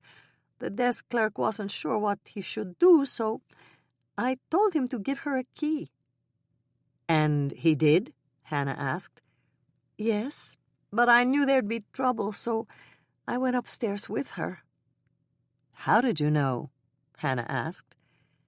I was in the hallway when that woman knocked on the door, and I saw how fast Sonny opened it and pulled her inside. Hannah and Andrea exchanged glances. What Rosa had told them gave Lily a plausible reason for murder. Did you go in with Lily? Hannah asked the housekeeper. No, I just walked her to the door and waited to make sure that she could get in, and I was worried because I didn't know if that woman was still there. What time was this? Andrea asked, and Hannah felt like applauding. Andrea was establishing a timeline, something she'd forgotten to do. It was after midnight. I know because I stop working at midnight and go down to the kitchen to get the tray that Sally always leaves out for me. Then I go to my room, eat the snack that she leaves for me, and go to bed. Is that what you did last night? Andrea asked. No, I was too worried to leave. I was afraid there could be trouble. What did you do? Andrea asked. I stayed in the hallway behind the door to the housekeeper's closet to keep my eye on things, just in case. Rosa began to frown. You don't think I was wrong to stay there and watch, do you? Absolutely not, Hannah said quickly. That sounds entirely reasonable. I think so too, Andrea agreed. Rosa gave a sigh of relief. "I was curious," she admitted. "I wanted to know what would happen. I thought maybe I could help Lily in some way." "You like Lily?" Hannah drew the obvious conclusion. "Yes, very much." "I'm glad you stayed in the hallway, Rosa," Andrea said. Rosa looked grateful for Andrea's words. "I wasn't spying on them. It's just that I was afraid that something bad was going to happen." "And did something bad happen?" Hannah asked. Rosa nodded. "Oh, yes. It was very bad for that woman." Hannah exchanged a warning glance with Andrea. It was time to let Rosa tell them what had happened in her own way. "Please tell us, Rosa," Hannah encouraged her. "There is a clock in the housekeeper's closet, and I looked at the time when I opened the door. It was 20 past midnight. Hannah watched as Andrea pulled out the small notebook that her sister had begun to carry in the outside pocket of her purse. Andrea's notebook had an attached pen, and Andrea held it at the ready. "I didn't want to stay in the closet all night watching the hallway, and I was just thinking about leaving when the door to Sonny's suite opened, and someone without any clothes came out." "What?" Hannah gasped. "That's right." Rosa gave a little smile.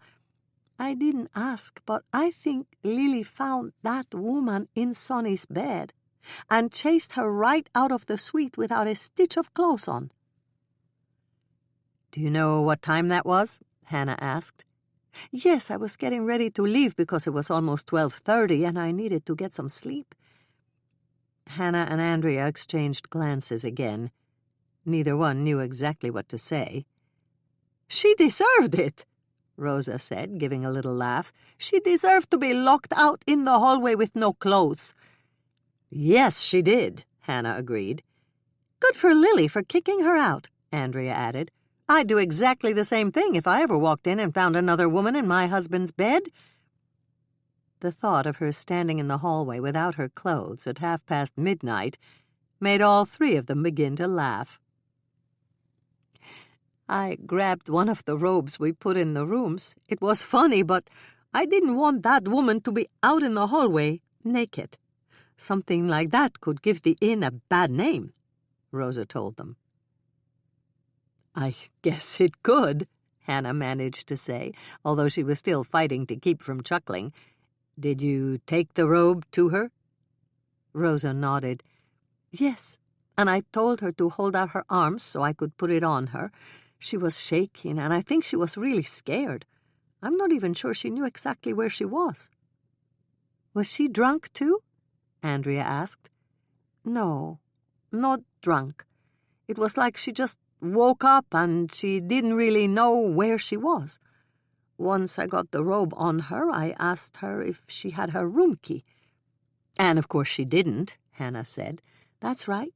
So I grabbed her arm and marched her to the room she was supposed to be sharing with her husband." Rosa continued. "I had the passkey with me, and I was all ready to let her go back inside when I thought of something that scared me a little." "What was that?" Hannah asked her. I asked her if her husband would be mad at her for leaving in the middle of the night. "What did she say?" Andrea asked.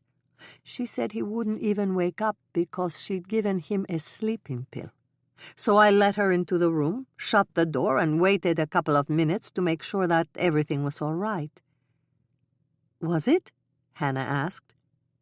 "Yes. Then I went to the kitchen, picked up the tray that Sally had left for me, took it to my room, and went to bed." "Did you see Lily this morning?" Hannah asked. "No. I didn't wake up until 9, and the desk clerk said she'd left by then. I'm not sure what time, but he's at the desk now, if you want to ask him." Hannah nodded at Andrea, who jotted it down in her notebook. "Thank you for telling us all this, Rosa." "You're welcome." Rosa began to frown again. "You don't think that—" She stopped and frowned even deeper. "You don't think that Lily killed Sonny.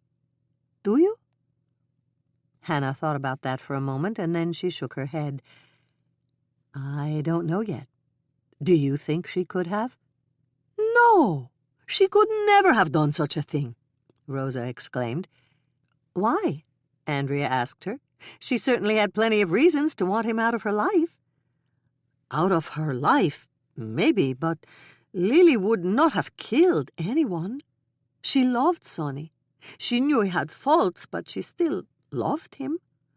And I can't believe that she could—" Rosa turned to Hannah. "You don't understand. Lily is a gentle person. She could never shoot anyone." Rosa glanced at her watch and frowned. "I have to go. I'm going to help Sally serve the evening buffet for the fishermen." "Please keep your ears open for any talk about Sonny," Hannah told her. "Nobody knows he's dead, and all the fishermen will think is that he chose not to eat at the buffet." Rosa gave a nod. "Is this the invisible waitress trick you told me about, Hannah?" "That's right. It works, Rosa. People go right on talking when you fill their coffee cups or bring them food." "I know. I tried it at one of Sally's luncheons. That's how I learned that Mrs. Dugan's youngest daughter is having another baby." "I didn't know Fanny was having another baby," Andrea said, once they'd said their goodbyes and Rosa had left. "You look shocked," Hannah said, staring at her sister. "Is there something wrong with Fanny having another baby?" "No, it's not that," Andrea said. "It's just that Rosa gave me an idea for the bar tonight." "What's that?" "I'm going to be Dick and Sally's new barmaid. I'll deliver drinks and appetizers. That'll give me an excuse to go from table to table, and I might overhear something that could help us in our investigation." "That's a very good idea, Andrea. But aren't you too tired to work tonight, after all you've done today?" "I'm too tired to work, but delivering drinks and appetizers isn't exactly working. And I'll be able to pick up a lot more information that way than I would just going over, sitting down, and trying to make conversation with people I don't know." "That's true," Hannah agreed. "I just don't want you to wear yourself out, Andrea. We're trying out a couple new recipes tomorrow, and I'm going to need you in the kitchen." "No problem," Andrea insisted. "Besides, I'm younger than you are, Hannah, and I have more energy than you have. I read an article that said women over 40 need a lot more sleep than younger women."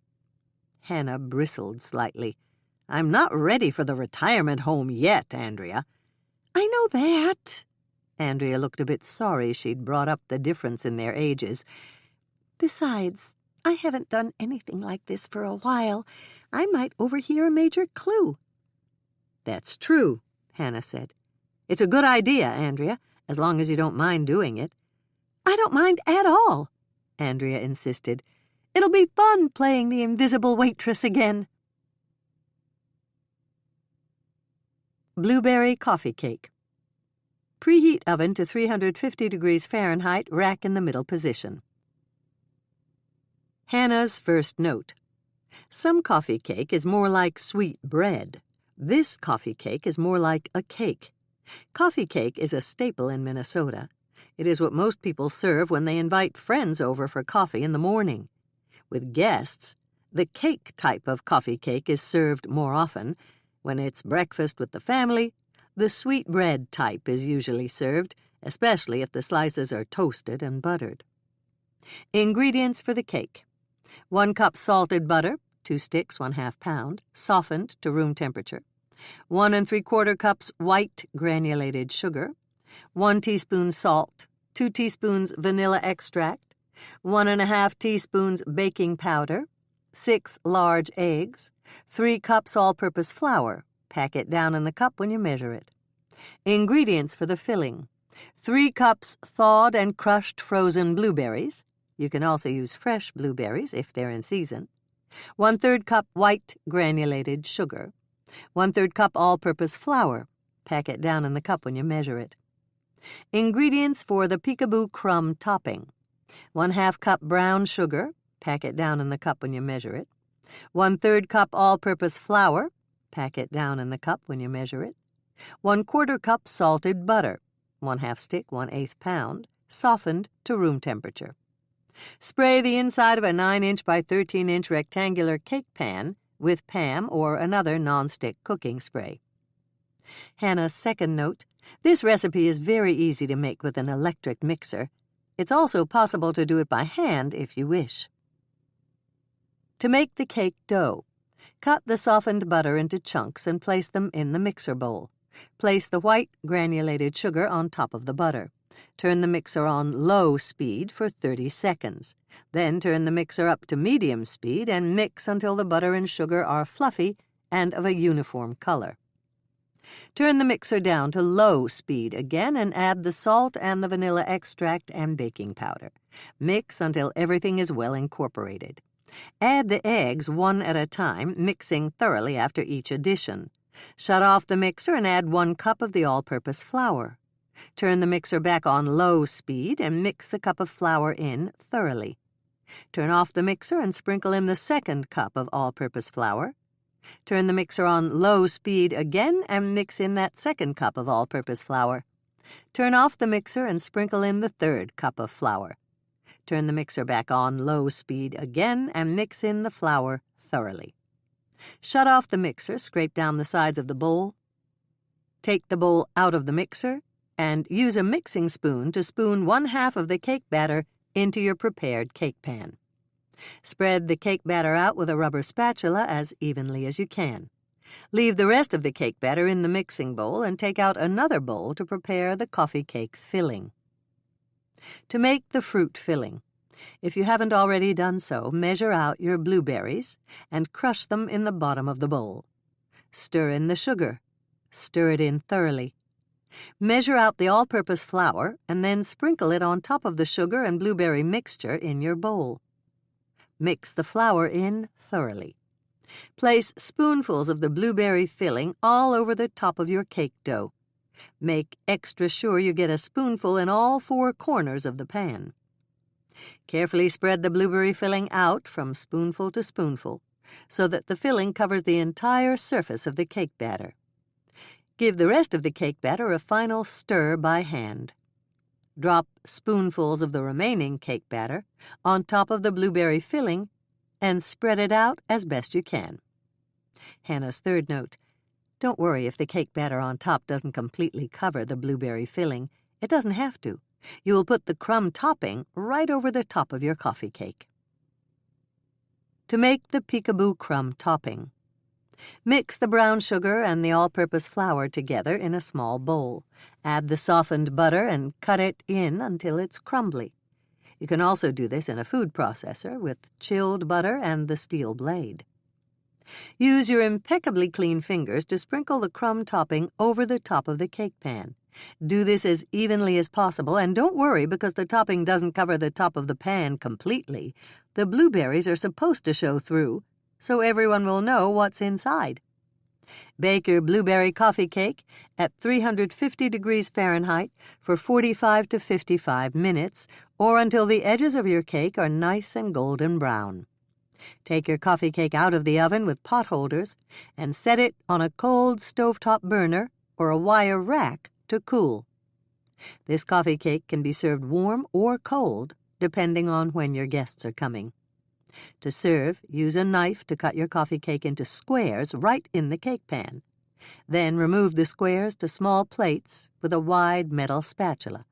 Be sure to serve your blueberry coffee cake with plenty of strong, freshly brewed coffee or icy cold glasses of milk. Yield at least 12 squares of delicious fruit-filled coffee cake that both adults and kids will enjoy.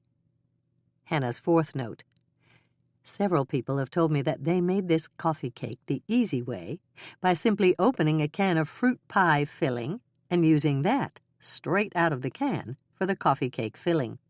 I told them that Edna Ferguson, the queen of shortcuts, would be proud of them. Lisa told me that Aunt Nancy is going to try to make this coffee cake with a mincemeat filling at Thanksgiving.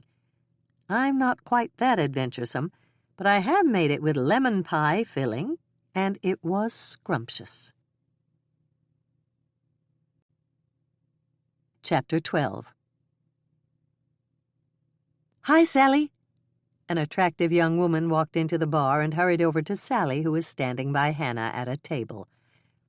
"I didn't expect to see you today," Sally said, looking surprised.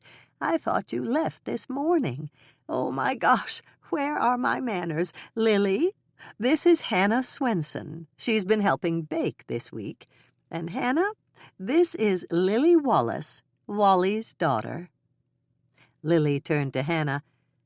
"How nice to meet you, Hannah." Then she turned back to Sally. "I did leave this morning. I drove straight up to help my dad with the new store, but he already had everything under control. I came back here to see if I could help the situation with Sonny. Dad said he'd been acting up again, and I saw that with my own 2 eyes." Sally shot Hannah a panicked glance, and then she drew a deep breath. "Lily is engaged to our fishing star, Sonny Bowman. Will you be staying the night, Lily?" "I thought I would, if you have a single room. There's no way I'm staying in Sonny's suite. He had one too many visitors in there last night." Lily stopped and looked around the bar. "And there she is right now. At least she's not with Sonny." Sally shot Hannah another desperate glance, and Hannah shoved back her chair. It was clear that Sally was out of her depth when it came to making conversation with Lily. "Please come with me, Lily," Hannah said, extending her hand to Lily. "There's some people I'd like you to meet." Sally's sigh of relief was almost audible as Hannah ushered Lily over to Mike and Lonnie's table. It was time for Mike to take over. "Lily," she said, tapping Mike on the shoulder, "this is Mike Kingston and one of his deputies, Lonnie Murphy." She turned to Mike. "And guys, this is Lily Wallace, Wally's daughter and Sonny Bowman's fiancée. Lily was here at the inn last night." "Glad to meet you," Lily said, smiling politely, but looking a bit puzzled about why Hannah had brought her to Mike and Lonnie's table. "Hello, Lily," Mike said, and both men stood up. Mike pulled out Lily's chair, and Lonnie pulled out Hannah's. "Please join us," Mike said. "We have something we need to discuss with you." "Of course," Lily agreed, taking her chair. "Is it about the fishing tournament? Dad told me that you two were a big help in keeping his tournament running smoothly." She frowned slightly. "Dad filled me in on a couple of things, and I'm sorry that Sonny caused you some problems last night." "That's okay," Mike said, smiling at her. "We took care of it." "Dad was sure you would, but he called me and told me to drive up here and try to talk some sense into Sonny." "And did you succeed?" Lonnie asked her. "Not exactly." Hannah heard the edge in Lily's voice, and she glanced at Mike. Something was going on here that she didn't understand. Lily gave a little sigh. "I should have just stayed up at the store. Sonny was in no shape to talk to me." "Hello, Lily," Dick greeted her as he arrived at their table with a tray. "White wine for you?" "Thanks, Dick, but not tonight," Lily replied quickly. "I'll have a big glass of iced tea if you have it." "I do, and I'll get it, but I brought this for you first." Dick set the basket of crackers down in the center of the table and placed one of the miniature martini glasses that Sally had ordered in front of Lily. "I brought you one of the drinks I created for the fishing tournament." Lily glanced at the martini glass that Dick had set in front of her. She reached out to touch one of the olives on either side of the rim and began to smile. "Oh, Dick, how clever! It has walleye eyes." "That's right, and it's a dirty vodka martini made with olive juice, so it looks a bit like lake water." "Yes, it does." Lily lifted the glass and took a sip. "And it's delicious." "And very small," Dick added. "A full-size walleye martini might have been a bit much for some of the contestants, but Sally managed to find these small miniature glasses." "Perfect," Lily declared, putting down the glass and taking a goldfish cracker from the basket. "Bait fish?" Yes, but this is a no-live-bait tournament. Lily gave a little laugh. Has anyone tried to put one of these crackers on the hook? No, we just got them tonight. Hannah's sister brought them from our grocery store in town. Well, they're a great addition to the atmosphere, Lily said, taking a handful. Plus, they're delicious. I love goldfish crackers. Hannah glanced at Mike and realized that he was frowning slightly. Dick must have realized it, too, because he backed away from the table. "I'll get your iced tea," he said, giving a little wave and turning to go. "I'll talk to you later, Lily." Mike glanced at Hannah and realized that she didn't have a drink. "Do you want a drink, Hannah?" "No, thanks, Mike. I have a glass of wine already. I must have left it on Michelle's table." "And here it is, Hannah," Andrea said, arriving at the table and setting Hannah's glass of wine down in front of her. "Michelle noticed that you were sitting down here and asked me to bring it to you." "Andrea?" Mike asked, gesturing toward one of the empty chairs at their table. "No, but thanks, Mike," Andrea said quickly. "One of Dick's waitresses is on break, so I'm taking her place." "So Michelle's at the table all alone?" Hannah asked. "No, one of the other teachers just walked in, and she's sitting with Michelle. I heard her tell Michelle that her husband is a contestant in the tournament." Hannah knew she was stuck here, watching Mike and Lonnie interrogate Lily. She mentally reminded herself that Mike and Lonnie were running their own investigation and that she had no right to interfere. Mike looked at her and smiled. Perhaps she was wrong, but Hannah thought she knew what that smile meant. It was almost as if he'd said, "You brought her here, and she's ours now. The ball's in our court, and we've got this handled without any help from you." Hannah gave a little nod as she picked up her wineglass and took a sip. She wished that she could cue Mike and Lonnie in on what Rosa had told her, but there had been no opportunity to do that before Lily had entered the bar, spotted Sally, and come over to say hello. "You said you were here last night," Mike said, smiling at Lily. "That's right. I had some things I had to take care of before I could leave, so I didn't get here until late. The bar was already closed and no one was around except the night clerk at the desk. I was about to ask for a key to my fiancé's room when I saw Rosa. She took me upstairs and let me into Sonny's suite." "Did you run into anyone else besides Rosa?" Lonnie asked. "No, I think all the fishermen had gone to bed by then," Lily replied. "There was no one else around." Hannah felt a little jolt of surprise. Lonnie was taking the lead, and usually Mike controlled the whole interview. It was uncharacteristic, but perhaps the two detectives had worked it all out beforehand. "Do you have any idea what time that was?" Lonnie followed up, and Hannah noticed that he had his small notebook and pen in his lap. She glanced at Mike, but Mike seemed to be perfectly comfortable with Lonnie's line of questioning. "I think it was after midnight, but I'm not really sure. I drove here from the Brainerd store, and I know I left close to 10. I was helping them with their inventory and doing product coding. Our grand opening is tomorrow, and we wanted everything in shape for that." "Did you call your fiancé to tell him that you were coming?" Lonnie asked her. And again Hannah was a bit disconcerted.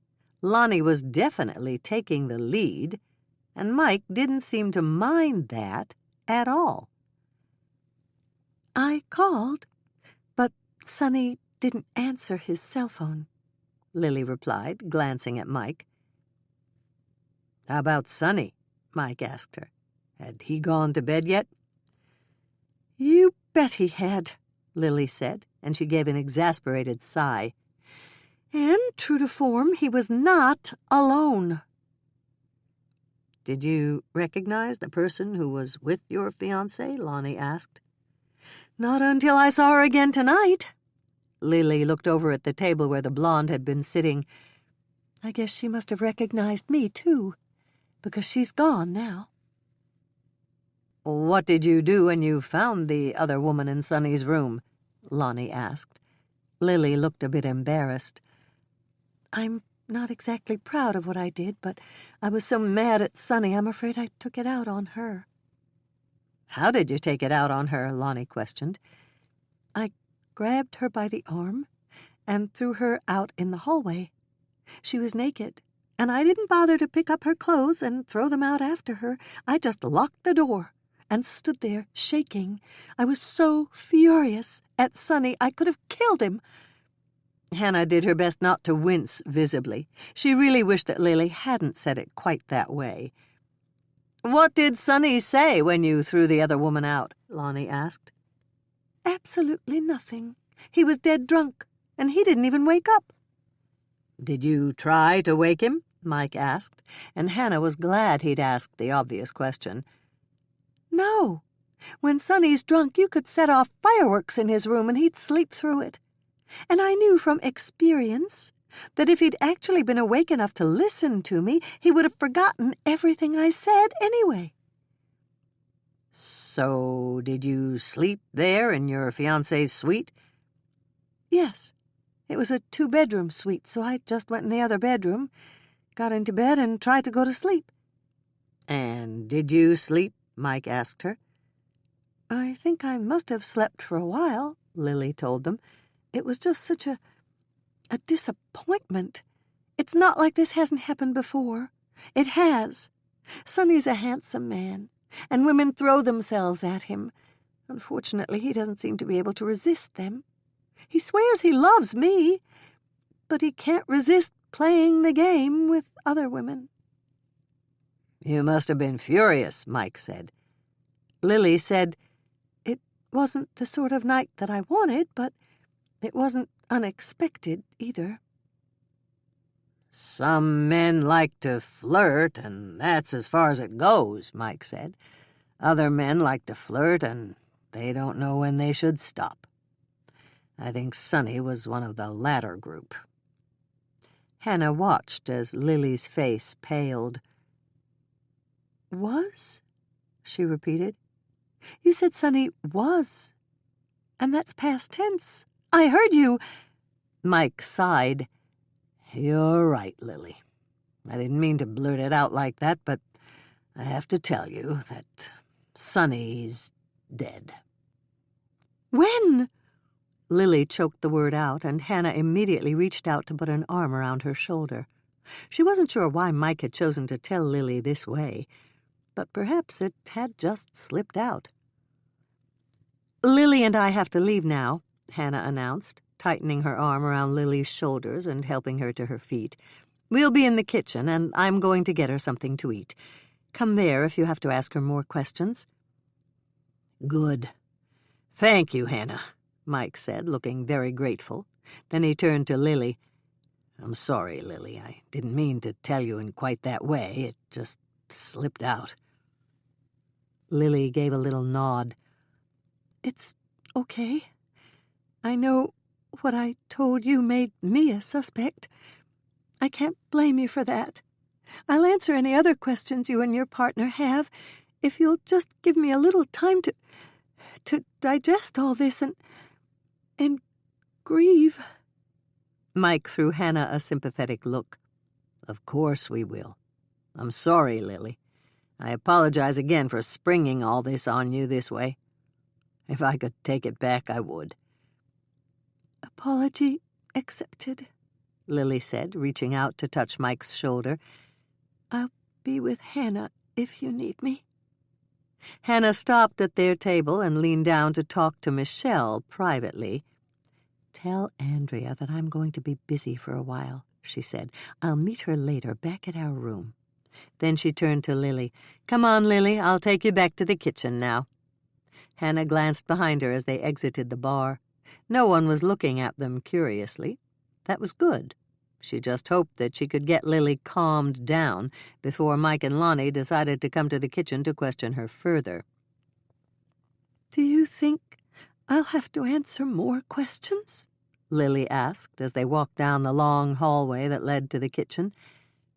"I don't know," Hannah answered truthfully.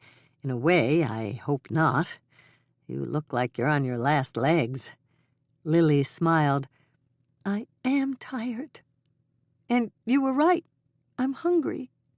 "What sounds good?" Hannah asked her, leading her into the kitchen and pulling out a chair at the table.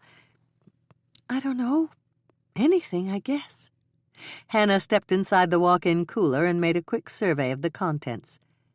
"I can always fix you a sandwich. There's plenty of cold cuts and cheese, and there's always soup. That'll only take a few minutes to heat. I can even bake you something if you know what you'd like." I don't," Lily admitted. "One minute I'm practically starved, and the next minute I'm not sure I could eat anything." "You're probably in shock," Hannah told her. "Sugar might help. I mixed up some cookie dough for tomorrow, and—" She stopped and turned to face Lily. "Do you like chocolate?" "I love chocolate. It's my favorite thing." "How about peanut butter?" Lily gave a little laugh. "That's my other favorite thing. They used to make jars of peanut butter with swirls of chocolate fudge sauce inside. That was my favorite sandwich when I went to college." "I remember that. There was another one with peanut butter and swirls of grape jelly. Do you remember that?" "Yes, I do. It was good, but the one with chocolate was my hands-down favorite." "How about some chocolate peanut butter whippersnapper cookies?" Hannah asked. "That sounds perfect. What are whippersnapper cookies? I've never heard of them." "They're cookies with Cool Whip in them, and they're really simple to make. My sister Andrea makes dozens of different kinds." "Andrea?" Lily looked slightly puzzled. "Didn't you say your sister's name was Michelle?" "It is. Michelle was sitting at the table with me when you walked in. Andrea is the sister who delivered my wine and is relieving some of Dick's barmaids when they go on break." Hannah picked up the bowl of chocolate peanut butter whippersnapper cookie dough that she had mixed up early and brought it to the work table. "This won't take long," she said, walking over to the industrial oven to set it to the proper temperature. "I might as well make the whole batch while I'm at it. That way you can take some up to your room, too." "Good," Lily said quickly with a smile. "I am sorry that you had to learn about everything so suddenly." "So am I. But it doesn't change what happened. I don't blame Mike. He seems like a very nice man, and so does his partner. It's just that it was such a shock." "Of course it was. Try to lean back and relax now. You've been through a lot today." Hannah sniffed the air and gave a little smile. "Can you smell the cookies baking?" "I can. They smell wonderful, Hannah. How many minutes do they have left to go?" Hannah glanced at the clock. "Not long now, but they'll have to cool for about 5 minutes. If you try to eat them right after they come out of the oven, you'll burn your mouth." "I know. I did that once with chocolate chip cookies. I didn't realize that the chocolate would stay hot for longer than the rest of the cookie does." "Just close your eyes and think about how good they're going to taste," Hannah told her, noticing that Lily had relaxed a bit. "Shut your eyes and concentrate on the wonderful scent of cookies baking. Perfume will never be able to compete with the scent of chocolate cookies in the oven." "That's really true," Lily said, and Hannah noticed that her eyes were closed. "It's the best scent in the world. It reminds me of when I was little and my mother baked every morning. I really miss those days. I used to wake up to the most wonderful scents in the world." Chocolate peanut butter whippersnapper cookies. Do not preheat oven. This cookie dough must chill before baking. Ingredients: 1 large egg, beaten. Just whip it up in a glass with a fork. 2 cups Cool Whip thawed. Measure this. Andrea said her tub of Cool Whip contained a little over 3 cups. 1 cup mini chocolate chips. Andrea used a 6-ounce package of Nestle mini morsels. 1 cup peanut butter chips. 1 package, approximately 18 ounces, chocolate cake mix, the size you can bake in a 9-inch by 13-inch cake pan. Andrea used Betty Crocker chocolate fudge. 1/2 cup powdered confectioner's sugar in a separate small bowl. You don't have to sift it unless it's got big lumps. First of all, chill 2 teaspoons from your silverware drawer by sticking them in the freezer. You want them really ice cold. This will make it a lot easier to form the cookies after the dough has chilled. If you haven't done this already, whisk the egg until it is fluffy and of a uniform color. Transfer the egg to a large mixing bowl. Measure the Cool Whip and stir it in. Measure and stir in the mini chocolate chips. Measure and stir in the peanut butter chips. Sprinkle the cake mix over the top and fold it in, stirring only until everything is combined. The object here is to keep as much air in the batter as possible. Cover the bowl with plastic wrap and stick it in the refrigerator for an hour. Hannah's note. Andrea said this dough is very sticky. It's much easier to work with if you chill it. When your cookie dough has chilled for an hour, preheat your oven to 350 degrees Fahrenheit, rack in the middle position. Take your dough out of the refrigerator, your spoons out of the freezer, and scoop the dough 1 teaspoon at a time into the bowl of powdered sugar. Roll the dough around with your fingers to form powdered sugar-coated cookie dough balls. Place the powdered sugar-coated cookie dough balls on a greased cookie sheet, 12 balls to each cookie sheet. Andrea used parchment paper sprayed with nonstick cooking spray on top of a cookie sheet. Bake the cookies at 350 degrees Fahrenheit for 10 minutes. Take the baked cookies out of the oven and place them on a cold stovetop burner or wire rack. Let the cookies cool on the cookie sheet for no more than 2 minutes, and then move them to a wire rack to cool completely. This is easy if you line your cookie sheets with parchment paper. Then all you have to do is grab the corner and pull it onto the wire rack. Yield 3 to 4 dozen yummy cookies, depending on cookie size. Chapter 13. I have to talk to you, Hannah, Mike said, walking into the kitchen. Where is Lily? Sleeping. Sally found a room for her, and Doc gave her something to help her sleep. Come in, Mike. Would you like some coffee and a cookie? I don't know, Hannah. I don't know what I need. A new head might help. Mike sounded so depressed. Hannah went over to give him a comforting hug. Are you upset because of the way you told Lily about Sonny? Yes, but that's just part of it. There's more, Hannah. There's something really wrong. For the first time in her life, Hannah wished she'd taken more psychology classes. She poured a cup of coffee for Mike, set a plate of cookies in front of him, and sat down. Tell me about it, she invited. There's an important question I have to ask you first, Mike said, and Hannah noticed that he hadn't even reached for a cookie. What is it? Did you mention to Lily that I didn't want anyone to know that her fiancé was dead? Yes, I did. I asked her not to tell anyone, not even her father, until you said it was okay. Does Lily know that he was murdered? Hannah thought about that for a moment. I think she probably guessed as much.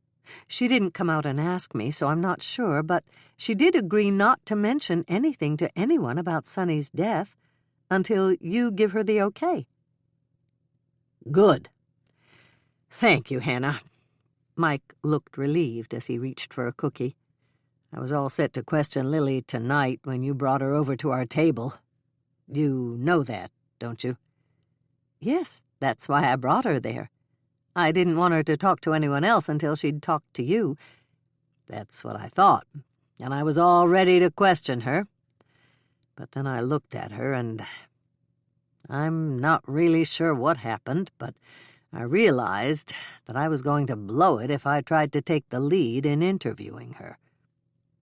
Hannah felt a moment's vindication. Her instinct had been right, after all. Why was that, Mike?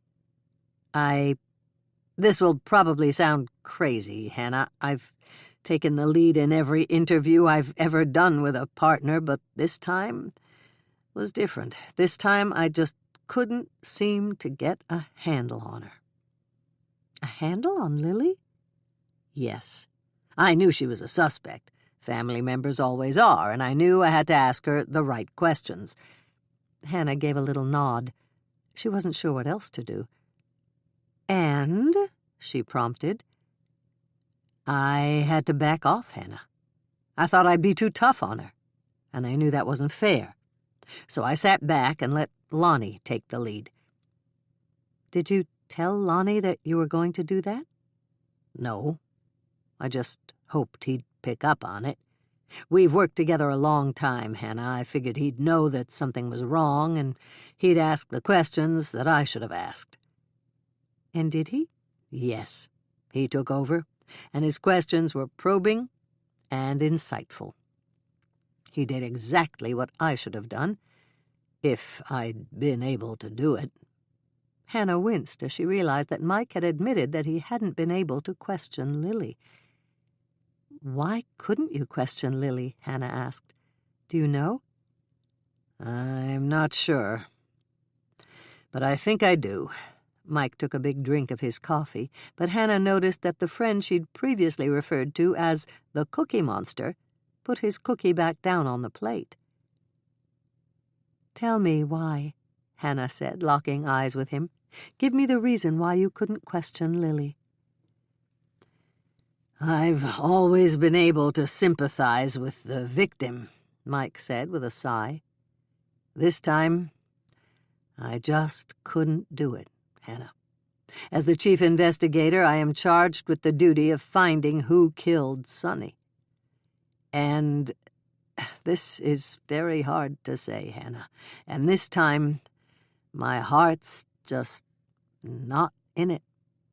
Mike stopped speaking and took another sip of his coffee. Hannah got up and refilled Mike's coffee cup. She needed a moment to mull over his startling admission. Mike, you haven't even tasted a cookie yet, and it's Andrea's new recipe. They are chocolate and peanut butter. Mike let out a huge sigh. Good idea, Hannah. I am feeling really down, and maybe the chocolate will help. Right now, all I want to do is give this case to Lonnie and walk away. Hannah felt like groaning. She had absolutely no idea what to say to Mike. Only one question occurred to her, so she asked it. Are you sure that you want to bow out, Mike? Mike reached for his cookie again, held it for a moment, and put it back down. No, I'm not sure of anything right now. Okay, then you need to take some time to think about this. Some time, yes, but not much. We only have 2 teams of detectives, Hannah. There's Lonnie and me, and there's Rick and the new guy. Rick's been working with the new guy, but he's not quite up to speed yet. Do you think you might be able to work on this case if Lonnie takes over the lead like he did for you tonight? Mike thought about that for a long moment. Maybe. I'm not completely sure, Hannah. But maybe. Then that's what you should do for now, Hannah said, trying to sound more positive than she felt. I can tell that you're tired, Mike. Get some sleep, and maybe you'll feel better in the morning. I thought you'd never get back here, Andrea said as Hannah came into their room. Were you with Lily all this time? No, I'm sorry if I worried you, Andrea, but I didn't have time to call you on your cell. It's okay. I wasn't worried. I was just... Andrea stopped speaking and gave a little laugh. I was just a little jealous that I was left out of the action. Hannah laughed. There wasn't that much action. It was just that when I got ready to leave the kitchen, somebody else came in. Who came in? Mike. He was hungry and he needed something to eat, so I fed him. I started out with cookies and I had some soup left. So you baked cookies? Andrea looked surprised. I thought we were doing that tomorrow morning. She stopped speaking as she glanced at the clock. I mean, this morning. Hannah shook her head. We don't have to get up early this morning, Andrea. I needed to decompress, so I finished baking everything we mixed up. The cookies are all done, and the only thing that's left for tomorrow is to make the caramel sauce for the caramel pecan rolls and bake them." "You baked my chocolate peanut butter whippersnappers?" Andrea asked, and Hannah realized that she sounded a bit territorial. "Just the one batch, and they're all gone. I gave Lily a dozen, and I gave Mike some to take with him. I know it's extra work for you, but you can mix up a couple more batches in the morning, after all." "Of course I can. What did Lily and Mike think of them?" "Lily went absolutely crazy over them. She told me that chocolate and peanut butter were her two favorite things, and she scarfed down a whole bunch before Sally came to take her to her room." "Sally was there?" "Yes. I packed up another dozen for Lily, and Sally asked if she could take another dozen for Dick and for her. Before I knew it, they were all gone." Andrea's expression changed to one of pleasure. "So did they like them too?" "I don't know about Dick, but Lily loved them, and so did Mike and Sally. They're a huge hit, Andrea." "Oh, good. So they passed the taste test?" "They passed 3 taste tests. Actually 4 if you count the 5 or 6 that I ate while I was baking the rest of the cookies and cakes." "So what time do we have to go down to work tomorrow?" Andrea asked, glancing at the clock again. "The breakfast buffet is at 8, so 6 should be just fine. Almost everything's done, Andrea." "And you did it all yourself?" Andrea looked slightly disappointed. "You should have called me, Hannah. I've been up here for over an hour, and I could have come down to help you." "I figured you might need a little more rest than usual," Hannah said, choosing the first excuse she could think of. "After all, you delivered cocktails to the tables all night at the bar. Plus, you kept your eyes and ears open for any clues you might pick up. That's hard work, Andrea." "It wasn't that difficult," Andrea said, waving off Hannah's compliment. "I had a good time talking to people and listening to what they were saying." "Did you pick up anything interesting?" Hannah asked, pulling her pajamas out from under her pillow. "Yes, but I'll wait to tell you until you get ready for bed. How about you? You said that Mike came into the kitchen. Did he tell you anything interesting?" Hannah knew she was treading on thin ice. She didn't want to lie to her sister, but what Mike had told her about his personal problems was confidential. "I didn't learn anything worth relating," she said, fudging as best she could. "I think he just needed to talk to someone, and I was handy." "Personal stuff?" Andrea asked, looking interested. "Yes, but nothing that's relevant to catching the killer." "So Mike just needed to talk?" "I think so, at least until he tasted your newest whippersnapper cookie. Then he just needed more cookies." Andrea laughed and went over to the dresser to pour herself a glass of water from the tray that Rosa had put there. "Go ahead and get ready for bed," Andrea said, waving Hannah off toward the bathroom. "I'm going to put this on my side of the bed table, and then I can tell you what I learned tonight." Hannah took a quick shower so she wouldn't have to shower early in the morning. She knew she'd be tired, and she wasn't sure she could sleep. The personal crisis that Mike was having and the things that he'd told her were buzzing around in her mind. In a way, she hoped that Andrea didn't want to talk any longer.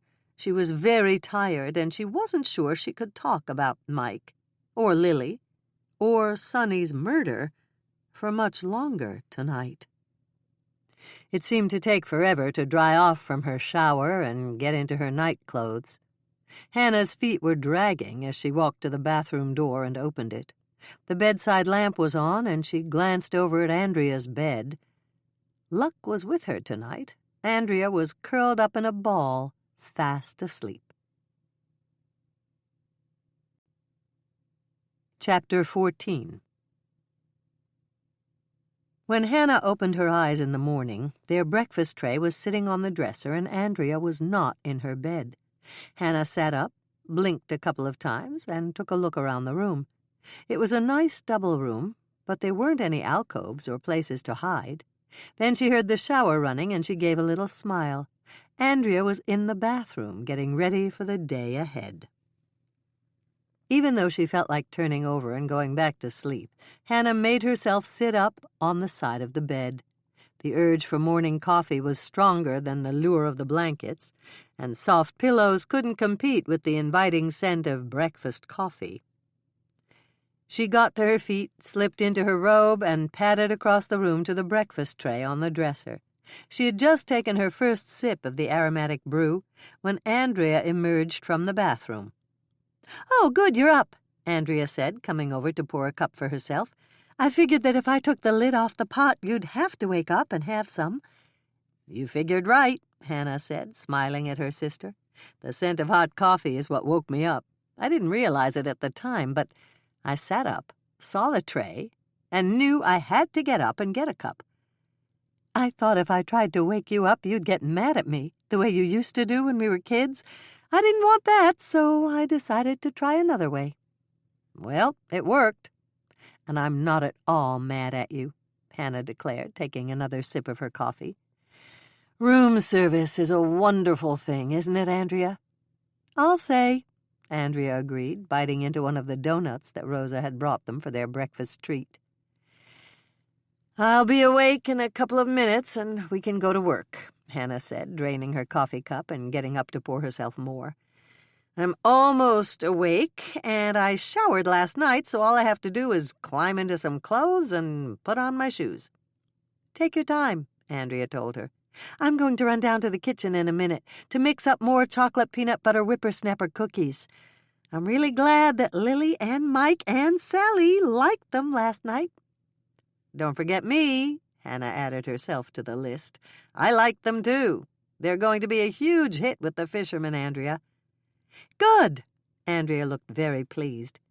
"Is Lily going to come down to the breakfast buffet?" "I'm not sure. Mike called Wally last night, and he was supposed to drive in this afternoon. I'm not sure if he'll get here in time for happy hour. I heard Mike tell him that Sonny was dead." "Did Mike say that Sonny was murdered?" Andrea asked. "Mike said he's keeping that fact under wraps for now, and if we're lucky, Sonny's killer will say something incriminating." "Very smart. I hope it works, Hannah. It kind of creeps me out to know that we're serving the buffets to a killer." When Andrea left for the kitchen, Hannah stayed in the room for a while. She washed her face, brushed her teeth, did what she could to tame her unruly red curls, and dressed in the clothes she'd chosen for the day. Then she sat at the desk, had another cup of Sally's excellent coffee, and, a bit reluctantly, left the room to walk to the kitchen. "I'm here," she announced, pushing open the door. "It smells absolutely wonderful in here." "That's Andrea's cookies," Sally told her. "I can't believe you worked for hours last night, finishing the baking, Hannah." "I needed to calm down, and baking always helps," Hannah told her, walking over to look at the recipe that was on the surface of the stainless steel workstation. "Apricot, coconut, and milk chocolate bar cookies?" Hannah asked, looking down at the recipe. "Is this recipe yours, Sally?" "No, it's Andrea's," Sally replied, smiling at Andrea. "She brought it in this morning and asked me what I thought of it. I told her we'd try them for the lunch buffet." Hannah turned to look at Andrea, who was blushing slightly. "I hope you don't mind, Hannah, but I adapted your recipe for multiple-choice bar cookies and came up with this one. I haven't tried it yet, so I don't know if it works, but Sally says she wants to try it." Hannah just stared at her sister for a moment, and then she began to smile. "I think that's fantastic," she said. "But," Andrea looked slightly guilty, "it's your recipe, and I messed with it." "So what? There are only a finite number of recipes, Andrea. New recipes come from taking what you learned from the recipes that work and adapting them to make new recipes." "But isn't that almost like cheating?" "Not really," Hannah said with a smile. "Baking involves chemistry, Andrea." "But I flunked chemistry," Andrea said, sitting down at the table. "I don't know anything about chemistry. I couldn't even memorize the whole periodic table of the elements." "Don't feel alone," Sally said. "How about you, Hannah?" "I made it, but not by much. I memorized some of it, but only enough to get by, and only the elements I thought I needed for the final test. The point I'm trying to make is that there are these basic recipes that you almost have to follow if you want a certain outcome. There's one for soft cookies, one for crisp cookies, one for pies, and right on down the list. It's really a matter of knowing how many dry ingredients to use, how many wet ingredients to use, and what kind of leavening you need, if you need any at all. I know about leavening, Andrea said quickly. That's what makes something rise. Sally nodded. You're right, Andrea. Yes, but that's all I know. That's okay, Hannah agreed. The type of leavening depends on which outcome you want. If you want something light and airy, you have to have a certain blend of ingredients. And if you want something moist and heavy, you need an entirely different blend of ingredients. Andrea looked confused. But how do you know which ones to use? I'm out of my depth, Sally said, getting up from her chair. You two sisters carry on. I'm the cook, not the baker. I'm going to check on my other kitchen staff to make sure the prep work is getting done. See you later, Hannah said, picking up her coffee cup and taking another sip. You won't know what kind of leavening to use without studying it, Andrea. It's complicated, unless you're like our great-grandma Elsa. I think she probably learned to bake before she even learned to walk. And when she read the ingredients in a recipe, she just figured it out. Andrea smiled. I was younger, but I remember her, Hannah. She used to make wonderful cookies, and pies, and cakes, and everything in between. I have all her recipes, and sometimes I'll look for one I remember and adapt that one to the ingredients that I want to use. It sounds to me like that's what you did with the apricot, coconut, and milk chocolate bar cookie recipe, Andrea. You mean because I adapted it from one of your recipes? Exactly. And I don't really remember, but I may have adapted my recipe from one that Great-Grandma Elsa used. I'm not sure of the word, but it's almost like we're keeping Great-Grandma's memory alive. That's a lovely thought, Andrea, and I wouldn't be a bit surprised if you were right. She's probably looking down at both of us right now and saying something like, I liked my recipe better, Andrea interrupted Hannah's thought. She used to get mad when somebody took one of her recipes and changed it around. I remember, but she also was good about sharing her recipes. Hannah reached down for her shoes and began to put them on. Did you learn anything important from the contestants in the bar last night? You bet I did, Andrea declared, and she looked very excited. I learned that Joe Dietz and his son-in-law Mark are here for the fishing tournament. Really? I thought Joe's daughter and her husband were stationed in Germany.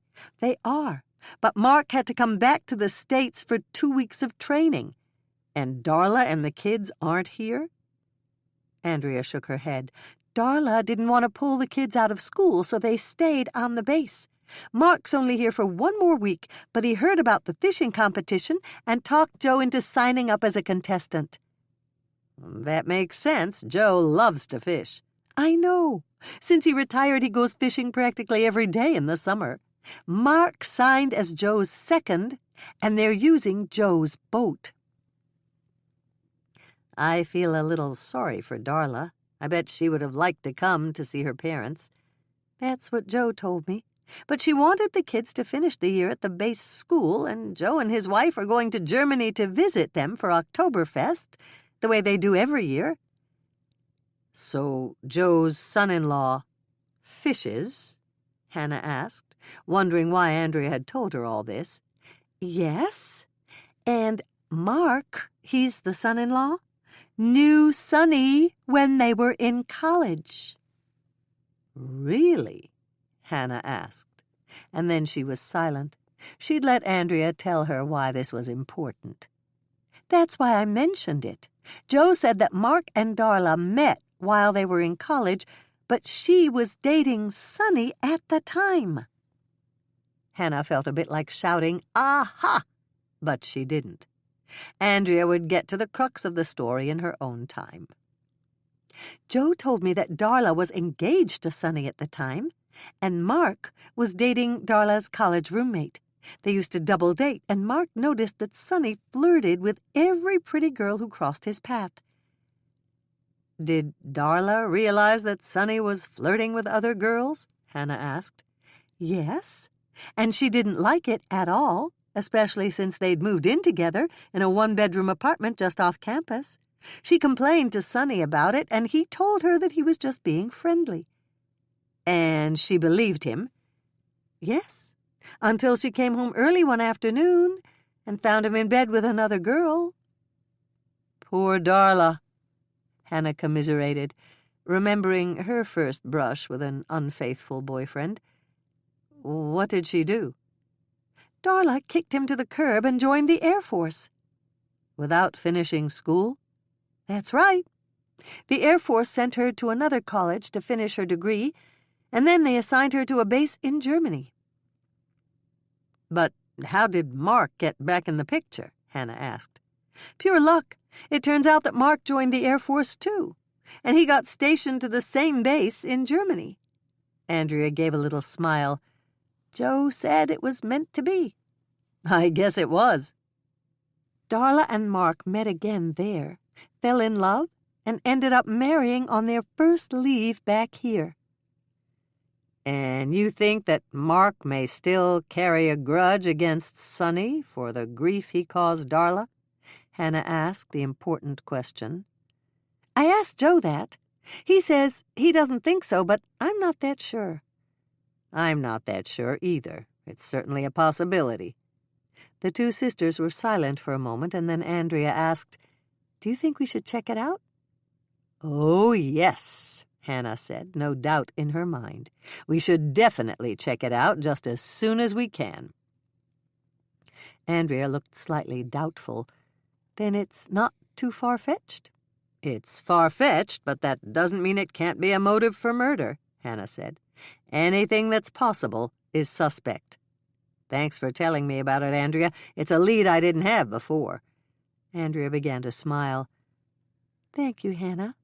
But do you really think it's possible that Joe or Mark is Sonny's killer? Of course it's possible. Anything is possible at this point. Do you know anything about Mark's military career? He's a pilot. That's all I know. I do know something about Joe's career, though. Bill asked Joe about that once, and Joe showed him the medals he'd won when he was a sharpshooter. Bill tried to recruit Joe for the sheriff's department, but Joe didn't think there was enough call for his bomb technician and sharpshooter skills. He told Bill that if push ever came to shove, he'd be happy to help with any emergency, but he had his military retirement, and he just wanted to relax and enjoy his wife and family for the rest of his life. I can understand that, Hannah said, getting up from the table.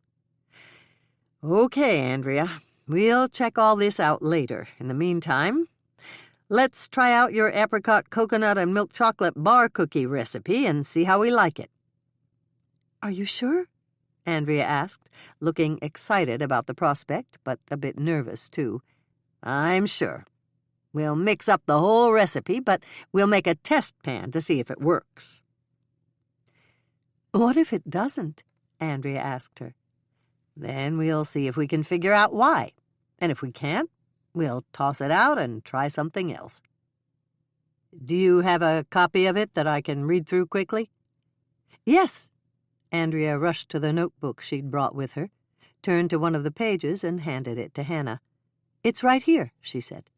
Hannah glanced down at the recipe, checking it against the recipe that she remembered. The amounts of dry and wet ingredients were the same, and everything looked fine to her. What do you think? There's only one thing, Hannah told her.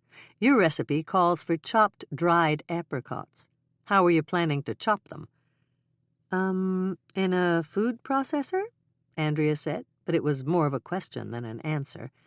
That'll work just fine, but you'll have to put something else in the food processor to keep the apricots from sticking together and forming a ball when you chop them. Oh, Andrea looked surprised, and then she nodded. You're right. I tried to chop up marshmallows in a food processor once, and well, it was really a mess. Let's figure this out together, Andrea. What did you use for the crust on this recipe? Hannah handed the notebook back to Andrea. I used crushed Lorna Doone cookies, but they don't ball up when you crush them in a food processor, do they? No, they're a dry ingredient. Think about it, Andrea. What dry ingredient could you add to the apricots so they'd chop up and not form a sticky ball? Flour? That's a dry ingredient. Yes, it is, but there's no flour in your recipe. Andrea looked down at the notebook again. What about the Lorna Doone cookies? When I crush them up for the recipe, could I just crush up some extra cookies and put them in with the dried apricots when I'm ready to chop them? Bravo, Hannah said, clapping her hands. That's perfect, Andrea. When you chop up the cookies, just make sure you have some extra left over and use the extra underneath and on top of the apricots when you are ready to chop them. It won't add a new ingredient or change the taste of the recipe, but it will keep the apricots from sticking together. Andrea looked very proud of herself. How about the coconut? It'll be okay when I chop it, won't it? Yes, as long as you don't chop it too fine. Is there anything else you're worried about? Andrea glanced down at the recipe again. I don't think so. Let's make your recipe and see if it works, Hannah suggested. It should, but you never know for sure until you test it. Right, Andrea gave a little nod. Shall I get the ingredients? No. No? Andrea looked completely puzzled. Why not? Because it's your recipe. This time I'll get the ingredients, and you can be in charge of mixing everything up and putting it into the pans. But are you sure that— I'm sure, Hannah said quickly, interrupting her younger sister. It's going to work just fine, Andrea, and you can do this one on your own. There's only one thing you have to promise to do for me. What's that? I get to taste the first one, Hannah said, walking over to give Andrea a big hug. Apricot, coconut, and milk chocolate bar cookies. Preheat oven to 350 degrees Fahrenheit, rack in the middle position. Ingredients: 1/2 cup salted butter, melted, 1 stick, 4 ounces, 1/4 pound. 1 3/4 cups Lorna Doone cookie crumbs, measure after crushing, buy 2 packages. You'll have some left over, but the kids will love them as an after-school snack. 1 can, 14 ounces, sweetened condensed milk, not evaporated milk.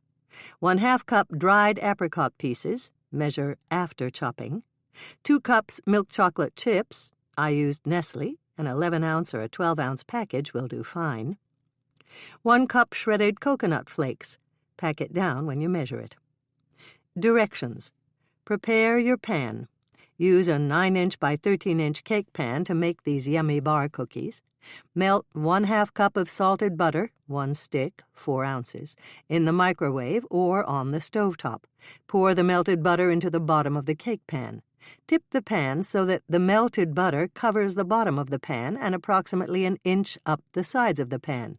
Crush 1 package of the Lorna Doone cookies in a food processor with the steel blade attached. Measure the cookie crumbs, and if you have 1 3/4 cups of cookie crumbs, you have enough for this recipe. Take out 1/4 cup of cookie crumbs and set them aside in a small bowl on the counter. Scatter the 1 1/2 cups of cookie crumbs that remain over the bottom of the cake pan as evenly as you can. Open the can of sweetened condensed milk and pour it as evenly as you can over the cookie crumbs in the bottom of the pan. Remember that 1/4 cup of cookie crumbs you saved? Take 1 tablespoon of the cookie crumbs and sprinkle them over the bottom of the bowl of the food processor. Place approximately 15 dried apricot halves on top of the cookie crumbs in the bottom of the food processor. Sprinkle another tablespoon of the cookie crumbs over the top of the apricots. Chop the dried apricots with the steel blade using an on and off motion until the pieces of apricot are in small pieces. Take the chopped apricots out of the food processor and measure them. If you have 1/2 cup of chopped apricot pieces, you have enough. If you don't have enough chopped dried apricots, sprinkle another tablespoon of cookie crumbs over the bottom of your now empty food processor bowl. Place more apricot halves over the crumbs in the food processor. If your first batch of apricot halves made approximately 1/2 cup of pieces, then that is perfect. If you have too many, that's okay. These bar cookies will work anyway. Sprinkle the remaining cookie crumbs over the dried apricot halves. Chop the second batch of dried apricots, only if needed, with the steel blade in an on and off motion until the apricots are in small pieces. Measure out enough chopped apricot pieces to equal approximately 1/2 cup in all.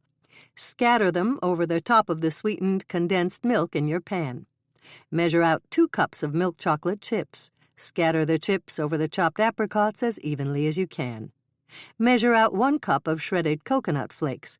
Don't forget to press them down in the measuring cup. Scatter the coconut over the top of the milk chocolate chips in your baking pan. Use a wide, flat metal spatula to press everything down in the cake pan. If you don't have a wide, flat metal spatula, moisten your incredibly clean palms and use your hands to press everything down. Bake your apricot, coconut, and milk chocolate bar cookies at 350 degrees Fahrenheit for 30 minutes. Take your bar cookies out of the oven and place them on a cold stovetop burner or a wire rack to cool. Wait until your bar cookies are cool before cutting them into brownie-sized pieces. Yield 20 to 30 deliciously sinful bar cookies, depending on the size you cut the bars. Serve these bar cookies with strong black coffee or icy cold glasses of milk. Chapter 15. Of course, Andrea's bar cookies worked just fine, as Hannah knew they would. They'd finished the day's baking and were sitting down with a cup of coffee after cleaning the kitchen when Sally came in. "Oh, good," Sally said. "You're taking a coffee break. Can we join you?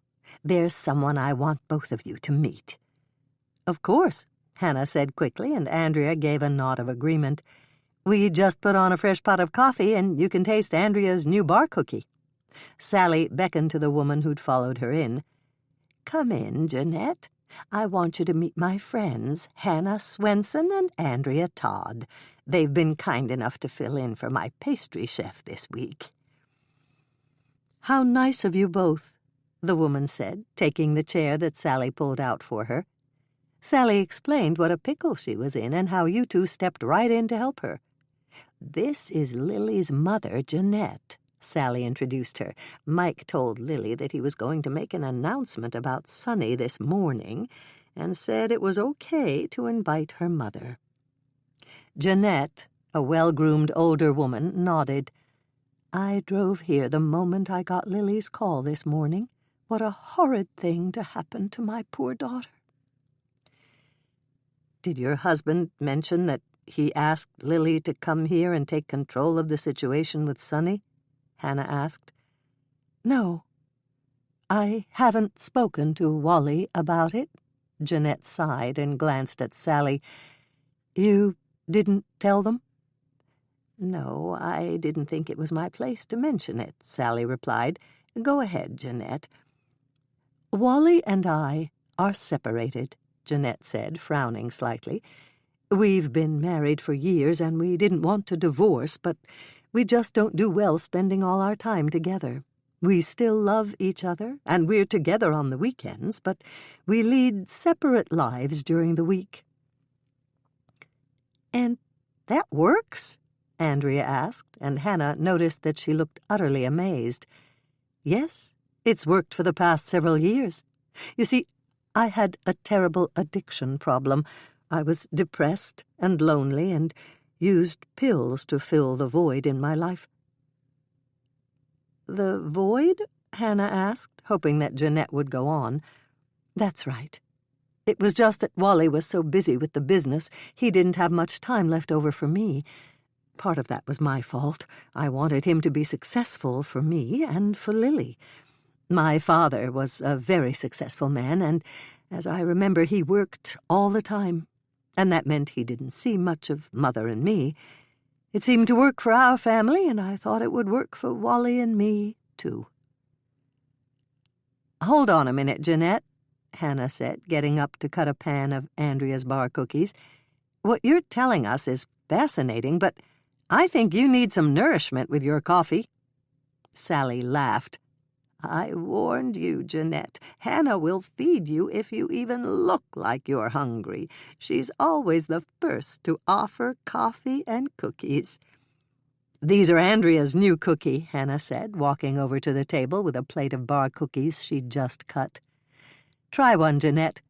They came out of the oven just before you got here, but they're cool enough to eat now." Jeanette reached out to get a cookie and took a bite. "Oh, my," she said, beginning to smile. "These are incredible." "They certainly are," Sally said, swallowing her first bite and giving Andrea the high sign. "You did it, Andrea. Your new bar cookies will be a huge success with the fishermen." Hannah waited until Sally and Jeanette had eaten 2 of Andrea's bar cookies each, and then she poured more coffee for them all. "Tell us more about your marriage, Jeanette."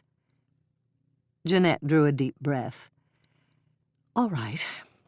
Shortly after Wally and I were married, my father died and left me the boatworks. Wally had always been fascinated by boats, and I convinced him to take charge of the business.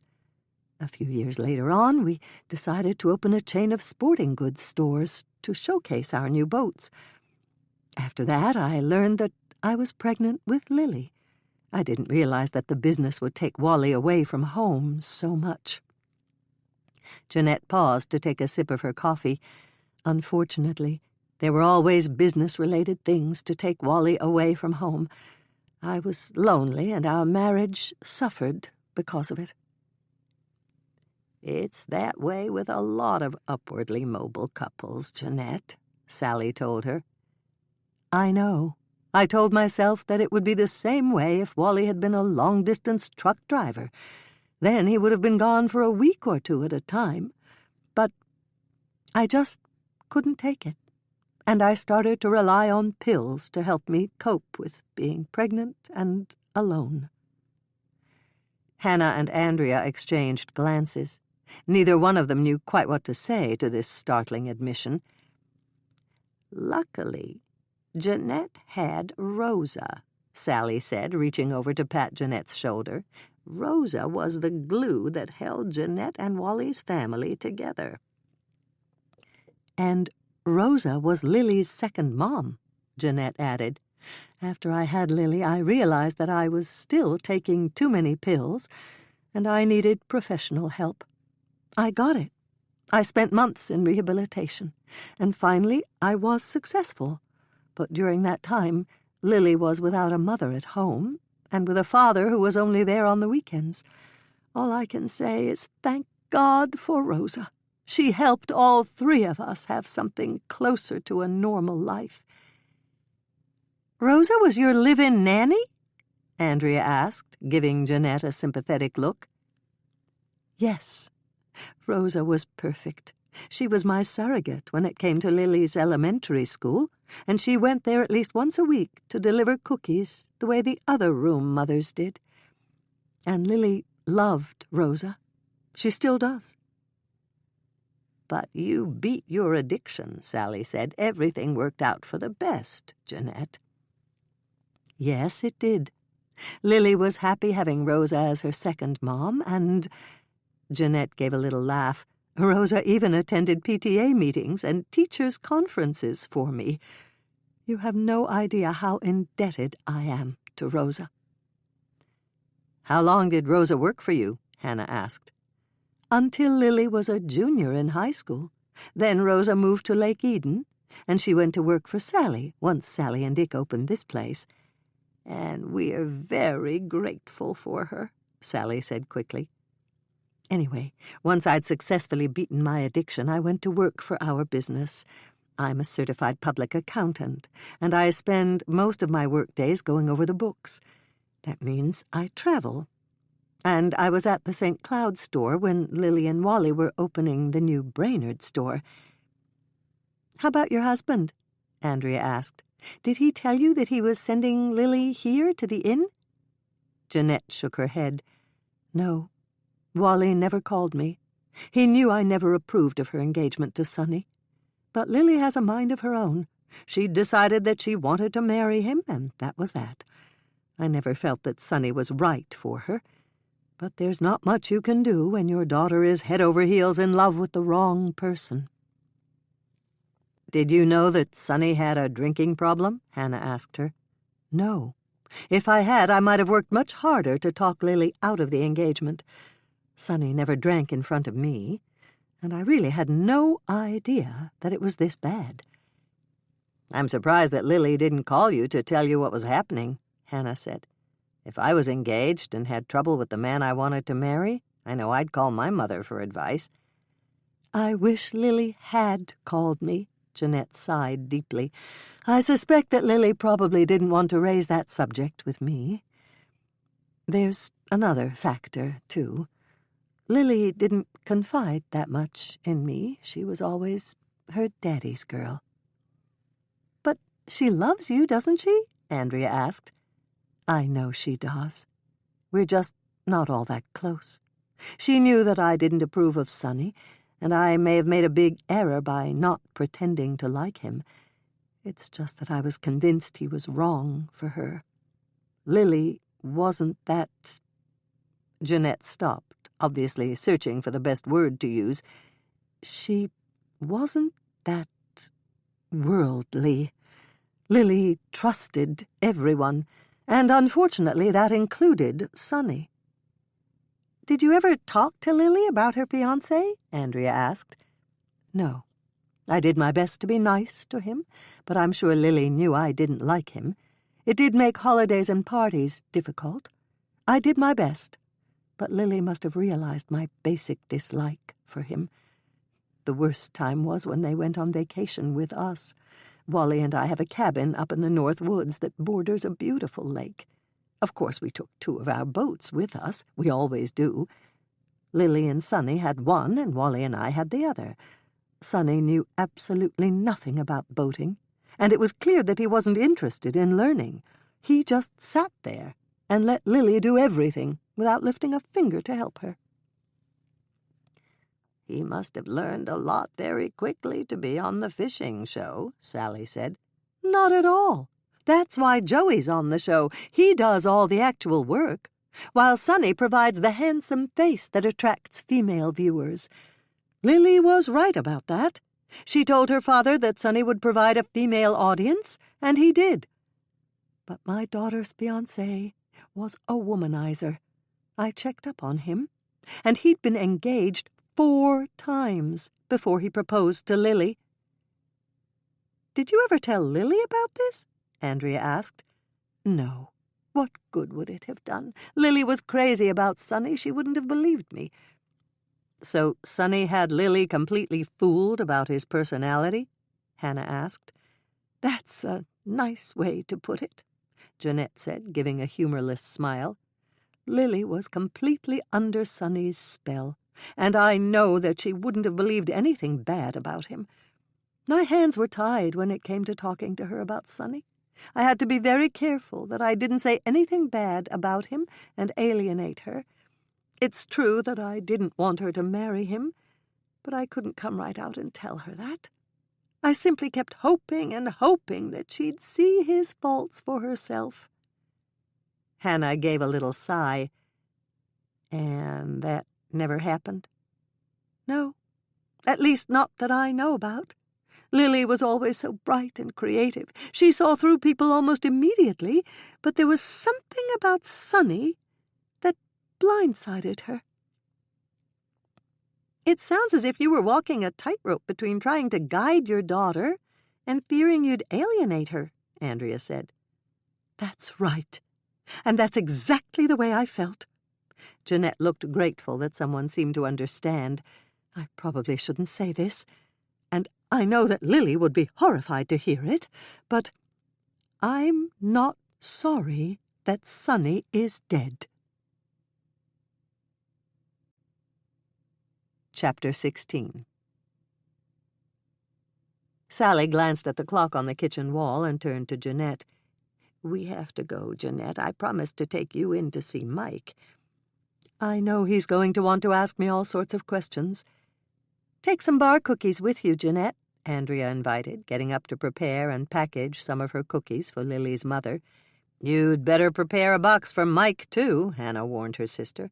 "That way Mike won't eat all of Jeanette's cookies." "You're right," Andrea said, hurrying to prepare another box of cookies. "If I were you, Jeanette, I wouldn't let Mike see that you have 2 packages. He might eat them all." "I'll take yours up to your room," Sally said. "That way Mike won't be tempted." Hannah waited until Sally and Jeanette had left, and then she turned to Andrea. "Well?" "Well, what?" "Well, what did you think of what Jeanette told us?" "I thought it was sad. I think she really loves Lily, and she wants the best for her. And she told us straight out that she didn't think that Sonny was the best for her daughter." "That's all true." Hannah was silent. She wanted Andrea to think about what they'd heard. "She came right out and told us that she didn't think the fact that Sonny was gone was a bad thing for Lily." Andrea stopped and began to frown. "You don't think that—" "Everyone's a suspect until they have an alibi," Hannah told her. "But Jeanette said she was at the St. Cloud's store going over their books." "I know. Are you going to take her at her word?" "Well, maybe not. Do you think we should check with someone at the store?" "I think we should," Hannah replied. "You're better at that than I am. You make the call to them." "Really?" Andrea looked surprised, and then a big smile spread over her face. "You trust me to do that?" "Absolutely. Just let me know what happens. In the meantime, let's mix up another batch of your apricot, coconut, and milk chocolate bar cookies for the lunch buffet." "Okay, but I already baked 2 batches.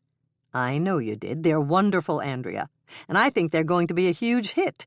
Your 2 batches will be gone in a flash, and they're going to want more." "Really?" Andrea looked very pleased. "I hope you're right, Hannah. Otherwise we're going to have another couple of batches left over." "Not necessarily," Hannah told her with a laugh. "You're forgetting about Mike. The minute he tastes them, he's going to want even more for himself." Once Andrea and Hannah had baked another batch of apricot, coconut, and milk chocolate bar cookies, they cleaned up the kitchen and left. Sally had gone to see Mike and Lonnie with Jeanette, and there was nothing else to do until they served the lunch buffet for the fishermen after the noon weigh-in. "You can leave early if you want to, Andrea," Hannah told her sister. "I can handle the lunch buffet." Andrea shook her head. "Grandma McCann is taking Tracy and Bethy out to her farm right after she picks up Bethy from preschool. They're going to plant a little flower garden." Hannah began to smile. "That's really nice. I know how much Tracy loves flowers." "Yes, and I'm hopeless when it comes to planting anything," Andrea admitted. "I can't even grow nasturtiums, and they're the easiest flower in the world to grow." Andrea led the way to the elevator and held the door for Hannah. "Do you want to take a nap?" Hannah considered that for a moment, and then she shook her head. "No, I probably should be tired, but I'd rather do something else before the fishermen come in." "What do you want to do?" "I'd like to go out on the lake.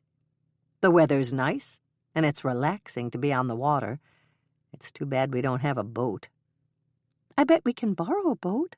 Let's ask Dick if there's an extra boat we can use. I know how to handle an outboard motor." "So do I. And I'm okay in a rowboat, too. We could even take one of the inn's canoes if you promise that you won't stand up and wave at someone." Andrea rolled her eyes at the ceiling as they got into the elevator. "I'm never going to live that down, am I?" Hannah laughed. "No, you're not. You dumped both of us in the lake when you saw Bill's boat ahead of us." "I didn't mean to.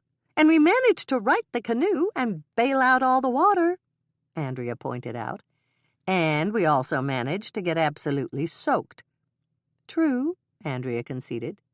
Maybe a rowboat is a better idea. But let's ask Dick anyway. He's probably cleaning and restocking the bar. Okay, let's pick up our jackets and go back down, Hannah suggested, getting off the elevator when it stopped at the second floor and leading the way to their room. It didn't take long to get into warmer clothing and grab their jackets.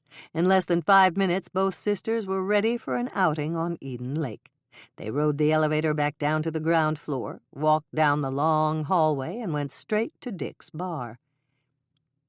"He's here," Andrea said, stating the obvious. "Hello, ladies," Dick called out as they entered the bar. "You know that I'm closed, right?" "We know," Hannah said, walking up to the bar and taking a seat on a bar stool. "We just came by to ask you if you had a boat that we could borrow.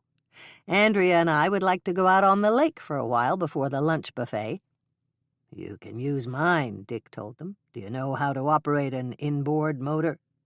"I do," Hannah spoke up. "So do I," Andrea added. "I went with Bill when he took his new boat out on the lake, and he let me drive." "Nice man," Dick said, sounding as if he meant it. "I'm not sure I'd let Sally take my boat out." "We can take a rowboat," Hannah offered. "You don't have to give us your best boat, Dick." "I'm not giving it to you. I'm just letting you use it." Hannah laughed. "You got me, Dick. I'm usually more careful about my word choice." Dick laughed. "Chalk one up for me. I'll walk you down to the boat and see you off." In what seemed like no time at all, Hannah and Andrea were out on the lake, the dock fading into the background behind them. "I'm glad you're driving," Andrea said, settling back in the comfortable captain's chair beside her sister. "Actually, so am I," Hannah replied, looking over at her with a grin. "I feel much drier when I'm behind the wheel." "Look over there, Hannah!" Andrea sounded excited as she pointed toward the small island. "Isn't that Joe?" Hannah squinted slightly in the bright sun. "Yes, it looks like Joe, and that must be his son-in-law with him." "Mark," Andrea reminded her. "Shall we go over and interview them now?" "Yes, as long as they're not fishing. And it looks like they're just sitting there talking and eating the caramel pecan rolls they took with them from the breakfast buffet." "Do you want to question them now?"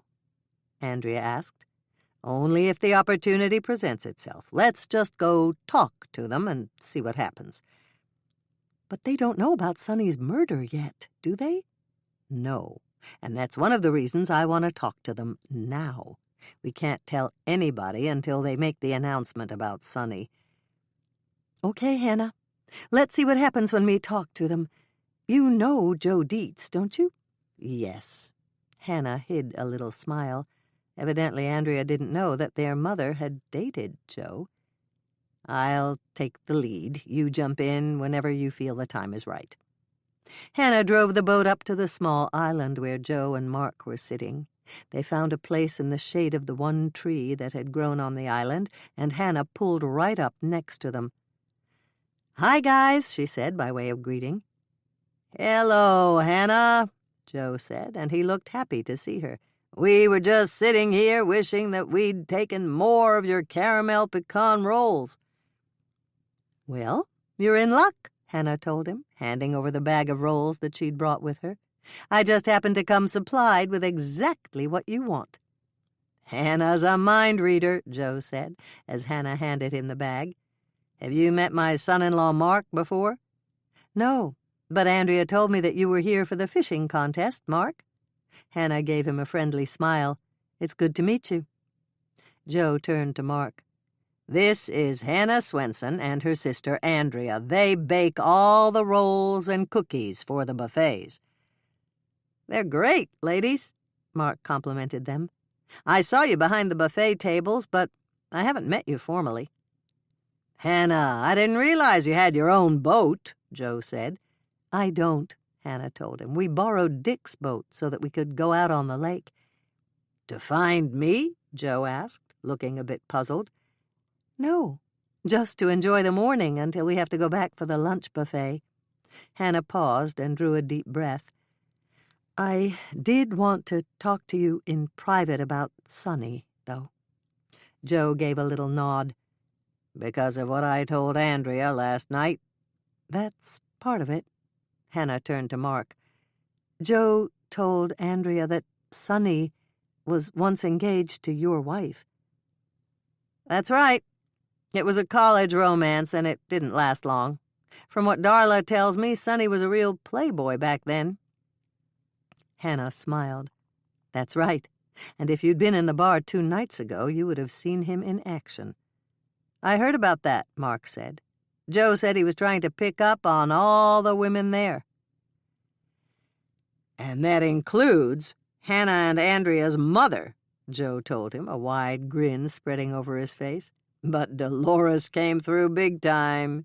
She stepped on Sonny's foot, and Mike, Lonnie, and Doc were able to get him on a stretcher and take him up to his room. I could kick myself for missing the whole thing, Mark said, shaking his head. I was on the phone with Darla. I would have loved to tell her about that. But maybe it's a good thing I didn't. Why? Andrea asked him. Because she's still a little upset over the way he broke their engagement, Mark explained. I think Darla would like to believe that Sonny regrets it now. Mark shook his head. Of course, Sonny doesn't regret it. I found that out the first day of the fishing contest. Hannah leaned forward. This was getting interesting. How did you do that? She asked Mark. I got a chance to talk to Sonny alone, and I asked him if he happened to remember my wife, Darla. I said she told me that they had gone to college together, and she asked me to say hello from her. Did Sonny remember your wife? Hannah asked. Mark shook his head. No. I even showed him a photo of her when she was in college, but he said he'd met so many people back then he just couldn't remember having met her. And they were engaged? Andrea sounded shocked. That's right. It's one of the reasons she left college and went into the Air Force. She told me that she was going to wait until she graduated to join the military, but she just didn't want to be on the same campus with him. I can understand that, Hannah said, thinking back to her own failed engagement in college. So can I, Andrea added. What did you do, Mark? Did you tell your wife that Sonny didn't remember her? Of course not. Mark looked horrified at the prospect. Darla doesn't need to know that the man she wanted to marry thought so little of her that he forgot all about her the minute he found someone new. He turned to Andrea. That's why I wasn't in the bar when you talked to Joe. I was on the phone to Germany, calling my wife at the base. It sounds like Sonny was a big disappointment for Darla, Hannah said. I wouldn't blame you a bit if you didn't like Sonny. I don't particularly like him, but I do owe him a vote of thanks. Darla joined the Air Force because of Sonny, and I'd never have met her at the base in Germany if she'd ended up marrying him. Hannah began to smile. That's a very good way to look at it, and I think you're exactly right for not telling her. That might have hurt her feelings. That's exactly what I told him, Joe said, patting Mark on the shoulder. Darla was head over heels over Sonny at one time. It would be a real slap in the face for her to realize that she'd meant that little to him. Hannah glanced at her watch. It was nice meeting you, Mark. And, Joe, it's always good to see you. We'd better get back to put out the food for the lunch buffet. There's a really good wild rice soup that I hope you try. It's one of my favorite recipes. Then I'll be sure to try it, Joe promised. Andrea frowned slightly, and Hannah knew exactly what she was thinking. I have something to tell you two, Hannah said, taking a deep breath. I'm not supposed to tell anyone, but considering the circumstances, I don't want either of you to be blindsided by the news that you're going to get. Murder? Joe asked, giving her an assessing look. Yes. Sonny? Joe glanced at Andrea and then back at Hannah. Yes. When? This time it was Mark who asked the question. Yesterday morning. Mike isn't going to tell anyone until this afternoon. And that's why you came over to talk to me last night, Joe said to Andrea. That's right. I'm sorry, Joe. I didn't think you did it or anything. I was just trying to collect information. Joe turned to smile at Mark. That's what these two sisters do. Hannah solves crimes, and Andrea helps her. And sometimes Michelle, their younger sister, gets into the act, too. Then you're detectives? Mark asked. No. Hannah shook her head. We're not officially anything. It's just that we love Lake Eden and the people here. It's our hometown. And if something like this happens, we want to help figure out who did it. You don't think I killed Sonny, do you? Mark looked slightly worried at the prospect. No, we don't, Hannah answered quickly, and neither did Andrea when she told me about talking to Joe at the bar. It was just that we had to check it out to make sure, that's all. So neither one of us is a suspect? Joe followed up. Not anymore, Andrea answered him, and then she turned to Hannah. Isn't that right, Hannah? That's right, Hannah assured them. But why did you suspect us in the first place? Joe asked. I knew you were a sharpshooter in the military, Andrea said. Bill told me that he tried to recruit you for the sheriff's department.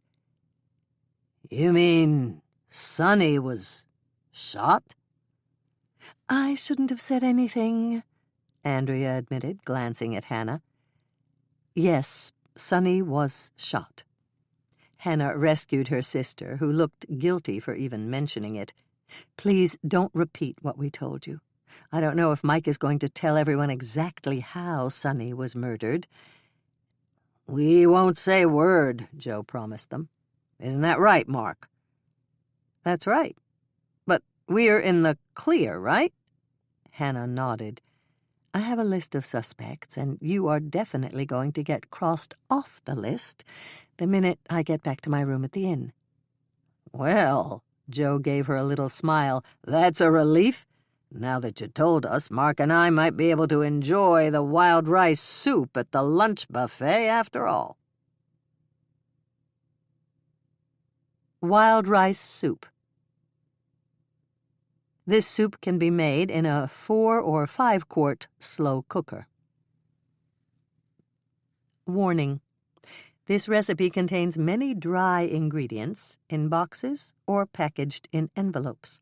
Some of these ingredients may have tiny packets of silica gel inside to keep these dry ingredients from becoming moist and sticking together. The best way to find these small packets is to measure out the dry ingredients and place them in a small bowl to check for the small packets before you put them in your crock-pot. Ingredients: 2 cans, 14.5 ounces net weight, beef broth. I used 2 cans of Swensen. 1 cup of instant mashed potato flakes. 1 envelope of dry Lipton onion soup. 1 pint, 2 cups, half and half, that's light cream. 8 ounces dry wild rice. I used 2 packets of Uncle Ben's long grain and wild rice. The name was changed to Ben's Ready Rice Long Grain and Wild on the newer packaging, and there was no mention of anybody's uncle. 1 10-ounce can Campbell's condensed cheddar cheese soup. 1 half-pound ham cut into cubes, or 1 package Hormel real crumbled bacon, 4.3 ounces net weight. Hannah's first note. This recipe is from Edna Ferguson, Lake Eden's school district head cook. Edna is the queen of shortcuts, and this recipe proves it. Hannah's second note.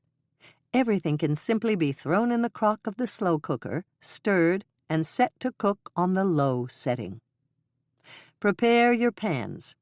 If you're using a slow cooker, spray the inside of the crock with Pam or another nonstick cooking spray. If you're making this soup on the stovetop, find a pot large enough to hold 4 quarts of soup. Directions.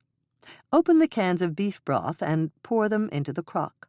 Open the package of instant mashed potato flakes and place them in the crock on top of the beef broth. Open the package of dry Lipton onion soup mix and sprinkle the top of the dried mashed potato flakes in the crock. Pour in the pint of half and half. Open the package of the long grain and wild rice mixture and place them in the crock. Open the can of cheese soup and place the contents inside the crock. Put in the ham or the real crumbled bacon now. Stir everything together to combine and put the lid on the crock. Turn the slow cooker on low heat. Make sure that the slow cooker is plugged in. Your soup is ready to serve in 3 to 4 hours. Yield 8 to 10 servings of hot, creamy, and satisfying wild rice soup. Hannah's final note: actually, wild rice is an aquatic grain and not really a rice at all, but it is a staple in Minnesota and a real favorite because of its smoky, nut-like flavor. Onion soup, a crock-pot recipe for a 4 to 5 quart crock-pot. You will only use your oven to toast the French bread that tops the bowls of soup. Ingredients: 3 tablespoons salted butter, 4 cups chopped sweet white onions, 1 clove garlic, minced, or 1 teaspoon jarred minced garlic, 3 14.5-ounce cans beef broth, 4 cubes beef bouillon, 1 cup water, 1½ teaspoons Worcestershire sauce, 1/8 teaspoon ground black pepper, freshly ground is best, 2 ounces cognac or brandy, optional, 1 French bread baguette, enough for 8 to 10 1-inch thick slices, 1 cup finely grated Gruyere or Swiss cheese. Hannah's first note: I love onion soup, but one of the things I've always hated about it is that sometimes the onion pieces were so long that they would drip on my clothes if I wasn't extremely careful. I always wished that restaurants would provide bibs like they sometimes do for lobster, but then Michelle and I came up with another solution. This is the main reason we decided to use chopped onions in this recipe rather than using a mandolin. The second reason we chose to use chopped onions was purely for convenience. Florence sells bags of chopped onions down at her Red Owl grocery, and this recipe is simple to put together if the onions are already chopped. Directions: get out a large skillet. Put the salted butter inside and turn the stovetop burner on medium-low. Swish the butter around until it covers the bottom of the pan. Add the onions and garlic and sauté for 20 minutes on medium-low until tender. Spray the interior of the crock-pot with Pam or another non-stick cooking spray. Transfer the sautéed onions and garlic into the bottom of your crock-pot. Add the 3 cans of beef broth and stir them in. Add the 4 beef bouillon cubes and stir them in. Add the cup of water and stir that in. Add the Worcestershire sauce and black pepper and stir them in. Cover the crock-pot and cook your soup on low heat for 5 to 8 hours. If you're in a hurry, you can cook this on high heat for 2½ to 3 hours. Before serving your French onion soup, preheat the oven to 400 degrees Fahrenheit, rack in the middle position. Turn off the crock-pot and add the 2 ounces of cognac or brandy to your soup, and stir it in thoroughly. Recover the crock and set it on a towel on the kitchen counter. Slice the French bread into 1-inch thick slices and butter both sides. Then place them on the cookie sheet. When the oven comes up to temperature, put the cookie sheet in the oven for 2 minutes or until the top has toasted. Then take it out, place it on a cool stovetop burner, and flip the bread over to the uncooked side. Place the cookie sheet back in the oven and bake for another 2 minutes or until the top is nice and golden brown. Take the cookie sheet out of the oven, place it on the stovetop burner again, and sprinkle on the grated Gruyere or Swiss cheese. Return the cookie sheet to the oven until the cheese has melted, while you fill your soup bowls with onion soup from the crock-pot. Take the toasted cheese bread from the oven and place 1 slice, cheese side up, on top of each bowl of your onion soup. Your guests will love this soup. It rivals anything that's served in fancy French restaurants. Chapter 17. "I wish I knew how to drive a boat like this," Andrea said as they headed back to the Lake Eden Inn. "This is a lot newer than Bill's boat, and has a lot more bells and whistles, and it looks like it's fun to drive." "It is. Why don't you try, Andrea? It's just like driving a car, and there's no one else even close to us on the lake." Andrea began to smile. "Are you sure?" she asked. "I'm sure. If you get into trouble, I'll be right next to you. I'm sure you can keep this one afloat." "I'd really like to try," Andrea said. "Are you sure it'll be okay with Dick? I'm sure he let me drive it without even asking if I'd ever driven a boat like his." "He's probably got really good insurance," Andrea said, and Hannah noticed that there was a grin at the corners of her sister's mouth. "He probably does," Hannah agreed, and then she laughed out loud. "Don't worry, Andrea. We're a long way from the dock, and there's absolutely nothing to hit out here. Even if you have trouble steering, you can't mess up too badly." "Oh, no? Remember the first time Dad took me out in the car for a driving lesson?" Hannah burst into laughter. "He was more ready for you than he was for me. I did exactly the same thing when we came to a corner. I didn't realize that I had to slow down, so I took it too fast and almost went into the ditch." "He never told me that," Andrea said, laughing along with Hannah. "Do you think he forgot about it?" "I doubt it. Maybe he just wanted to see if excessive speed on corners ran in our family."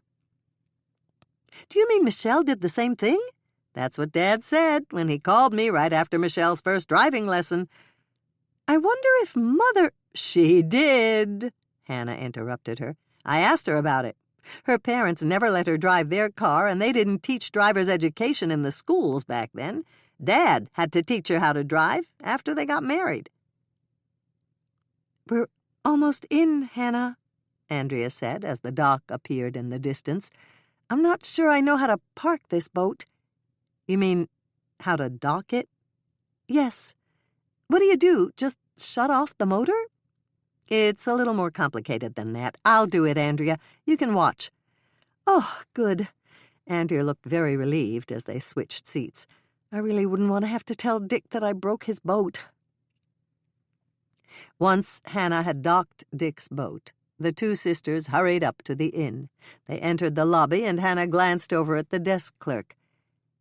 "Isn't that Sally's night desk clerk, Andrea?" "I think so. He looks like the same person."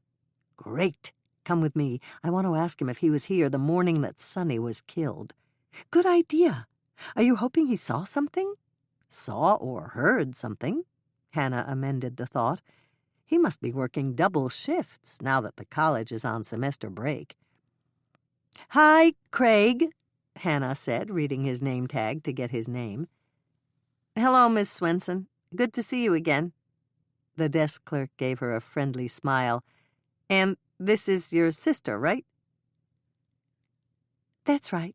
But I'm not Miss Swensen anymore. Now I'm Mrs. Todd." "The sheriff's wife. Sally told me that." "Were you here the night that Sonny Bowman got so drunk they had to carry him up to his room?" Hannah asked. "You bet I was. I held the elevator door open for Doc so they could get the stretcher inside. I've never seen anyone quite that wasted, not even at the frat house parties." "You live at the frat house?" Andrea asked. "Not right now. They're painting the inside of the place, and Sally found a room for me here.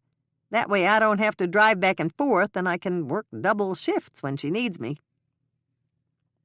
"I bet Sally's taking full advantage of that," Hannah said, and then she smiled. "She is, and that suits me just fine. Sally pays really well, and I do little odd jobs for her during the day. She doesn't charge me for the room, and she feeds me all sorts of great food. If I have to pull an all-nighter, she even brings me rolls and coffee the minute they're ready in the morning." "Were you here when Lily came in late that night?" "I was here. And so was Rosa. I think Lily called Rosa to tell her that she was coming." "You're probably right," Hannah agreed. "I met Lily before the fishing competition started," Craig told them. "She came here with Wally the week before the contestants came in." "How about Sonny?" Andrea asked. Did he come here too? Craig shook his head. Not him. I asked, and Lily told me he was busy shooting another fishing show at a different lake. How about Lily's mother? Hannah asked. Did she come along with her husband and daughter? Craig shook his head. I just met her for the first time this morning. Sally introduced me. Hannah knew it was time to get down to the questions she really wanted to ask before someone else came in and needed something from the desk clerk. Were you working when Sonny and Joey went out on the boat 2 mornings ago? Yes. Actually, I think Sonny was still drunk from the night before. I thought for sure that Doc would have given him something to sober him up, but he was still acting like he'd had more than a couple. I'm glad you noticed, Hannah told him. What was Sonny doing to make you think that he was still drunk? He was wearing his dark glasses, and it was before the sun had come up. And he was walking really carefully, the way drunks do when they're trying to convince people that they're not drunk. Sonny was probably wearing dark glasses to hide his bloodshot eyes, Andrea commented. Craig nodded. That's sure possible. Either that or he had such a bad headache the lights in the lobby hurt his eyes. Did you talk to Sonny at all? Andrea asked. I didn't get the chance because Joey came rushing in and they went outside together. Where did they go? Do you know? No, but I heard a boat start and I figured they were getting out on the lake really early for some reason. And then Sally came in with my coffee and rolls, and she manned the desk while I went in and had my breakfast. Were you able to get some sleep after your breakfast? Hannah asked him. Eventually, but not right away. I heard the phone ring when I was drinking my second cup of coffee, and when I came back out, Sally told me that the morning guy was coming in late, and she asked me if I could stay until he got here. After you got back to the desk, did you hear any other boats start up outside? No, not until Joe Dietz and Mark left. They were the first ones to come out from the breakfast buffet. They told me they wanted to get out to the lake early so they could pick a good spot before it got crowded. How long did you have to work before the day desk clerk came in? Hannah asked. Not that long. An hour, maybe. I knew it was already daylight because I could see the dock from the side window, and I saw Sonny bring Joey back. When Joey came in here, he smelled like a distillery and his clothes were soaked. Did you ask him what happened? Andrea asked him. Oh, yeah. Joey was hopping mad about it. He told me that Sonny had been drinking again in the boat, and he'd spilled booze all over him. Joey said all he wanted to do was go upstairs, get out of his clothes, and take a shower. Do you think that Joey was drinking too? Hannah asked. Joey doesn't drink anything except beer. Sally told me that. And Dick told her that Joey can make one beer last him the whole night. Did Joey tell you any more about what had happened in the boat? No. He just asked me to come with him to the elevator and press the button. He said he was going to get on and stand in the middle without touching anything. And you did that? Yes. And when the elevator came back down, I went out with some disinfectant and wiped down all the surfaces. Did you hear any other boats go out while you were wiping down the elevator? Hannah asked. Craig shook his head. No. A couple of the contestants came down early to take tables for the breakfast buffet, but nobody went out through the lobby to the dock. Hannah took a moment to digest this information. Do you happen to know when Joe Dietz and Mark came downstairs? I do. Craig looked pleased that he could actually answer one of her questions with certainty. It was a few hours after Joey went up in the elevator and Sonny went back out on the lake with his boat. You heard Sonny go back out on the lake? No, but either Joey or Sonny had turned on the running lights when they docked. They were still on when I went out to wipe down the elevator, but it was completely dark when I came back. So either Sonny turned off the running lights, or The boat was gone? Andrea asked, drawing the obvious conclusion. Yes. And when it was light enough outside to see, I checked, and Sonny's boat was gone. Did you happen to notice when Joe Dietz and Mark's boat left the dock? Hannah asked. As a matter of fact, I did. Joe's motorboat has an outboard, and it's old. You can hear it for miles when it's calm on the lake. I didn't hear it until the day clerk arrived, and I got ready to go up to my room. And that was what time? Craig looked thoughtful. It must have been close to 10 a.m. Sally and you two were just closing the buffet and packing up things to take back to the kitchen. That would have been right around 10, wouldn't it? Hannah nodded. Yes. And Joe and Mark's boat left shortly before that? That's right, along with George Coulter. George Coulter? Hannah repeated the name. I don't think I've met him. Maybe not, but you've seen him in the bar. He's the contestant who's married to the blonde that Sonny was trying to dance with. He's a nice guy, Hannah. Joe and Mark stopped by here with George, and they told me that they were taking George out with them in the boat because there was something wrong with George's boat, and the mechanic couldn't get to it until late afternoon. So George went out with both Joe and Mark all day? Hannah asked, just to make sure. That's right. Thank you, Craig, Hannah said with a smile. You've been very helpful. So you two are trying to solve the murder case? Craig asked them. Hannah just stared at him for a minute. What makes you say that? Because you don't get involved until it's murder. And you're obviously involved because you're asking me questions. Did someone tell you that it was murder? Andrea asked, looking a bit shocked at Craig's admission. No, but it wasn't hard to figure out. The day guy called me at noon and told me that Mike and Lonnie wanted to ask me some questions. And he asked me if I knew what was going on because some guys in uniforms went upstairs to one of the rooms. And then he told me that the paramedics came in, went straight through to the dock to load somebody into their ambulance, and that person was wrapped in a sheet. Just then, a group of wives came into the lobby and approached the desk. Hannah knew their private time with Craig had just expired, and she gave him a parting smile. "Looks like you have business," she said, glancing at the group behind her. "Thanks for answering our questions, Craig. We'll see you later." Hannah noticed that Andrea was frowning as they left the lobby and started down the long hallway to join Sally in the kitchen. She waited a few moments, but Andrea didn't say anything. "What?" Hannah asked her. "Why did you ask Craig about Joe Dietz and Mark?" "That's simple. It was because I wanted to know." "But why? They already told you exactly what happened on the morning that Sonny was murdered." "I know."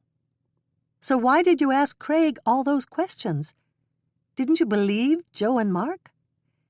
Hannah gave a little nod. "I believe them. I asked because I was just substantiating what they told me." "But that means you didn't believe them."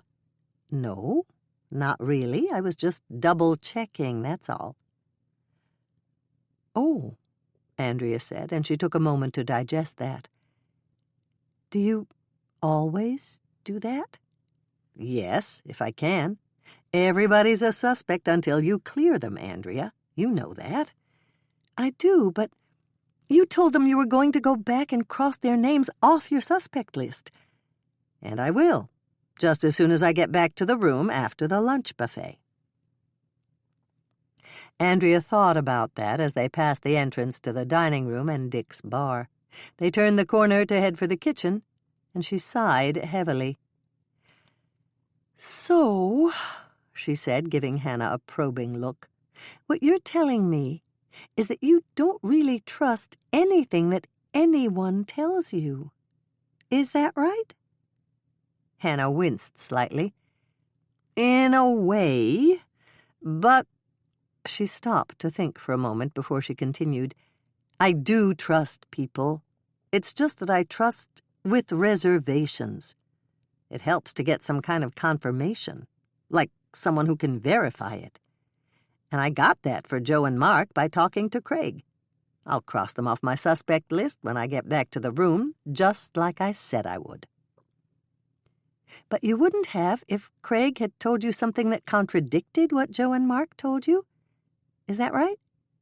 Right, Hannah agreed. So you're always suspicious all the time when you're doing detective work. Hannah stopped in her tracks and thought about that for a moment. I think you're right, Andrea, she said with a sigh. It's something you learn when you ask people questions. You always take what they tell you with a grain of salt until you find another source to substantiate it. The two sisters walked in silence for a few moments, and then Andrea sighed. I'm glad Bill's not a real detective, she said. I'd be very upset if he didn't trust what I'd told him. Hannah smiled. I don't blame you a bit for that. You're not a suspect in a murder, Andrea. If you were, then he might look at what you told him differently. But, Hannah! Andrea looked completely dismayed. That's not love. When you're in love, you have to trust your wife or your husband. It's practically required. Of course it is, Hannah said, thinking back to how she'd trusted Ross and how devastating it had been when she'd found out that he'd lied to her. But detectives can't have blind trust, she said, slipping her arm around Andrea's shoulder. And maybe that's why so many of us are single or divorced. It's a profession that could be very hard on a marriage, Andrea. Their inclination may be to trust what people tell them, but because of the line of work they're in, they can't. Now that I think about it, I think you're right. And I'm really glad that Bill's the sheriff, and he doesn't have to be a detective. Chapter 18. Hannah, I need to talk to you. Mike came up behind her as she was filling the double pineapple cookie tray. Will you meet me in Dick's bar this afternoon? Of course, Hannah said immediately, wondering what Mike wanted. Had he found out that they'd interviewed Joe and Mark, and did he want a rundown of the results? These are great cookies, Hannah, Lonnie said, coming up behind Mike. Tell Andrea. She's the one who made them, Hannah said with a smile. Well, it's a good one. Do you think she could teach Michelle to make them? Hannah almost burst out laughing, but she managed to control herself. Michelle was a veteran baker, while Andrea was still learning. I'm sure Andrea would be happy to give Michelle the recipe, Hannah sidestepped. As a matter of fact, I think she'd be very complimented if you'd ask her for it. Lily and Jeanette are here, Andrea said, carrying the container of meatballs in mushroom sauce that Hannah had asked her to get. Do you want me to put more in the serving dish? That would be good, Hannah said, smiling at her sister. And you'd better check the dish of pasta, too. By the way, Lonnie just left, and he loves your pineapple cookies. He wanted to know if I thought that you could teach Michelle to make them. What? Andrea looked completely stunned. Lonnie wanted me to teach Michelle to bake cookies? That's what he said. Oh, that's funny. Michelle's been baking for years, and she bakes a lot of things that are 1,000,000 times more complicated than those cookies. I know that, but it's still a real compliment to know that Lonnie liked your cookies. Andrea thought about that for a few seconds, and then she smiled. You're right. I'm going to go tell him I'm glad he likes my cookies, and I'll say that I'll be glad to give Michelle the recipe. She gave a little chuckle. You and Michelle and I are going to have a real laugh over this, aren't we? Hannah was smiling as Andrea hurried off. It was obvious that Andrea was delighted with Lonnie's compliment. Hannah just dished up a serving of lasagna for one of the fishermen when Lily and Jeanette came up to the table. Would you like to have lunch? Hannah asked, gesturing toward the stack of plates and silverware. "It looks wonderful, but I don't think I could eat anything," Lily responded. "Mike's going to tell everyone about what happened to Sonny right after they finish eating, and, well, I'm just not hungry." "I can understand that," Hannah said, and then she turned to Jeanette. "How about you, Jeanette?" "No, thank you. I feel the same way Lily does. I just want to get through this so we can go back up to our rooms and relax." "How about your dad?" Hannah asked Lily. "Is he here yet?" "No, he's not coming until tonight. He's going to drive here right after they do the big drawing at the new store." "We have to go, Lily." Jeanette took her daughter's arm. "Mike's gesturing for us to join him. We just came over here to say hello." Hannah felt a stab of compassion as she watched the two women walk away. She imagined that Mike's announcement would not be easy for either of them to hear. As she waited on several competitors, dishing up what they wanted on their plates, Hannah wondered what reaction they'd have when they heard Sonny was dead. No doubt there would be shock, and perhaps a few tears from some of the women. And there were bound to be questions about what had happened to Sonny. Normally, when the Daily Post lunch fishing announcements were made, Hannah and Andrea had already packed up leftover food and were headed back to the kitchen. Today would be different. She intended to stick around and judge people's reactions. When the bell sounded for the ending of the buffet, both Hannah and Andrea worked feverishly to pack up the leftovers. Since lunch had been a big success with the competitors, there wasn't a lot left over to pack. Once the dishes were stacked on the cart and the food was wrapped and secured, one of Sally's kitchen workers came by to push the loaded cart back to the kitchen. "Where shall we sit?" Andrea asked Hannah. "You're staying?" "Yes. I want to watch people when they hear about Sonny. Maybe we can learn something that way." Hannah gave a little nod. Andrea was beginning to think like a detective. "We won't be able to see the contestants unless we stand backstage and peek out." "That's true, but we can do that, can't we?" "Of course we can. It's like a stage back there, and they don't open the curtains until there's a live performance of some kind. Follow me, and I'll show you where we can stand." Hannah led them out of the buffet room and into the hallway. She opened a door and motioned for Andrea to follow her through into the dim interior. "Backstage," she said in a voice as soft as a whisper. "As long as we're quiet, no one will know we're here." Quietly, Hannah moved 2 chairs over to the curtain. There was a slight split between the start of the curtain and the wall behind it. "Sit here," she said, indicating one of the chairs. "I'll go sit on the other side. I watched Sally from back here when she sang with the Cinnamon Roll 5 last year." "I wish I'd known. I would have come back here with you," Andrea said. Once Andrea and Hannah had taken their chairs and learned exactly which vantage point to use to see the buffet room, Lonnie climbed up the steps to the podium that sat on the apron of the stage. As if by magic, all conversation ceased as Lonnie cleared his throat. "Okay, sit down and relax, everyone," he said. "I have several important announcements to make." There was a slight sound, and Hannah turned to see Mike standing behind her. He held his finger to his lips, pulled up a chair beside her, and then found a slit in the curtain where he could see. Hannah motioned to Andrea, and her sister nodded. Mike wanted both of them to be quiet and listen as Lonnie began to speak. "My first announcement concerns Sonny Bowman," Lonnie told them. "Joey will be taking Sonny's place from now on. Wally just called here from his Brainerd store, and he's going to arrive tonight in time for happy hour in Dick's bar to answer any other questions you might have." "Where's Sonny?"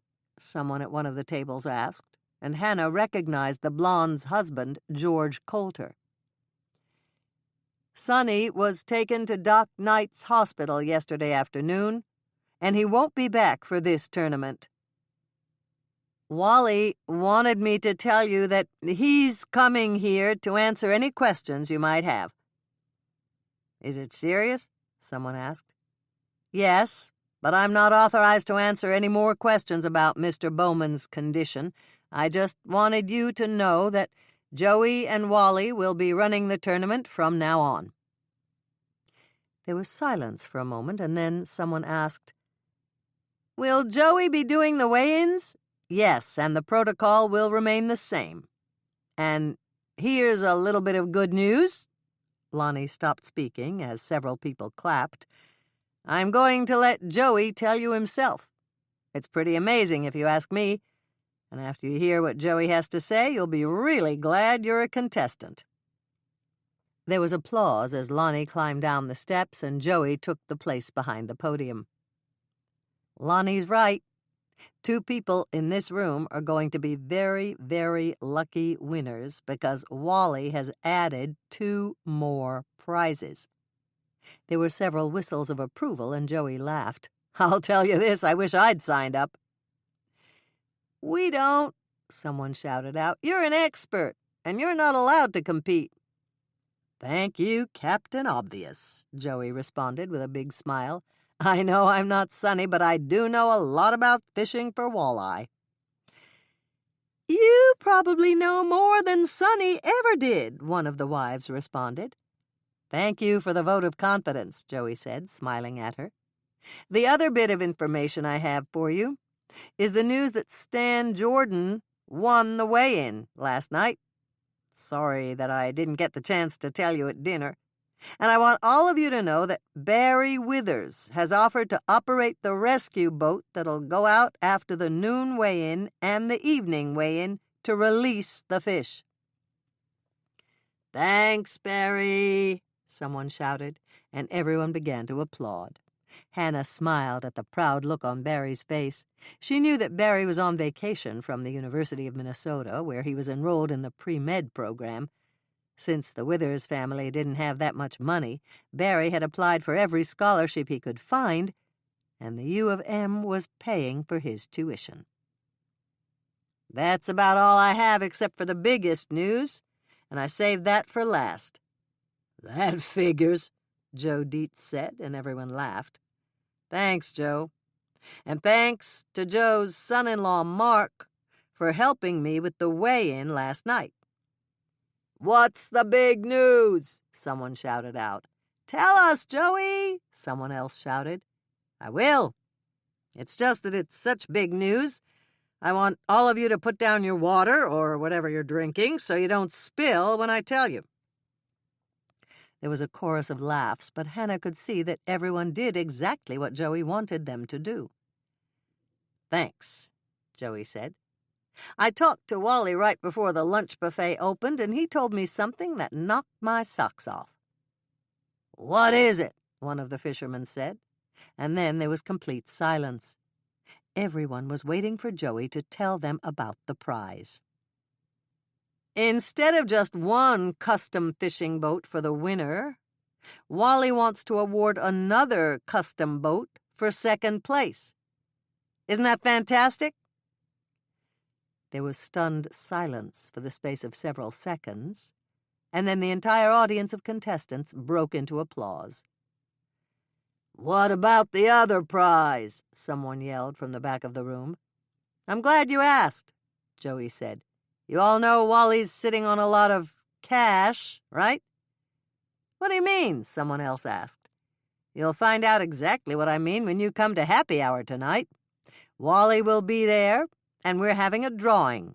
The lucky winner will receive all the cash Wally has in his wallet." Someone in the back yelled, "Woo-hoo!" and there was a burst of applause. "How about the second person in the boat? The contestant's helper?" one of the wives asked. "The helpers will get tickets for the drawing, too, and if one of them wins, they'll be awarded the cash." There was a burst of applause from the wives and helpers. "Thank you," Joey responded with a smile. "And there's something else I should tell you. Wally was so grateful to Barry Withers for offering to drive the fish release boat after each weigh-in. He's going to foot the bill for the remainder of Barry's pre-med program." Barry looked completely awestruck. "I never expected—" Barry stopped speaking and just shook his head.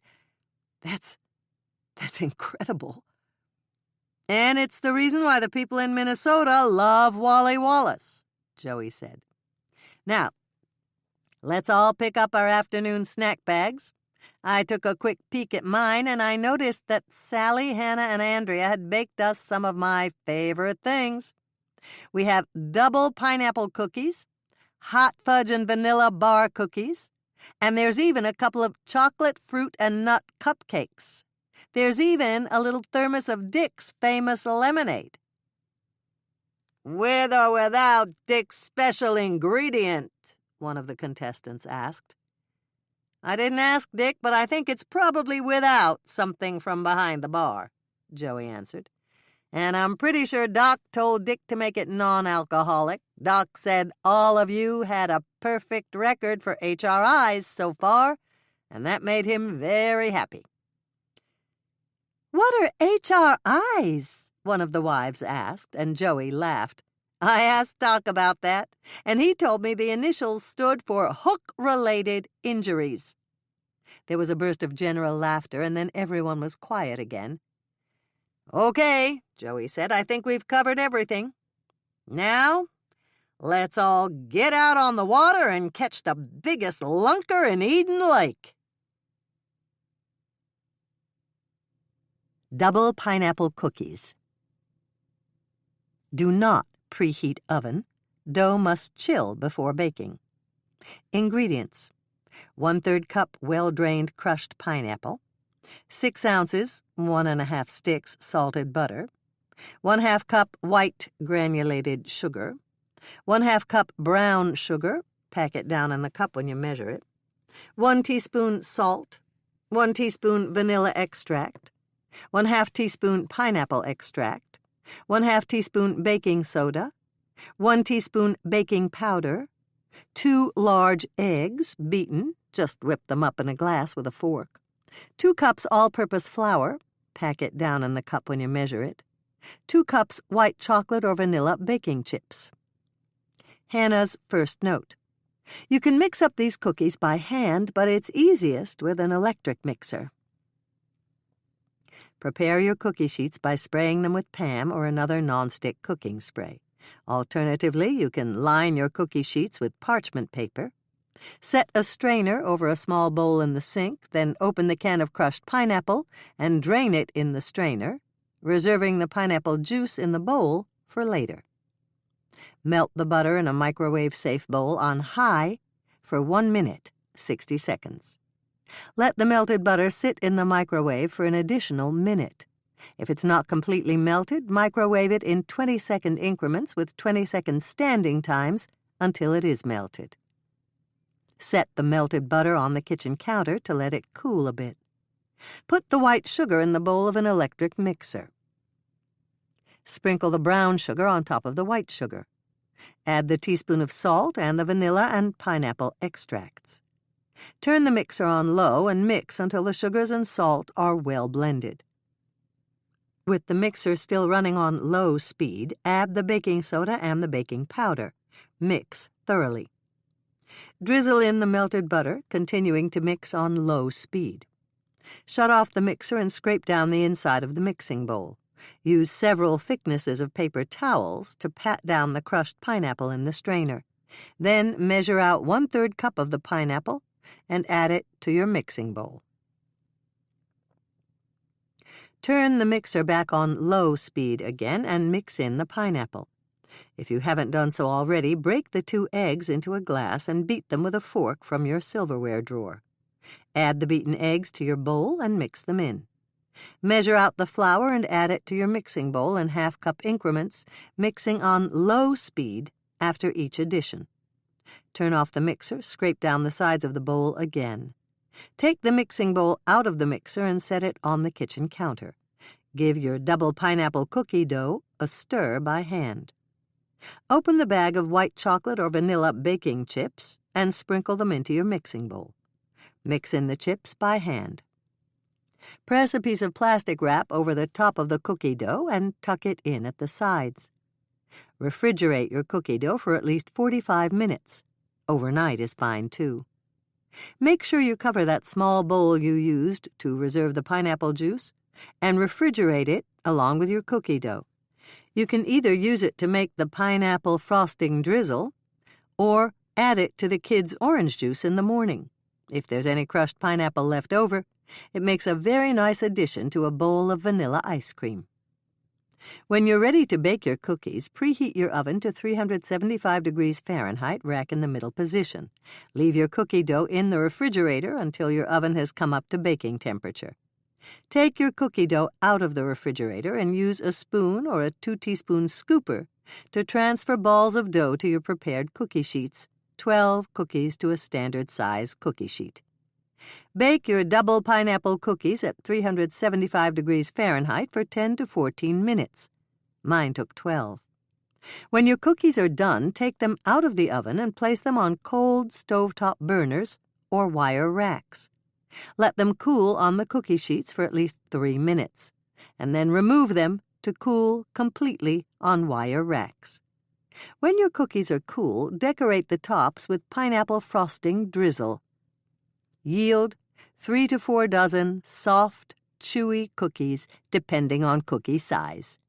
Hannah's second note: these cookies are good just the way they are, but everyone seems to think that the frosting drizzle adds a lot.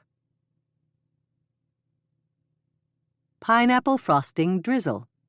Ingredients: 3/4 cup powdered sugar, pack it down in the cup when you measure it, 1 teaspoon pineapple extract, 2 to 3 tablespoons pineapple juice. Mix everything together and beat until smooth and of the right consistency to drizzle on the top of your cookies.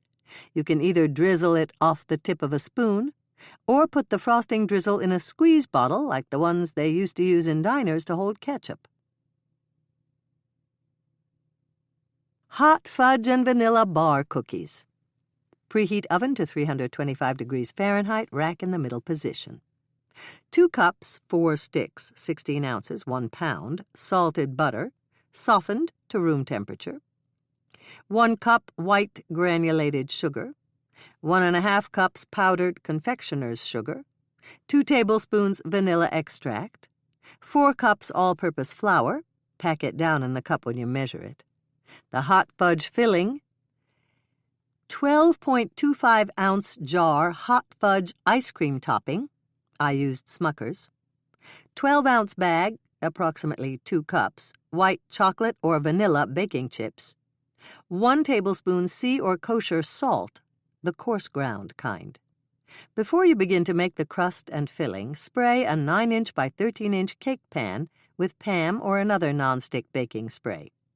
Hannah's first note: this crust and filling is a lot easier to make with an electric mixer. You can do it by hand, but it will take some muscle. Combine the butter, white sugar, and powdered sugar in a large bowl or in the bowl of an electric mixer. Beat at medium speed until the mixture is light and creamy. Add the vanilla extract. Mix it in until it is thoroughly combined. Add the flour in half-cup increments, beating at low speed after each addition. Beat until everything is combined. Hannah's second note: when you've mixed in the flour, the resulting sweet dough will be soft.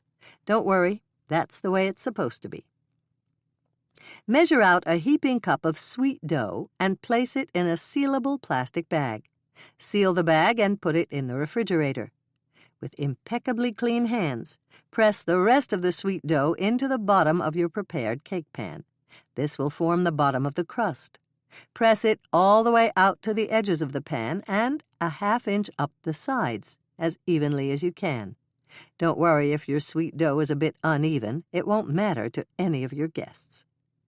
Bake your bottom crust at 325 degrees Fahrenheit for approximately 20 minutes, or until the edges are beginning to turn a pale golden brown color. When the crust has turned pale golden brown, remove the pan from the oven, but don't shut off the oven. Set the pan with your baked crust on a cold stovetop burner or a wire rack to cool. It should cool approximately 15 minutes. After your crust has cooled approximately 15 minutes, take the lid off the jar of hot fudge ice cream topping and put it in the microwave. Heat the hot fudge topping for 15 to 20 seconds on high. Let the jar cool in the microwave for 1 minute. Then use pot holders to take the jar out of the microwave. Pour the hot fudge ice cream topping over the baked bottom crust in the pan as evenly as you can. Open the bag of white chocolate or vanilla baking chips and sprinkle them over the baked crust as evenly as you can. Here comes the salt. Sprinkle the tablespoon of sea salt or kosher salt over the hot fudge in the pan. Take the remaining sweet dough out of the refrigerator and unwrap it. It has been refrigerated for 35 minutes or more, and it should be thoroughly chilled. With your impeccably clean fingers, crumble the dough over the hot fudge and chip layer as evenly as you can. Leave a little space between the crumbles so the hot fudge sauce can bubble up through the crumbles. Hannah's third note: if the hot fudge topping bubbles up through the top of your bar cookies, it will look very pretty. Return the pan to the oven and bake your bar cookies for 25 to 30 minutes, or until the crumbles on top are a light golden brown. Hannah's fourth note: your pan of hot fudge and vanilla bar cookies will smell so delicious you'll be tempted to cut it into squares and eat one immediately. Resist that urge. The bubbly hot fudge topping will burn your mouth. After 5 minutes of cooling time, use pot holders to carry the pan to a wire rack to cool completely. Hannah's fifth note: when I bake these bar cookies at home in the winter, I place a wire rack out on the little table on my condo balcony and carry the pan out there. The hot fudge and vanilla bar cookies cool quite fast when exposed to a Minnesota winter. When your hot fudge and vanilla bar cookies are completely cool, cut them into brownie-sized pieces, place them on a pretty plate, and serve them to your guests. Yield a cake pan full of yummy, brownie-sized treats that everyone will love. Serve with icy-cold glasses of milk, mugs of hot chocolate, or cups of strong, hot coffee. Hannah's sixth note: Mike says these are his favorite bar cookies. Of course, Mike has never met a bar cookie that wasn't his favorite.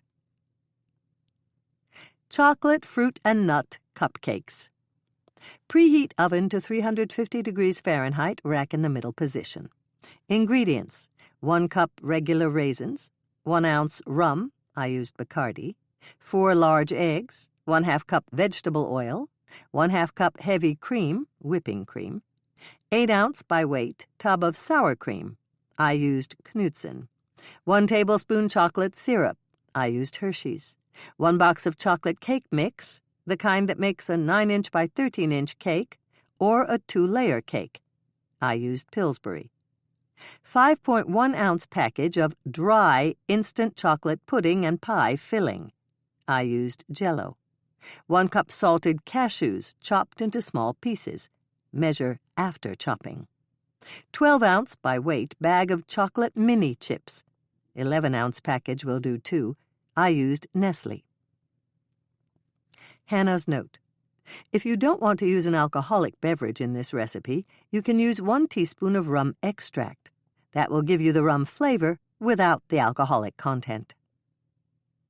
Prepare your cupcake pans. You will need 2 12-cup pans lined with double cupcake papers.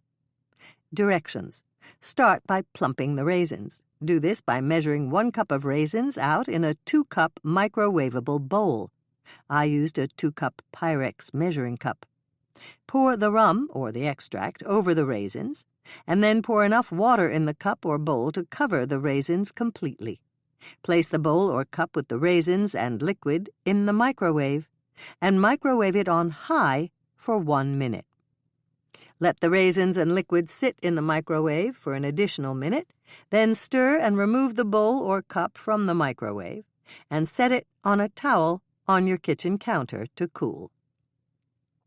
Crack the eggs into the bowl of an electric mixer. Mix them up on low speed until they're a uniform color. Pour in the 1/2 cup of vegetable oil and mix it in with the eggs on low speed. Add the 1/2 cup of heavy cream. Mix that in at low speed. Scoop out the container of sour cream and put it into a small bowl. Add the tablespoon of chocolate syrup and stir it in. Add the sour cream and chocolate syrup mixture to your mixer bowl. Mix that in on low speed. When everything is well combined, open the box of dry cake mix and sprinkle it on top of the liquid ingredients in the bowl of the mixer. Mix that in on low speed. Open the package of dry instant chocolate pudding and sprinkle in the contents. Mix it in on low speed.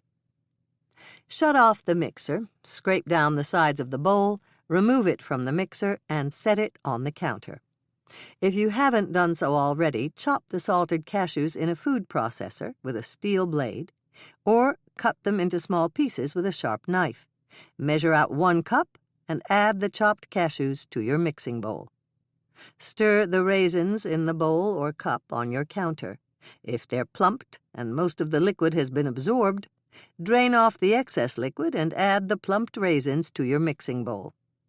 Stir in the raisins and mix until everything in your bowl is well combined. Sprinkle the mini chocolate chips in your bowl and stir them in by hand with a rubber spatula. Use a mixing spoon or a scooper to fill the cupcake papers 3/4 full. The cupcakes will rise to the tops of the papers when you bake them in the oven. Bake your chocolate, fruit, and nut cupcakes at 350 degrees Fahrenheit for 20 to 25 minutes, or until a cake tester, wooden skewer, or long toothpick inserted a 1/2 inch from the center of the cupcake comes out clean. When they are done, take your cupcakes out of the oven and set the cupcake pans on cold stovetop burners or wire racks. Do not remove the cupcakes from the pans. If you remove them from the pans while they are too warm, they may lose their shape. Let the cupcakes cool in the pans until they reach room temperature. Then remove them from the pans and refrigerate them for at least 30 minutes before you frost them. Yield 18 to 24 rich chocolate cupcakes that everyone will love. After you frost them, serve them with icy cold glasses of milk or strong hot coffee. Chocolate fudge frosting. Ingredients: 2 cups semi-sweet regular chocolate chips, a 12-ounce package, 1/4 teaspoon salt, it brings out the flavor of the chocolate, 14-ounce can of sweetened condensed milk, 1 ounce, 2 tablespoons, salted butter. Hannah's first note. If you use a double boiler for this frosting, it's foolproof. You can also make it in a heavy saucepan over low to medium heat on the stovetop, but you'll have to stir it constantly with a wooden spoon or a heat-resistant spatula to keep it from scorching. Fill the bottom part of the double boiler with water. Make sure the water doesn't touch the underside of the top pan. Put the chocolate chips and the salt in the top of the double boiler, set it over the bottom, and place the double boiler on the stovetop at medium heat. Stir occasionally until the chocolate chips are melted. Stir in the can of sweetened condensed milk and cook approximately 2 minutes, stirring constantly until the frosting is shiny and of spreading consistency. Shut off the heat, remove the top part of the double boiler to a cold burner, and add the butter and stir it in until it melts. Your frosting is ready to use. Hannah's second note. If you want to keep this frosting soft for several minutes, place the top part of the double boiler over the hot water again. This will enable you to use the frosting for 10 minutes or so before it hardens.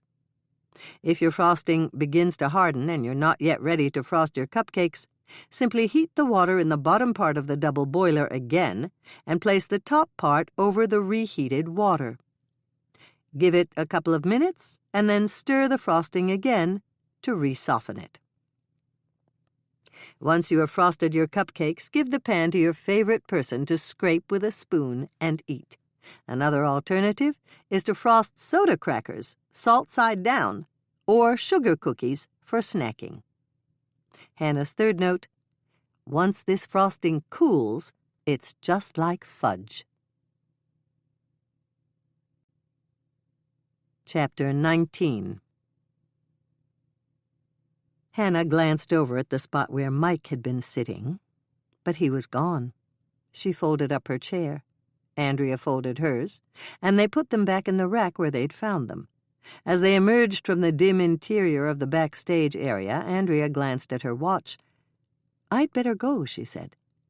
"I thought that Tracy and Bethy were staying out at Grandma McCann's farm." "They are, but I need to show a house this afternoon. It's my listing, and if I let anyone else show it, I have to split the commission with them." "Are you planning on getting new drapes for your bedrooms with the commission?"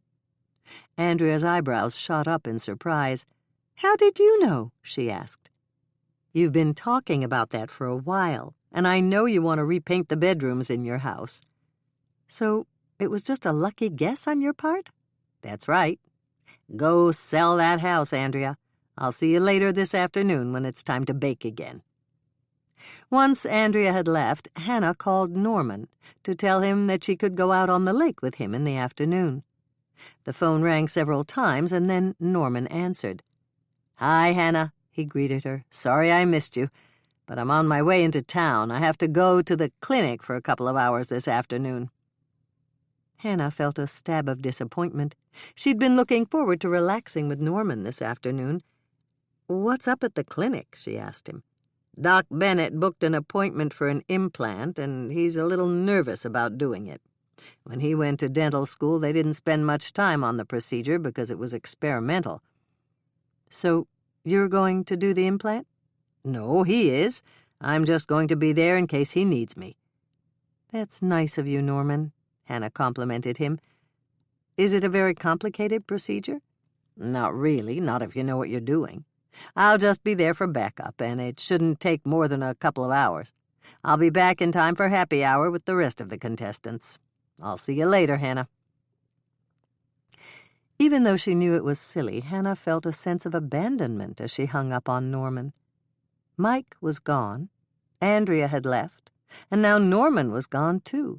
She spent a few seconds wondering if she should go back to the kitchen to start another dessert, but she really didn't feel like baking something they probably wouldn't need anyway. "Oh, well," she said with a sigh, walking down the hallway. Sally was upstairs by this time, and there was absolutely no one she really needed to talk to. She glanced in as she passed Dick's bar, hoping that he was still there, but the lights were off and the bar was deserted. She was about to turn on her heel and go back to the elevator when she saw Mike hurrying down the hall toward her. "Wait a second, Hannah," he called out to her. "I need to talk to you." At least someone needs me, Hannah thought, and then she smiled as she realized how pathetic that was. "Hi, Mike," she said, waiting until he caught up to her. "Where are you going, Hannah?" Hannah gave a little shrug. "I wasn't really going anywhere. I was just wandering around, wondering what I should do." "Lucky for me," Mike said, taking her arm. "Looks like I caught you at the perfect time. I need you, Hannah. Do you have your murder book with you?" Hannah shook her head. "It's upstairs in the room." "Then go up and get it. Dick told me that I can use the bar this afternoon for any interviews I have to do. You get your book and we'll go down there to talk about the case. I really need to compare notes with you, and I want your impression on a couple of things." "Okay," Hannah said, surprised at how eager she was to talk to Mike.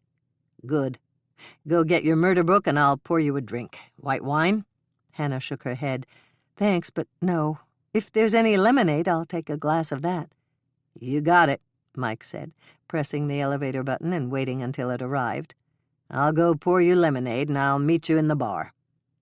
Hannah unlocked the door to the room she shared with Andrea and was surprised to see Rosa there, making her bed. "Hi, Rosa," she greeted Sally's head housekeeper. "Hello, Hannah. I'll be through in less than 10 minutes if you want to come back." "No, that's okay," Hannah assured her.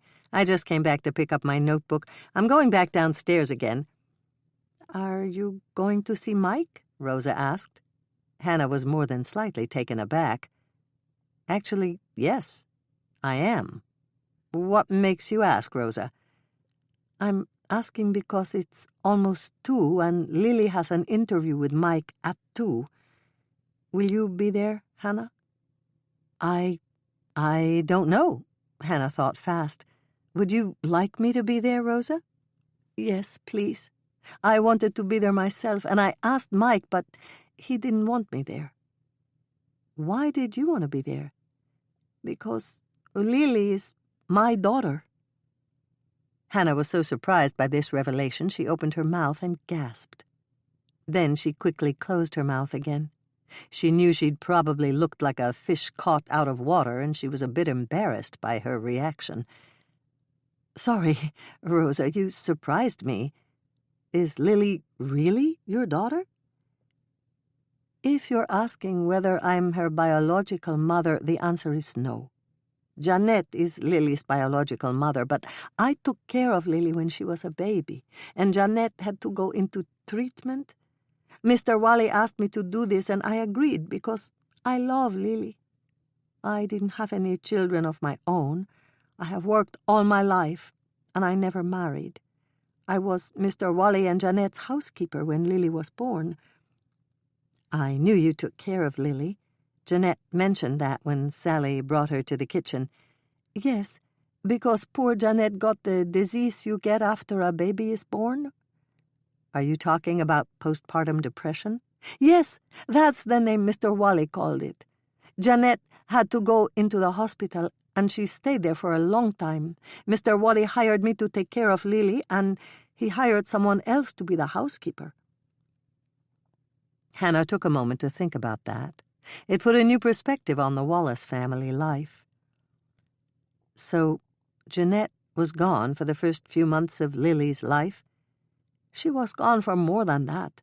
Jeanette didn't come home until Lily was 6 months old. Rosa stopped speaking and gave a deep sigh.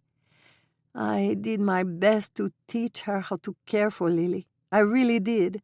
But Jeanette was still sick, and she couldn't seem to understand what to do. I think it had something to do with the pills she was taking. They made her forget things like changing Lily's diaper and feeding her." "What did you do when you realized that?" Hannah asked. "I told Mr. Wally I felt bad about it, but Jeanette just couldn't seem to take care of Lily. I don't think she wanted to take care of Lily. All she wanted to do was take more pills." "What did Wally say when you told him?" "He took Jeanette to a special doctor who said Jeanette needed a special treatment program, and it could last for a while." "And that's what happened?" "Yes, and Mr. Wally asked me to stay and keep taking care of Lily." "Was Jeanette upset that she had to go back for more treatment?" "Oh, yes, she was very upset. Jeanette tried to stop taking the pills on her own, but it didn't work. And I know she wanted to take care of her baby. She just—" Rosa stopped speaking and sighed again. "She just couldn't get along without the pills." "So Jeanette went back into treatment?" "Yes. I told her not to worry, that I would stay to take care of Lily for as long as she wanted me to." Rosa stopped and clasped her hands together. "Perhaps I did wrong. I don't know. I did the best I could. Lily needed a mother, and I think she thought that I was her mother." "How long was Jeanette in treatment?" "Over a year.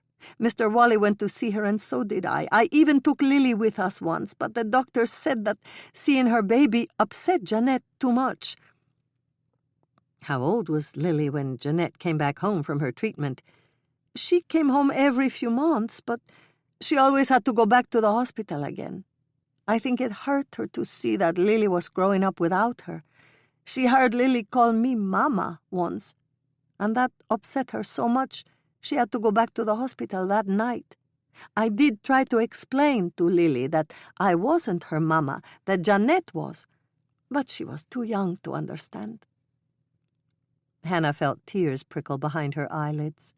Life must have been very confusing for baby Lily, with Jeanette coming in and out of the house. Jeanette's goodbyes when she had to leave Lily must have been tearful for everyone involved. All these visits that ended badly must have been terribly hard on you, baby Lily, "And Wally," she commented. "Yes, and they were even harder on Jeanette," Rosa added. "She would cry when I packed her clothes and Mr. Wally carried her suitcase out to the car, but she knew she had to go back to the hospital." "I'm sorry, Rosa. All this must have made you very sad." "Oh, yes, it did. I would tell Jeanette not to worry, that I would take very good care of Lily. I promised Jeanette that I would treat Lily just like I would treat my own daughter if I had one." "Did that make Jeanette feel any better?" "I think so. She would smile and then she would hug me and tell me that I should be Lily's mother while she was gone." There were tears in Rosa's eyes, and Hannah felt like crying too. How old was Lily when Jeanette managed to beat her addiction and come home for good? Lily was just getting ready to go off to junior high when Jeanette came home to stay. It was a very happy day for all of us. That night, Jeanette told me that she would always regret that she hadn't been there to see Lily grow up. She said she wished she could do something to prove to Lily how much she loved her. Hannah just shook her head. "What did you tell her, Rosa?" "I said that Lily knew Jeanette loved her, but Jeanette began to cry and said that things could never be the same as if she'd been able to be home for her daughter. She said that someday she'd find something she could do to prove to Lily that she loved her." Again, Hannah blinked back tears. "I'd better get going," she said, hurrying to the bedside table to snatch up her murder book. "I promised to meet Mike in Dick's bar." She headed for the door, and then she stopped, remembering what Rosa had told her. "Don't worry about Lily, Rosa. When Mike interviews Lily, I will definitely be there." Rosa looked a bit relieved, and she managed a shaky smile. "I wouldn't worry if Lonnie interviewed Lily. I know him, and he is a good person. But Mike is sometimes, I don't know the word, but he looks at everyone like he doesn't believe them, and his mind is already made up." Chapter 20. Hannah took a deep breath as she got off the elevator and walked down the hallway toward Dick's bar. There was no doubt in her mind that Rosa loved Lily. But did Rosa love Lily enough to kill? To try to keep her baby from marrying the wrong man? It was a definite possibility, and she had to explore the timeline. The first thing to do was find out what hours Rosa had worked on the day that Sonny was killed. She'd check with the desk clerk to get that answer. And if Rosa had been able to go out on the lake that day, she had to find out when and how Rosa had managed to find Sonny and get out to the area where he'd been assassinated. Hannah opened her notebook, took out a pen, and made a couple of quick notes about her conversation with Rosa. She chose words that would jog her memory so that she could write it up later. The elevator gave a ding, and Hannah closed her murder book and slipped her pen back into her purse. It was time to go meet Mike and convince him that she had to be there when he and Lonnie interviewed Lily. Even though it was only one floor, the elevator seemed to take forever to get down to the lobby. At last it reached ground level, and the doors opened. Hannah stepped off, intending to stop at the desk in the lobby to ask the day clerk a couple of questions, but there were several people lined up there. Since she was already running late, she decided she'd catch the desk clerk later and headed straight for Dick's bar. "Hi, Hannah," Mike greeted her as she came in. "Here's your lemonade. I was just about to call you to find out if you were coming down here." "Sorry I'm late, but I ran into Rosa and we discussed a few things," she explained, sitting down in the chair Mike indicated and taking a big drink of her lemonade. "Thanks for pouring this, Mike. It's really good." "I know. Dick makes the best lemonade. Did Michelle call you while you were upstairs?" "No, why?" "She wants all of us to meet her in the dining room tonight. It's Lonnie's birthday, and she's having a little party for him." Hannah was surprised. "I didn't know that it was Lonnie's birthday," she said. "Yes, and since he's working out here with me, Michelle thought it would be nice for the family to get together here." "You're invited too, aren't you?" "Of course. Michelle said we should all meet in the dining room at 7. "Does Andrea know about it yet?" Mike nodded. Michelle called Andrea on her cell. She was on location, waiting for her client to arrive to see a house. Andrea said she'd call Norman and tell him about it. "It sounds like fun," Hannah said. "But I didn't know that it was a birthday party, so I don't have a present for Lonnie." Michelle doesn't want presents. She says our company will be present enough for Lonnie. "But I feel bad about not having anything. If I'd known sooner, I would have gotten him something." Michelle thought you'd say something like that, and she told me that if you wanted to do something, you should bake him some brownies. "The same kind I baked for you?" Hannah asked, remembering the time she'd given Mike jalapeno brownies by way of retaliation because she was angry with him. But her plans had backfired because he'd tasted them and loved them. "You'd better bake regular brownies," Mike told her. "I loved your jalapeno brownies, but they were too spicy for Lonnie.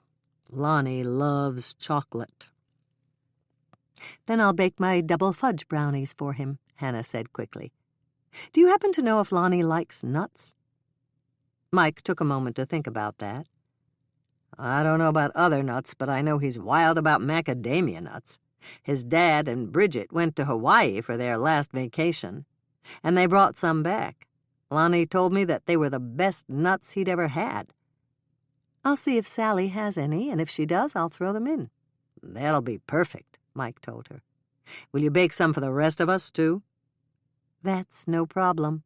Sally has an industrial oven, and I can bake enough for everybody to have some." "Great." Mike looked pleased. "You said you talked to Rosa. Did she tell you anything interesting?"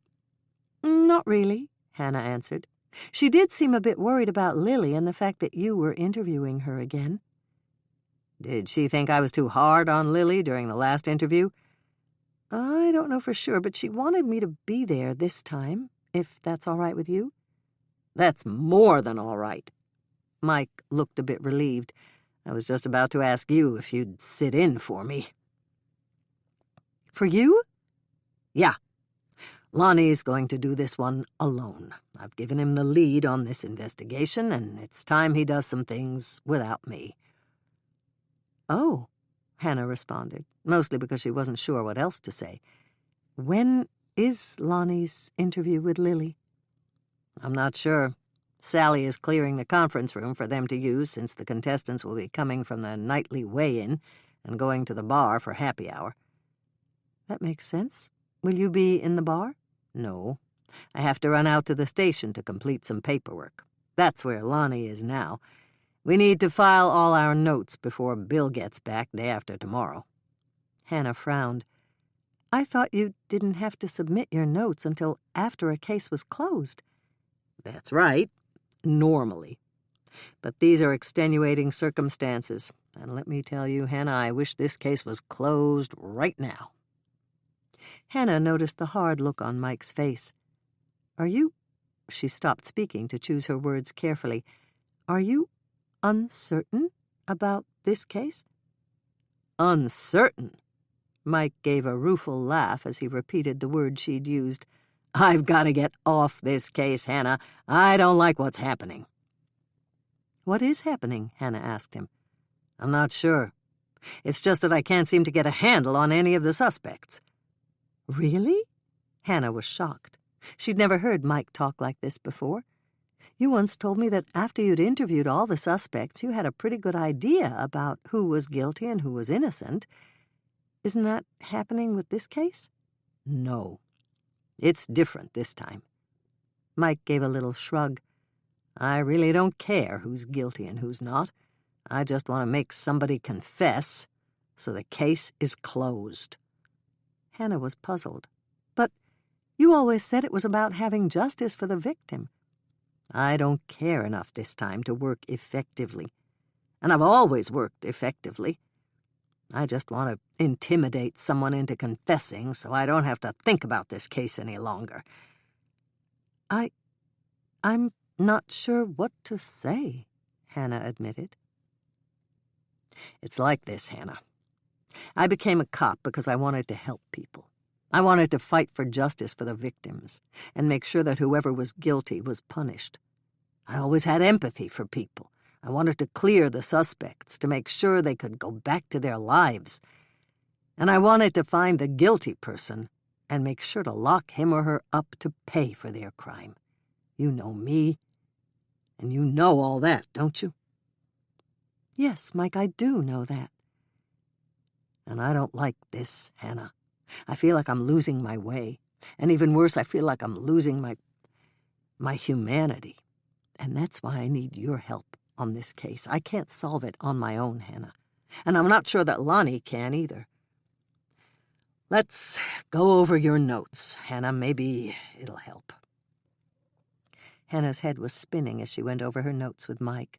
She could tell that Mike's heart wasn't in it, even though he asked some good questions. "Tell me something, Mike," she said when they'd finished discussing the suspects. What do you want to know? "You always balked a little about my help on a case, and this time you're asking me to help you. Do you care who ends up solving Sonny's murder case?" Mike took a full minute to think about that, and then he shook his head. "I don't think I do." Hannah reached out to take his hand. "Is there anything I can do to help you?" "I don't know. I've never, ever felt like this about a case before. I'm not sure what's happening to me." Chapter 21. Hannah did her best to erase the worried expression from her face as she left the bar and walked down the hallway to the lobby. She'd assured Mike that of course she'd continue to work on the murder investigation and solve the case if she could, but she wished there was something else she could do to help her friend. She loved Mike dearly, and it hurt her deeply to see him so troubled. Perhaps another law officer could help him, but she had no idea who. "Stella," she said aloud as the answer came to her. She would call Stella at the Minneapolis Police Department to see if Stella could help. Hannah was about to cross the lobby to the elevator when she noticed who was sitting behind the reservation desk. It was Craig, the night desk clerk. "Craig," she called out to greet him as she hurried over to talk to him. "What are you doing here this time of day?" "I'm pulling a double shift again," Craig said with a smile. "But didn't you just get off work a few hours ago?"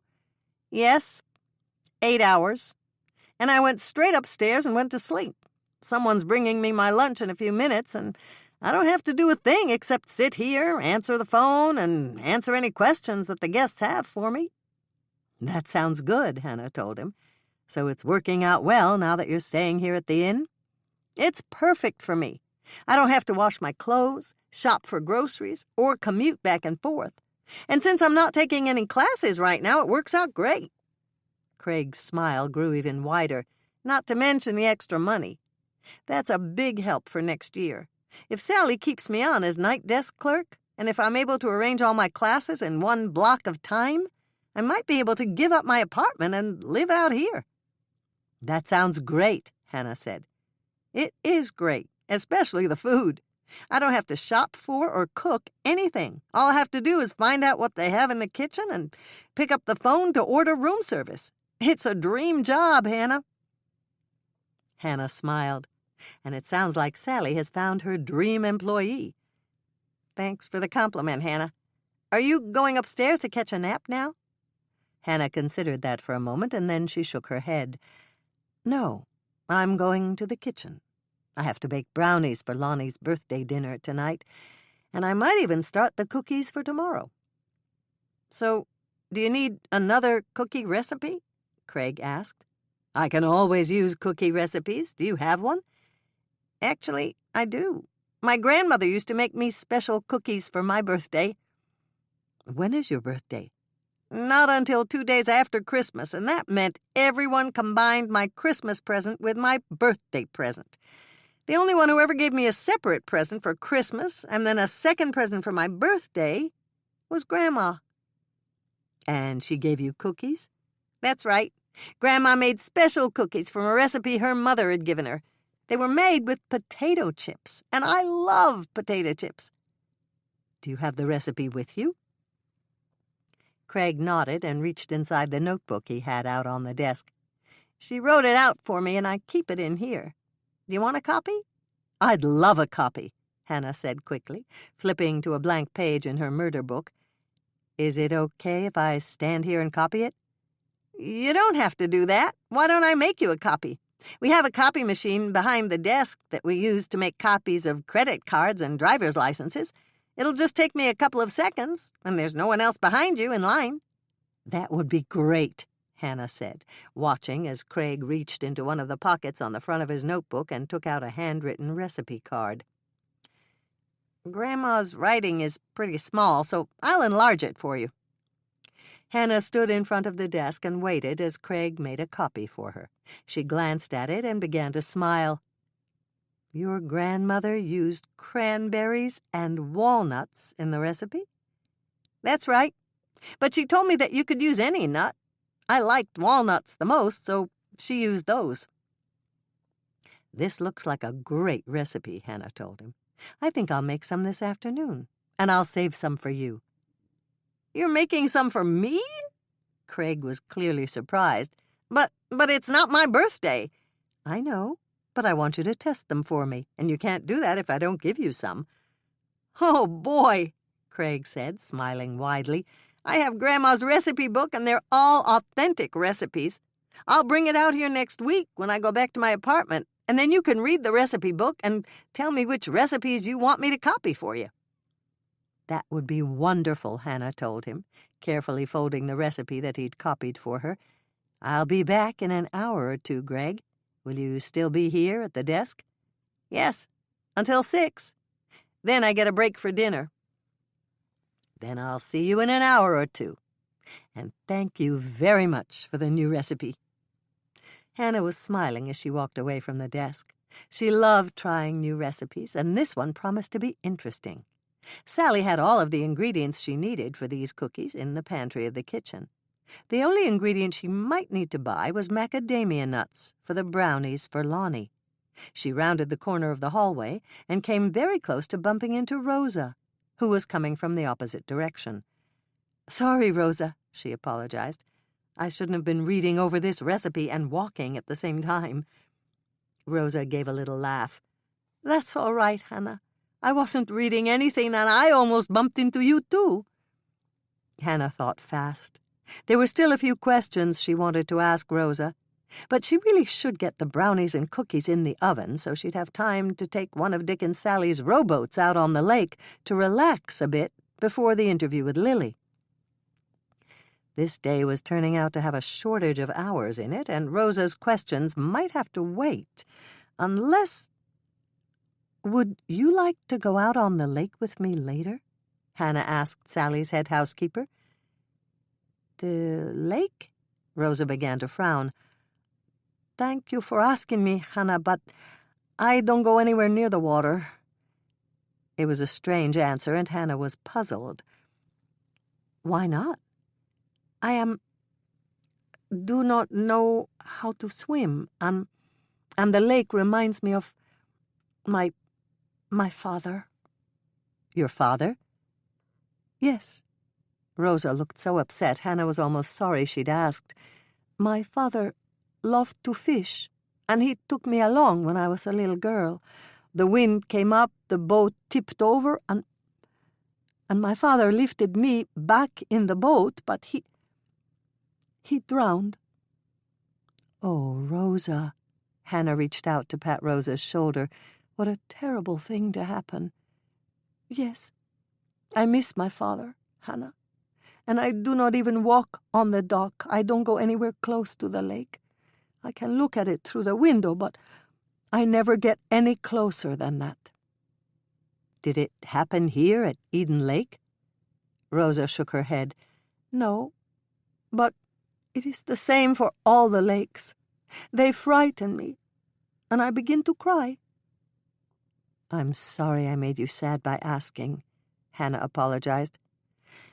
No, it is all right, Hannah. It happened years ago, but I will always feel this way about lakes. Hannah was thoughtful as she said goodbye to Rosa and walked on down the hallway. What Rosa had told her made one thing very clear. Rosa could not have taken a boat out on the lake to kill Sonny. When Hannah got to the kitchen, she went straight to the pantry to gather up the ingredients for Lonnie's brownies and her new cookie recipe. The supplies in the pantry were neatly organized in groups, and as she inspected the nuts, she smiled when she spotted a large bag of roasted and salted macadamia nuts, right next to the walnuts. She had been prepared to use a substitute for the macadamia nuts, but Sally had saved her the trouble. Now she could use Lonnie's favorite nuts in his birthday brownies. Once the ingredients were arranged in the order she needed them, Hannah propped open her murder book and crossed Rosa's name off her suspect list. Then, as she measured and added ingredients to her large mixing bowls, she thought about her 3 remaining suspects. The first suspect, who was still on Hannah's list, was the suspect who always had a place on her list, the unidentified suspect with an unknown motive. Since she had no idea who that could be this time around, Hannah flipped the page to the next suspect. It was Lily, and Hannah read what she'd written about Lily. Rosa had told Hannah the story of how Lily had found her fiancé in bed with the blonde and thrown her out in the hall without her clothes or her room key. It was obvious that Lily had been hopping mad, and that her fiancé had cheated on her was certainly enough to provide a motive for murder. There were other factors that also made Lily a prime suspect. Lily had been raised around fishing boats. She even towed her own boat behind her wherever she went. She had grown up working in her father's flagship sporting goods store, where she could have gained a working knowledge of firearms and how to use them. Lily was a perfect suspect. Hannah added another ingredient to her mixing bowl and stirred it in. But was Lily the killer? Could she have followed her fiancé back to the far end of Eden Lake and cold-bloodedly murdered him? Could Lily become so disillusioned that she'd execute the man she'd once promised to marry? It was possible. Hannah knew that. A woman scorned could be very vindictive. She didn't want to believe that Lily, someone she liked, had actually murdered Sonny. But it was definitely possible. The brownie batter was smelling so good, Hannah was tempted to dip her finger into the batter and try it. She barely managed to resist that urge and hurried to prepare the pans for baking. She'd already set Sally's industrial oven for 350 degrees Fahrenheit, and it had come up to temperature. Hannah divided the brownie batter between the pans as evenly as she could. Then she slipped them into the shelves in the oven, set the timer for the required baking time, and poured herself a cup of coffee before starting to mix up the cookies.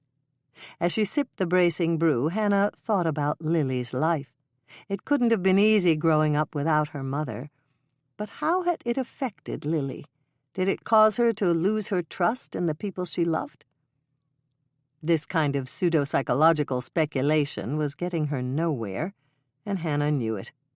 She flipped to the third suspect in her book and read what she'd written about Lily's mother, Jeanette.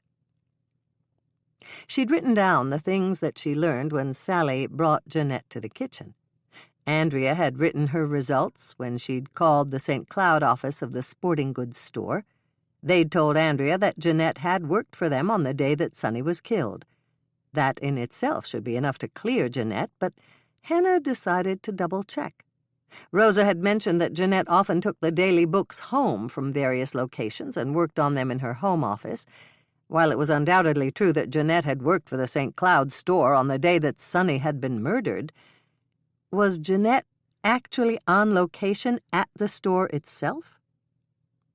A mouth-watering scent was beginning to come from the oven, and Hannah breathed it in and smiled. She could hardly wait to taste the brownies. She planned to frost them with her favorite fudge frosting once they cooled, but she could do that later.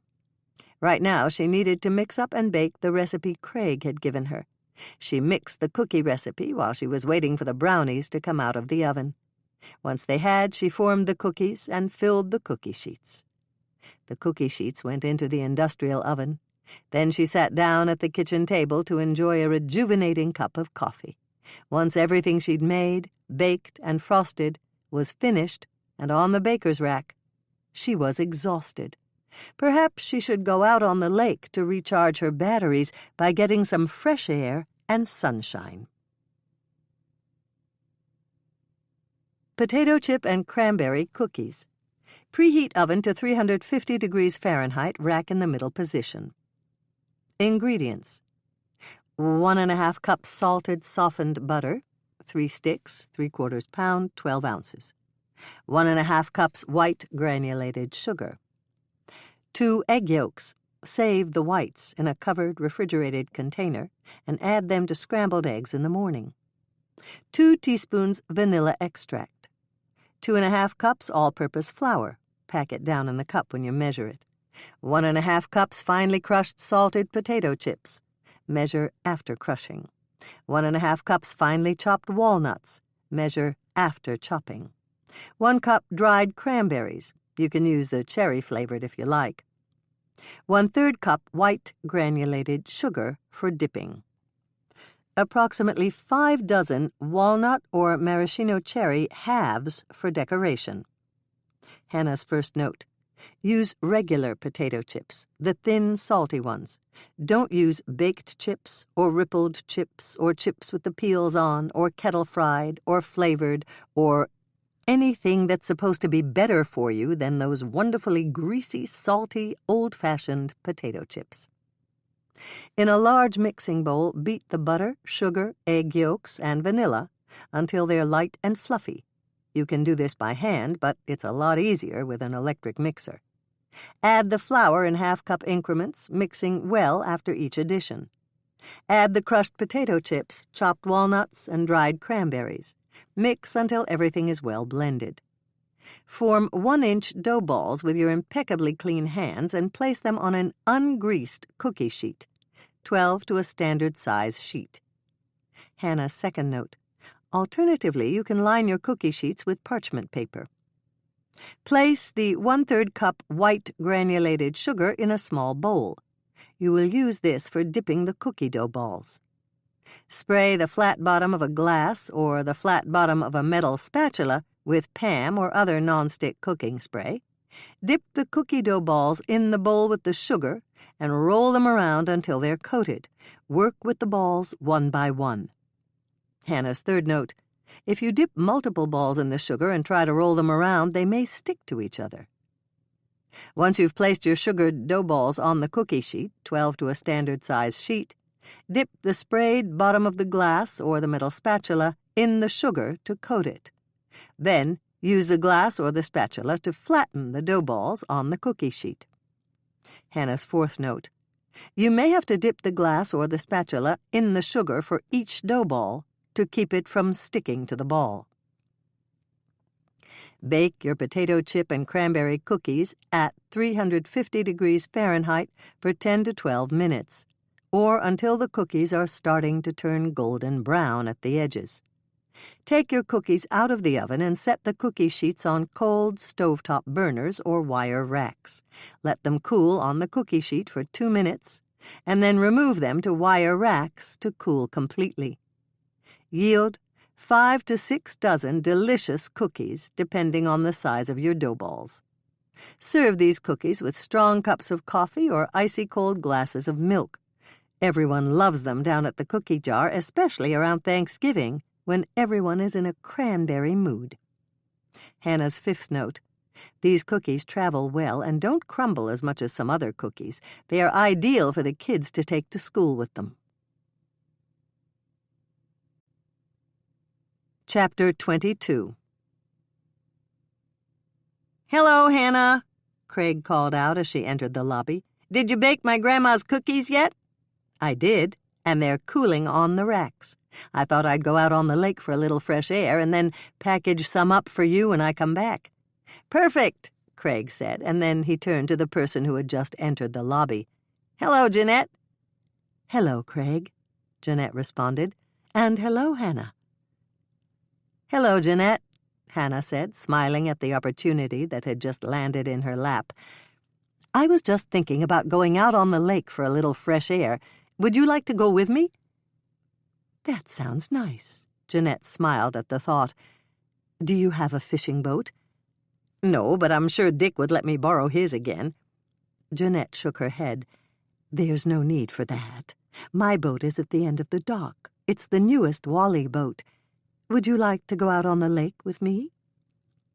"That would be fun. I've been in Dick's boat, and it was great. And my friend Norman rented a fishing boat from your husband's boatworks. Your husband designs beautiful boats." "Yes, he does. So did my father, and Wally learned about boat design from him.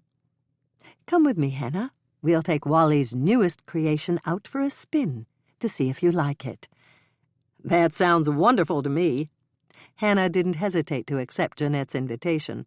Of course she wanted to see the newest fishing boat that Wally had designed, but there was another even more important reason to go with Jeanette. It would give Hannah the perfect opportunity to ask Jeanette some probing questions in the privacy of her fishing boat. What could be better than that? "I thought we'd go out to the water lily garden," Jeanette announced once she'd gotten Hannah settled in the roomy seat next to her. "You'd better put on your seatbelt, Hannah. The lake looks a little choppy this afternoon." "Thanks for reminding me," Hannah said, reaching for her seatbelt. "This one is a lot bigger than the one Norman rented." "Was it a Wally boat?" Jeanette asked, engaging the trolling motor and guiding the boat away from the dock. "Yes, but it must have been an older one." Jeanette gave a delighted laugh. "Of course it was. This is Wally's newest prototype. There aren't any boats exactly like this yet. They'll come off the assembly line sometime next month, but they won't be for sale until early next year." "Then thank you for showing me what's coming next," Hannah said, settling back to enjoy the ride out to the water lily garden. "I love it out there. The water lilies are beautiful." "Yes, they are. And it's just in time for Lily's birthday later this month." It took Hannah a moment to digest that fact. "That's wonderful. I wish I knew who planted it. I never knew that water lilies came in all those different colors." "Neither did I. Wally hired the perfect aquatic specialist to design it." "Your husband arranged for the water lily garden here on Eden Lake?" "That's right. He chose 10 of his favorite Minnesota fishing lakes and had them planted right after Lily was born. He told me he thought it would be a nice tribute for her, and I was so happy he thought of it." "Your husband is a very nice man.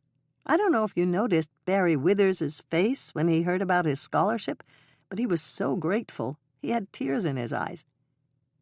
"Wally's always done nice things for people," Jeanette said. "I'm very glad my father talked me into marrying him." "Didn't you want to marry Wally?" "I hadn't really thought about it before my father talked to me. I liked Wally. I used to do all my father's accounting work, and I had coffee with Wally every time I went to the boatworks. Wally was my father's foreman." "You didn't think about Wally romantically?" Jeanette shook her head. "It never occurred to me. I wasn't really interested in getting married, even though I'd finished my college degree, and I was certainly old enough. It was just—" she gave a little shrug. "It was just not on my list of things to do right then." "Did you marry Wally because your father wanted you to?" Jeanette took a moment to think about that. "You ask hard questions, Hannah. I probably did marry him because my father urged me to. Actually, I couldn't see any reason not to. Wally was perfect for me, and he knew the family business. To tell you the truth, I think I married him mostly because there wasn't any good reason not to marry him." Hannah was a bit confused. "So you didn't love Wally when you married him?" "I'm not sure. I certainly liked him enough. I trusted my father when he said it would be good for me to marry Wally. It was almost like one of those arranged marriages. Sometimes they work out, and sometimes they don't." "And yours worked out?" "Heavens, yes. Wally and I have such similar interests. He loves the outdoors, and so do I. He hunts and fishes, and I enjoy hunting and fishing, too. We were actually a perfect match, even though I didn't realize it at the time. You love Wally now, don't you? Hannah asked, knowing that she was treading on shaky ground. Jeanette turned around and gave Hannah a questioning look. Do you care? Yes, but don't answer if it's too private a question. Sometimes things occur to me and I blurt them out without really meaning to. Jeanette laughed. So do I. I'll answer you, Hannah. Yes, I do love Wally, but it's the quiet kind of love that's more like devotion. And now, let me ask you a personal question. Have you ever been in love? Yes. Was it quiet? Or was it the kind of all-consuming, insane kind of love that drives people to stay with a lover when better sense would tell them to leave? Hannah knew she had to be honest. It was the insane kind of love, and he left me. Then you're one of the lucky ones. Do you think you would have eventually left him? I don't know. Sometimes people just need a little push, a way to escape one of those crazy love relationships. Do you think Lily was in one of those relationships? I know she was. You don't know how many times I told Lily that she should go for help, or at least take what they're calling a chill pill. A tranquilizer? Something like that. They call them all sorts of things, but she needed something to deaden the effect that unhealthy emotion had on her. She was simply going crazy over Sonny's infidelities. It's heartbreaking to be in love with someone and know that person is cheating on you. Exactly right. You have to find a way to tamp down that craziness, or something dreadful will happen. I love Lily, and she needed someone to help her. I tried, but she wouldn't listen to me. Lily thought she knew best, but she was so in love that it would have eventually killed her. But instead, it killed Sonny, and now Lily can recover? It took a moment, and then Jeanette's eyes narrowed. She stared at Hannah for several seconds, and then she reached into the pocket of her captain's chair and pulled out a gun. You know, don't you, Hannah? Chapter 23. What do you mean, Jeanette? Hannah asked, stalling for time, even though she didn't know why. No one was coming to help her. Mike was busy writing his reports at the sheriff's station. Norman was at his dental clinic helping Doc Bennett do an implant, and Andrea was showing a house to a prospective buyer. The only person who knew where Jeanette had taken her was Craig, and he was probably upstairs in his room at the inn, fast asleep. You know what I'm talking about, Hannah. You suspected all along that I killed Sonny, didn't you?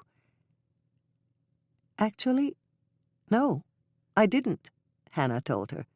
I thought that perhaps Lily killed him. Lily? Jeanette sounded perfectly astounded. Lily is madly in love with Sonny. I told you that. She could never kill him. As a matter of fact, she planned to marry him next week. Right after she kicked that blonde bimbo out of their room, she called me to tell me her plans. It was Hannah's turn to be astounded. She wanted to marry him after that? Oh, yes. He woke up right before she left that morning, and they talked. He told her the only reason it had happened was because he missed her so much, and he was lonely. And Lily believed him? Of course she did. Some women are silly that way. They always believe the men they love. Lily told me that she knew everything would be all right as long as she married Sonny and went to every fishing tournament with him. But how could she— Hannah stopped speaking, remembering how she'd deluded herself into thinking that Ross had left her because she'd done something wrong.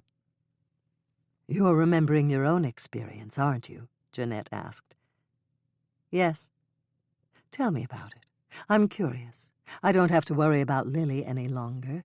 It'll take her a while to fall in love again, if she ever does. I'm just so glad that I could do something to help her. I love my daughter so much, and I've been searching for a way to prove it to her. Thank goodness I finally found it. Jeanette is insane, Hannah's mind told her. Think of some way to keep her talking about herself. It could buy you some time. You're right, Jeanette. I did have a very bad experience, but my feelings aren't important. I'm much more concerned about Lily. You are? Jeanette was clearly surprised. But you just met Lily, didn't you?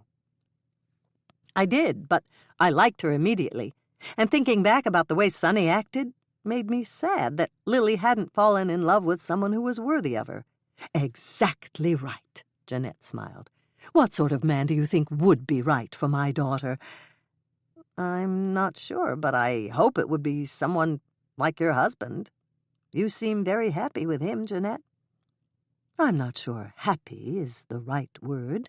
I'm content, and that's good enough. Wally gives me everything I want, and he's taken care of me so well. He never blamed me for my addiction. I would hope not, Hannah said, hoping that her voice had an inflection of truth. It wasn't your fault, Jeanette. Many women suffer from postpartum depression after childbirth. That's what the doctors told me, but it didn't make it any easier. And I tried to stop taking the drugs, Hannah, I really did. It was just that I would get so depressed, and then the anxieties would plague me. I had to do something to keep myself from feeling that way. Of course you did, Hannah told her. I've never experienced anything like that, but if I do, I'm sure I will feel exactly the same way. I was gone for so long, Jeanette said, sitting down in the captain's chair again. I would beg to go home, but the doctors said I wasn't well enough yet, that I wasn't done with my treatment. They warned me that if I went home then, I'd get sick again and have to come back. I didn't want to go see my daughter, hold her in my arms, and then have to lose her all over again. It must have been heart-wrenching. It was. Every time when I got back in the hospital, I'd vow to beat my addiction. I'd tell God that if I couldn't do it, he should take me right then and there and not let me suffer. I'm sure that Lily missed you every bit as much as you missed her, Hannah said, reaching down to make sure her cell phone was still recording their conversation. But you did come home, and you're still home. Yes, I am. And I'm going to throw away the pills the minute I get back to the house. I don't want to go through this again, Hannah. I really don't. I want to be strong enough to get along without the drugs. I know I can do it this time, now that Sonny is dead and Lily is safe from living with a substance abuser. Do you think that Sonny was addicted to pills? Hannah asked. No, but Sonny's addiction was just as dangerous. He couldn't stop drinking. Lily told me that. He promised her that if they got married, he'd go into treatment, but he was weak-willed, Hannah. It never would have worked. He would have quit for a week or so, and then he would have gone back to drinking again. I know how it works. Jeanette gave a resigned sigh. I've been there. And you feel sure that treatment wouldn't have worked with Sonny? That's right. He would have gone through treatment, come home, and fallen off the wagon so fast it would have taken a stopwatch to clock it. I couldn't let my daughter go through life the way that dear Wally did. Living with an addict is hell, Hannah. It's probably just as painful as being an addict. There was no way I could let Sonny put my sweet little girl through something like that. So, you killed Sonny to save Lily? Exactly. I had to kill him before he hurt my daughter any more. You understand that, don't you? I think I do understand, Hannah said. All right, then, Jeanette said, and she looked very determined. Stand up, Hannah. I want you to look at the water lily garden. It's so lovely this time of year. I'm going to kill you the same way I killed Sonny. I made him look at the water lily garden, too." Jeanette stood up in front of her, and Hannah knew she had to use every trick in the book to keep Jeanette talking. A fishing boat was approaching them rapidly, and she needed to keep Jeanette from turning her head to spot it. So she said the first thing that popped into her mind. "Did Sonny think the water lily garden was beautiful?" "What difference does that make?" Jeanette asked, and she sounded puzzled. "I was just curious because I didn't think Sonny was the type of person to notice things like that." "You're very observant, Hannah," Jeanette answered. "And you're right. Sonny didn't appreciate beautiful things, like my daughter, and he destroyed them." She paused for a moment, and then she went on. "Look at the water lily garden, Hannah. I want your last sight to be of something beautiful." "But you don't have to kill me, Jeanette." Hannah did her best to delay what seemed to be inevitable. "Everyone will understand that you had to kill Sonny to save your daughter." "Maybe. But I don't want to take that chance. And you won't be able to tell anyone that I killed him because the dead can't talk." Hannah reached out for the side of the boat to brace herself. The fishing boat had accelerated, and it was about to ram into them. There was a loud crash as the fishing boat collided with them. Hannah was braced for the collision, but Jeanette was not. As she fought to keep her balance, Hannah reached out to grab the barrel of the gun and managed to wrench it out of Jeanette's hand. Jeanette was just beginning to recover when a fishing net smashed down over Jeanette's head and pulled her down to the floor of the boat. "We're here!" a voice shouted as a patrol boat pulled up beside them. Lonnie held onto the side of Jeanette's boat, and Mike leaped into it to cuff Jeanette. Hannah sank back down in her seat. She was shaking, and she took several deep breaths to calm herself. She'd confronted another killer, and this time she'd come very close to losing her life. There was no doubt in Hannah's mind that if help hadn't arrived at exactly the right time, she would no longer be alive. "Are you okay, Hannah?" Mike asked. "I am now," Hannah replied. "How did you know where to find me?" "Andrea came back from her showing, and when she didn't find you in your room, she went looking for you," Mike explained. "She found your murder book in the kitchen with Jeanette Wallace's name at the top of your suspect page. After she called me, she talked to Craig, who told her you were going out to the water lily garden with Jeanette. He brought her out in a boat and left instructions for us to follow." Hannah then looked over at her sister, who was still holding the handle of the fishing net and grinning broadly. "I didn't forget," Andrea told her. "I thought everything Dad told me to do for the little fish he caught was silly, but he taught me a useful skill after all." Hannah laughed. "Nice work, Andrea. This time you really netted a big one."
Chapter 24. That night they all had a double celebration. Of course, they celebrated Lonnie's birthday, but they also celebrated closing Sonny's murder case. Jeanette was locked up in jail at the sheriff's station, and everyone, including Lonnie and Mike, were at one of the big private tables in Sally's dining room. Dinner had been excellent, and they had toasted Lonnie with one of Dick's excellent champagnes. They were just leaning back in satisfaction when one of Sally's waiters had arrived with coffee for those who wanted it, and he took orders for after-dinner drinks for those who wanted them. Since Michelle had stipulated no presents, Hannah had decided to give Lonnie's brownies to Michelle to give to Lonnie later. "It's almost time for Lonnie's special birthday dessert," Sally told them, arriving at their table. "It just came out of the oven, and they're bringing it in 2 minutes. I hope you saved some room for dessert, Lonnie. It's something that has to be served right away, so you can't take it home." "I'm like Mike," Lonnie told her. "I can always find room for dessert. What is it, Sally?" "It's butterscotch sundae cake." "Butterscotch?" Lonnie began to smile. "I love butterscotch." Sally smiled back. "I know. I called your mother to ask her your favorite flavors. She told me that butterscotch was #1 on the list." "It's #1 on my list, too," Doc told Lonnie, and then he turned back to Sally. "What's a sundae cake? I've never heard of it before." "You'll see, because here it comes," Sally replied, gesturing toward the 2 waiters who'd just arrived with a dessert cart. "Ready?" she asked her waiters. "Ready," one waiter replied, whisking the cover off a tray containing individual cakes in small aluminum pans. Using potholders, Sally tipped one pan upside down over a dessert dish. She pressed down on the bottom of the pan, and a cake popped out. She handed it to the second waiter, who used 2 forks to pull the bottom of the cake apart, and almost immediately the scent of hot butterscotch filled the air. Lonnie began to smile, and his smile grew larger as the waiter put a scoop of vanilla ice cream in the center of the cake. "Oh, boy," he said, accepting the dessert bowl. "I can hardly wait to taste this." "Don't wait," Sally told him. "It won't take long to unmold the rest of these and put on the ice cream.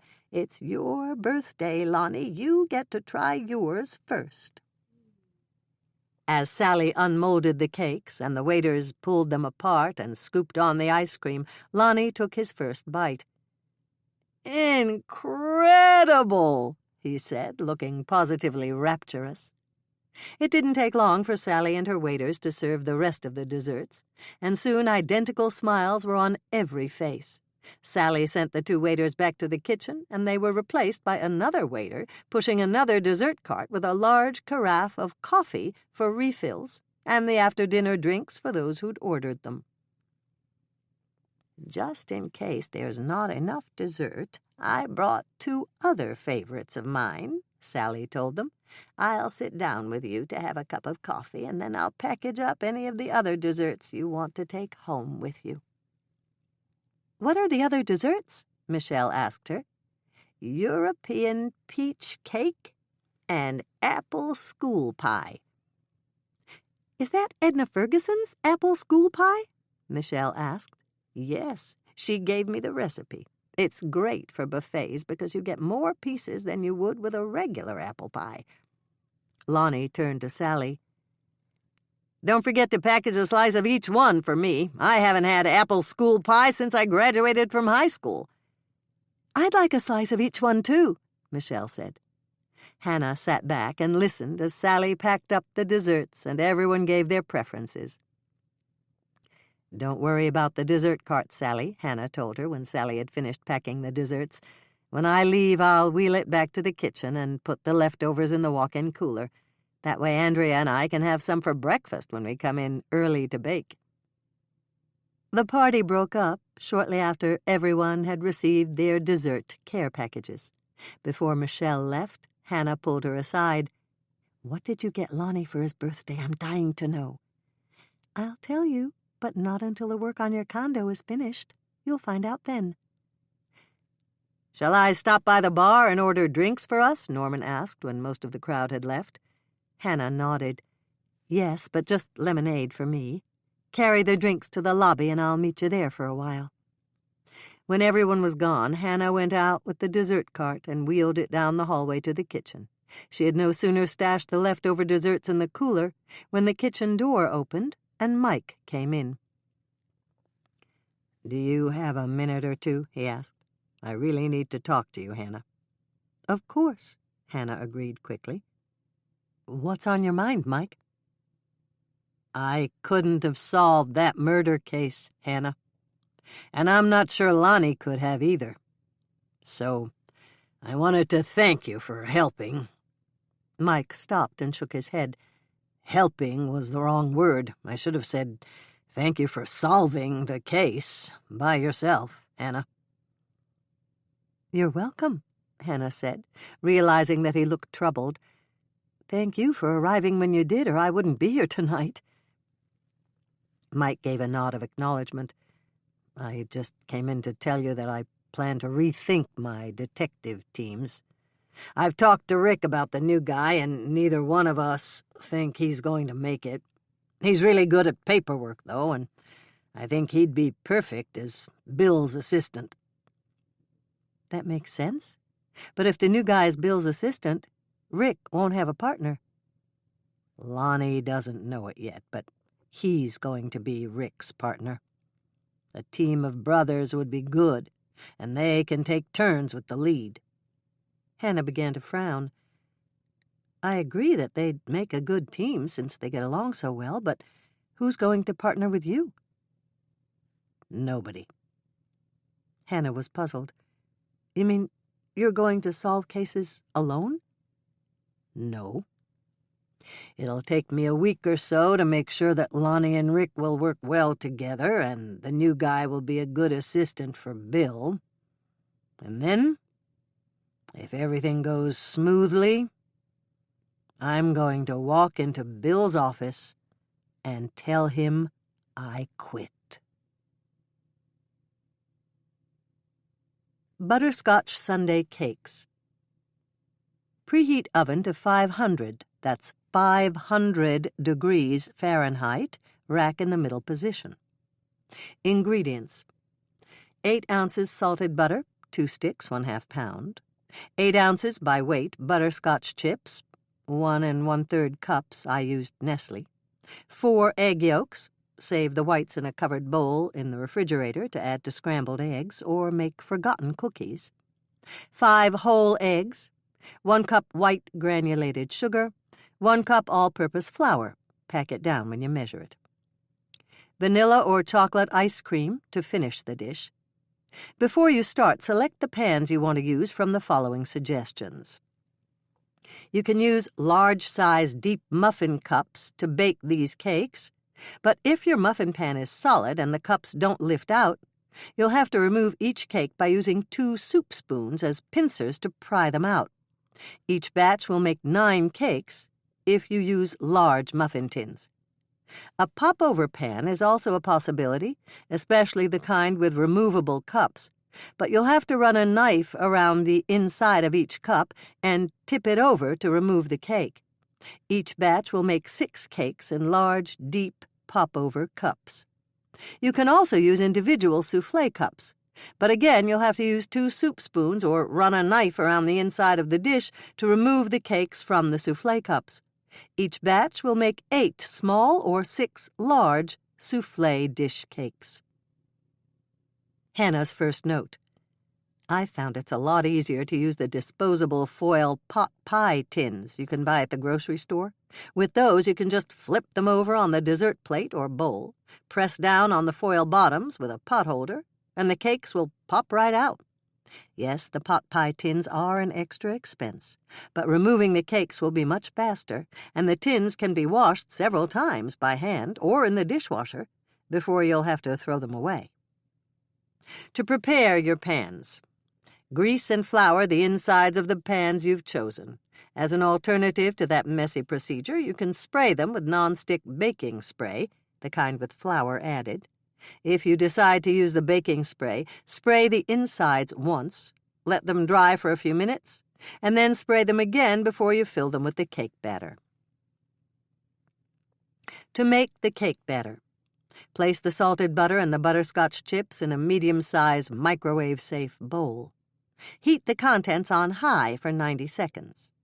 Take the bowl out of the microwave, use potholders or oven mitts, and attempt to stir the contents smooth. Butterscotch chips sometimes maintain their shape even when they're melted.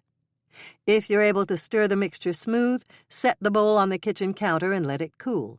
If the chips aren't melted yet, microwave them in 20-second intervals on high until they are, and again stir smooth. When you're able to cup your hands around the bowl comfortably and you don't think the mixture is so hot it could cook the eggs, separate 4 eggs into yolks and whites. Refrigerate the whites and add the yolks to the bowl with the butter and chip mixture. Stir the bowl thoroughly. Next, add the 5 whole eggs, one at a time, to your mixing bowl, stirring after each egg is added. Mix until everything is well combined. Sprinkle in the white sugar and stir it in thoroughly. Mix in the flour and stir until the batter is smooth and lump-free. Transfer the batter to the pans you've selected, dividing it as evenly as you can between the pans.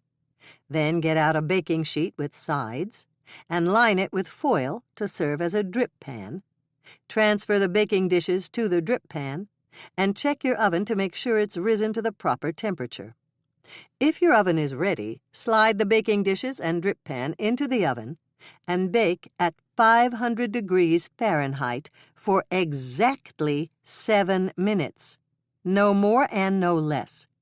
Do this by setting a timer, and don't open the oven door while your butterscotch sundae cakes are baking. Hannah's second note: the success of this recipe depends on high, even heat for a limited amount of time. Your goal is to bake the outside of the cakes and leave the inside filled with hot, molten butterscotch. When your timer rings, immediately take the cakes and drip pan out of the oven and place it on a wire rack or cold stovetop burner. Hannah's third note: the center of each cake will jiggle a bit when you remove them from the oven, but don't worry. That's the way they're supposed to be. Once the cakes are on the wire rack, give them 2 minutes to set up slightly.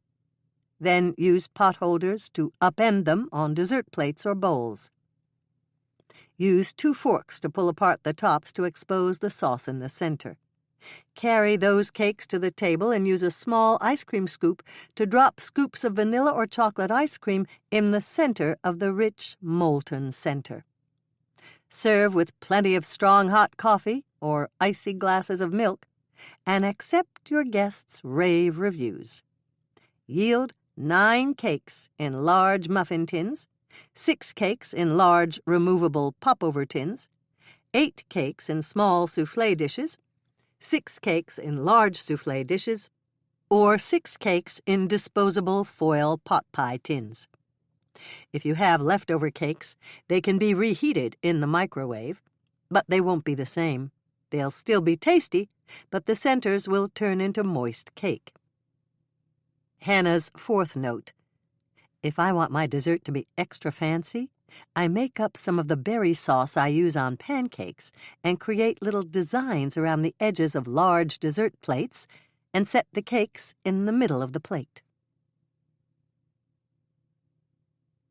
European Peach Cake. Preheat oven to 350 degrees Fahrenheit, rack in the middle position. Ingredients: 4 cups frozen sliced peaches, 3 eggs, 1 cup vegetable oil, 2 cups white granulated sugar, 1 teaspoon vanilla extract, 1 teaspoon baking soda, 2 teaspoons cinnamon, 1/2 teaspoon salt, 2 cups all-purpose flour. Pack it down in the cup when you measure it. Directions: Before you start assembling the cake, measure out 4 cups of frozen peach slices and put them in a large strainer to thaw. While you're waiting for your peach slices to thaw, prepare your cake pan. Prepare your pan by spraying a 9-inch by 13-inch cake pan with Pam or another nonstick cooking spray. When the peach slices are thawed, pat them dry with several thicknesses of paper towels. Arrange the peach slices on the bottom of the prepared cake pan the way you'd do for a pie. Hannah's note: you can mix the cake batter by hand or with an electric mixer. We use our electric mixer down at the cookie jar because we quadruple the recipe and make 4 European peach cakes at once. In a medium-sized bowl, whisk the eggs with the oil until they're thick. Then add the sugar and beat it in. Mix in the vanilla, baking soda, cinnamon, and salt. Mix thoroughly. Add the flour in 1-cup increments, mixing after each cup. Scrape down the sides of the bowl, then give the batter a final stir with a spoon. Use a mixing spoon to drop the batter over the peaches in spoonfuls. Don't worry if the batter doesn't completely cover the peach slices. The batter will spread out during baking. Bake at 350 degrees Fahrenheit for 60 minutes. Mine took only 50 minutes. Cool the cake in the pan on a cold stovetop burner or on a wire rack. Frosting ingredients: 8-ounce package softened cream cheese, the brick kind, not the whipped. 2 teaspoons vanilla extract. 1 tablespoon lemon juice. Freshly squeezed is best, of course. 4 tablespoons, 1/2 stick, 2 ounces, salted butter, melted. 2 cups confectioner's powdered sugar. No need to sift unless it's got big lumps. If you forgot to take the cream cheese out of the refrigerator to soften naturally, unwrap it, place it in a microwave-safe bowl, and heat it for 20 seconds on high. Check it to see if it's soft. If it's not, give it another 15 seconds or so until it is. Stir the vanilla extract into your cream cheese. Then add the lemon juice and the melted butter. Mix until it's smooth.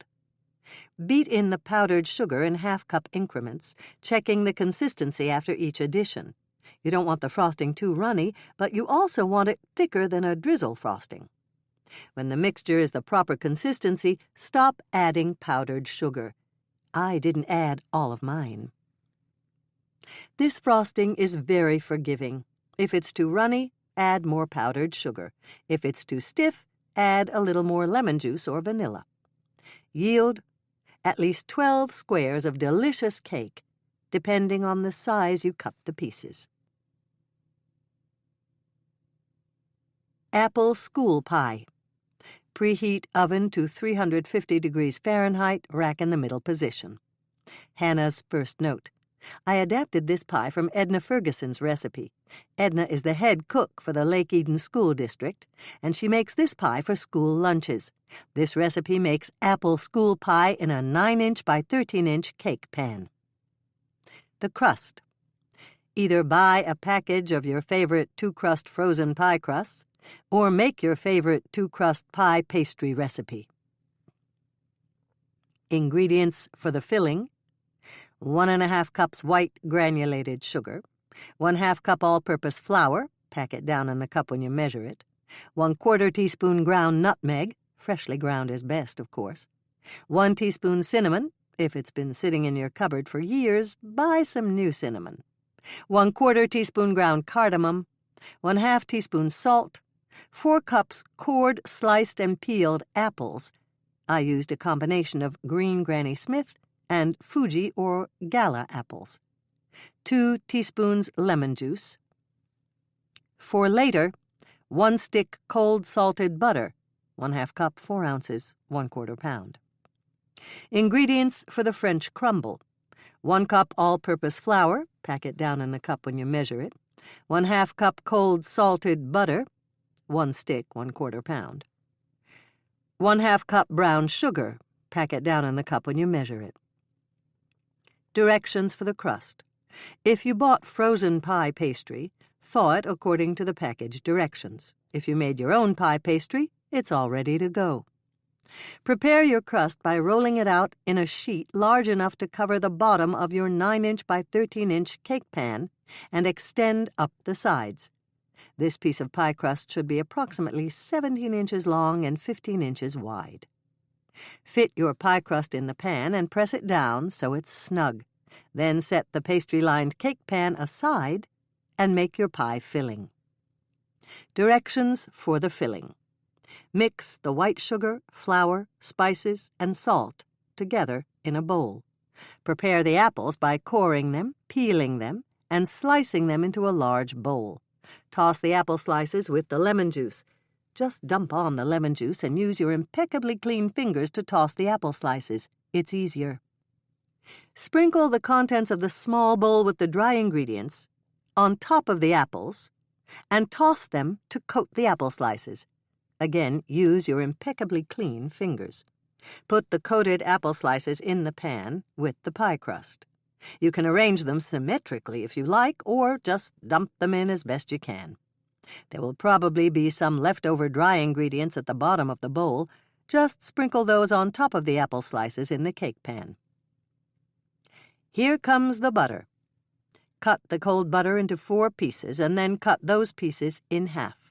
Place the pieces on top of the apples just as if you were dotting the apples with butter. Directions for the French crumble. Sprinkle the flour into the bowl of a food processor with the steel blade attached. Cut the stick of cold butter into 8 pieces and add them to the bowl. Sprinkle the brown sugar over the butter. Process with the steel blade in an on and off motion until the resulting mixture is in uniform small pieces. Remove the mixture from the food processor and place it in a bowl. Sprinkle handfuls of the French crumble over the sliced apples in the pan. Bake your apple school pie at 350 degrees Fahrenheit for 50 minutes or until the French crumble is golden brown on top. Hannah's second note. To test for doneness, insert the tip of a sharp knife into the pie. If it pierces the apple slices, your pie is done. When your pie is done, remove from the oven and place your baked apple school pie on a cold stovetop burner or a wire rack. Let it cool for 30 minutes to an hour before you cut it into squares. Yield at least 16 squares of mouth-watering pie that can be easily removed from the pan with a metal spatula and placed in dessert bowls or in the dessert section of a school lunch tray.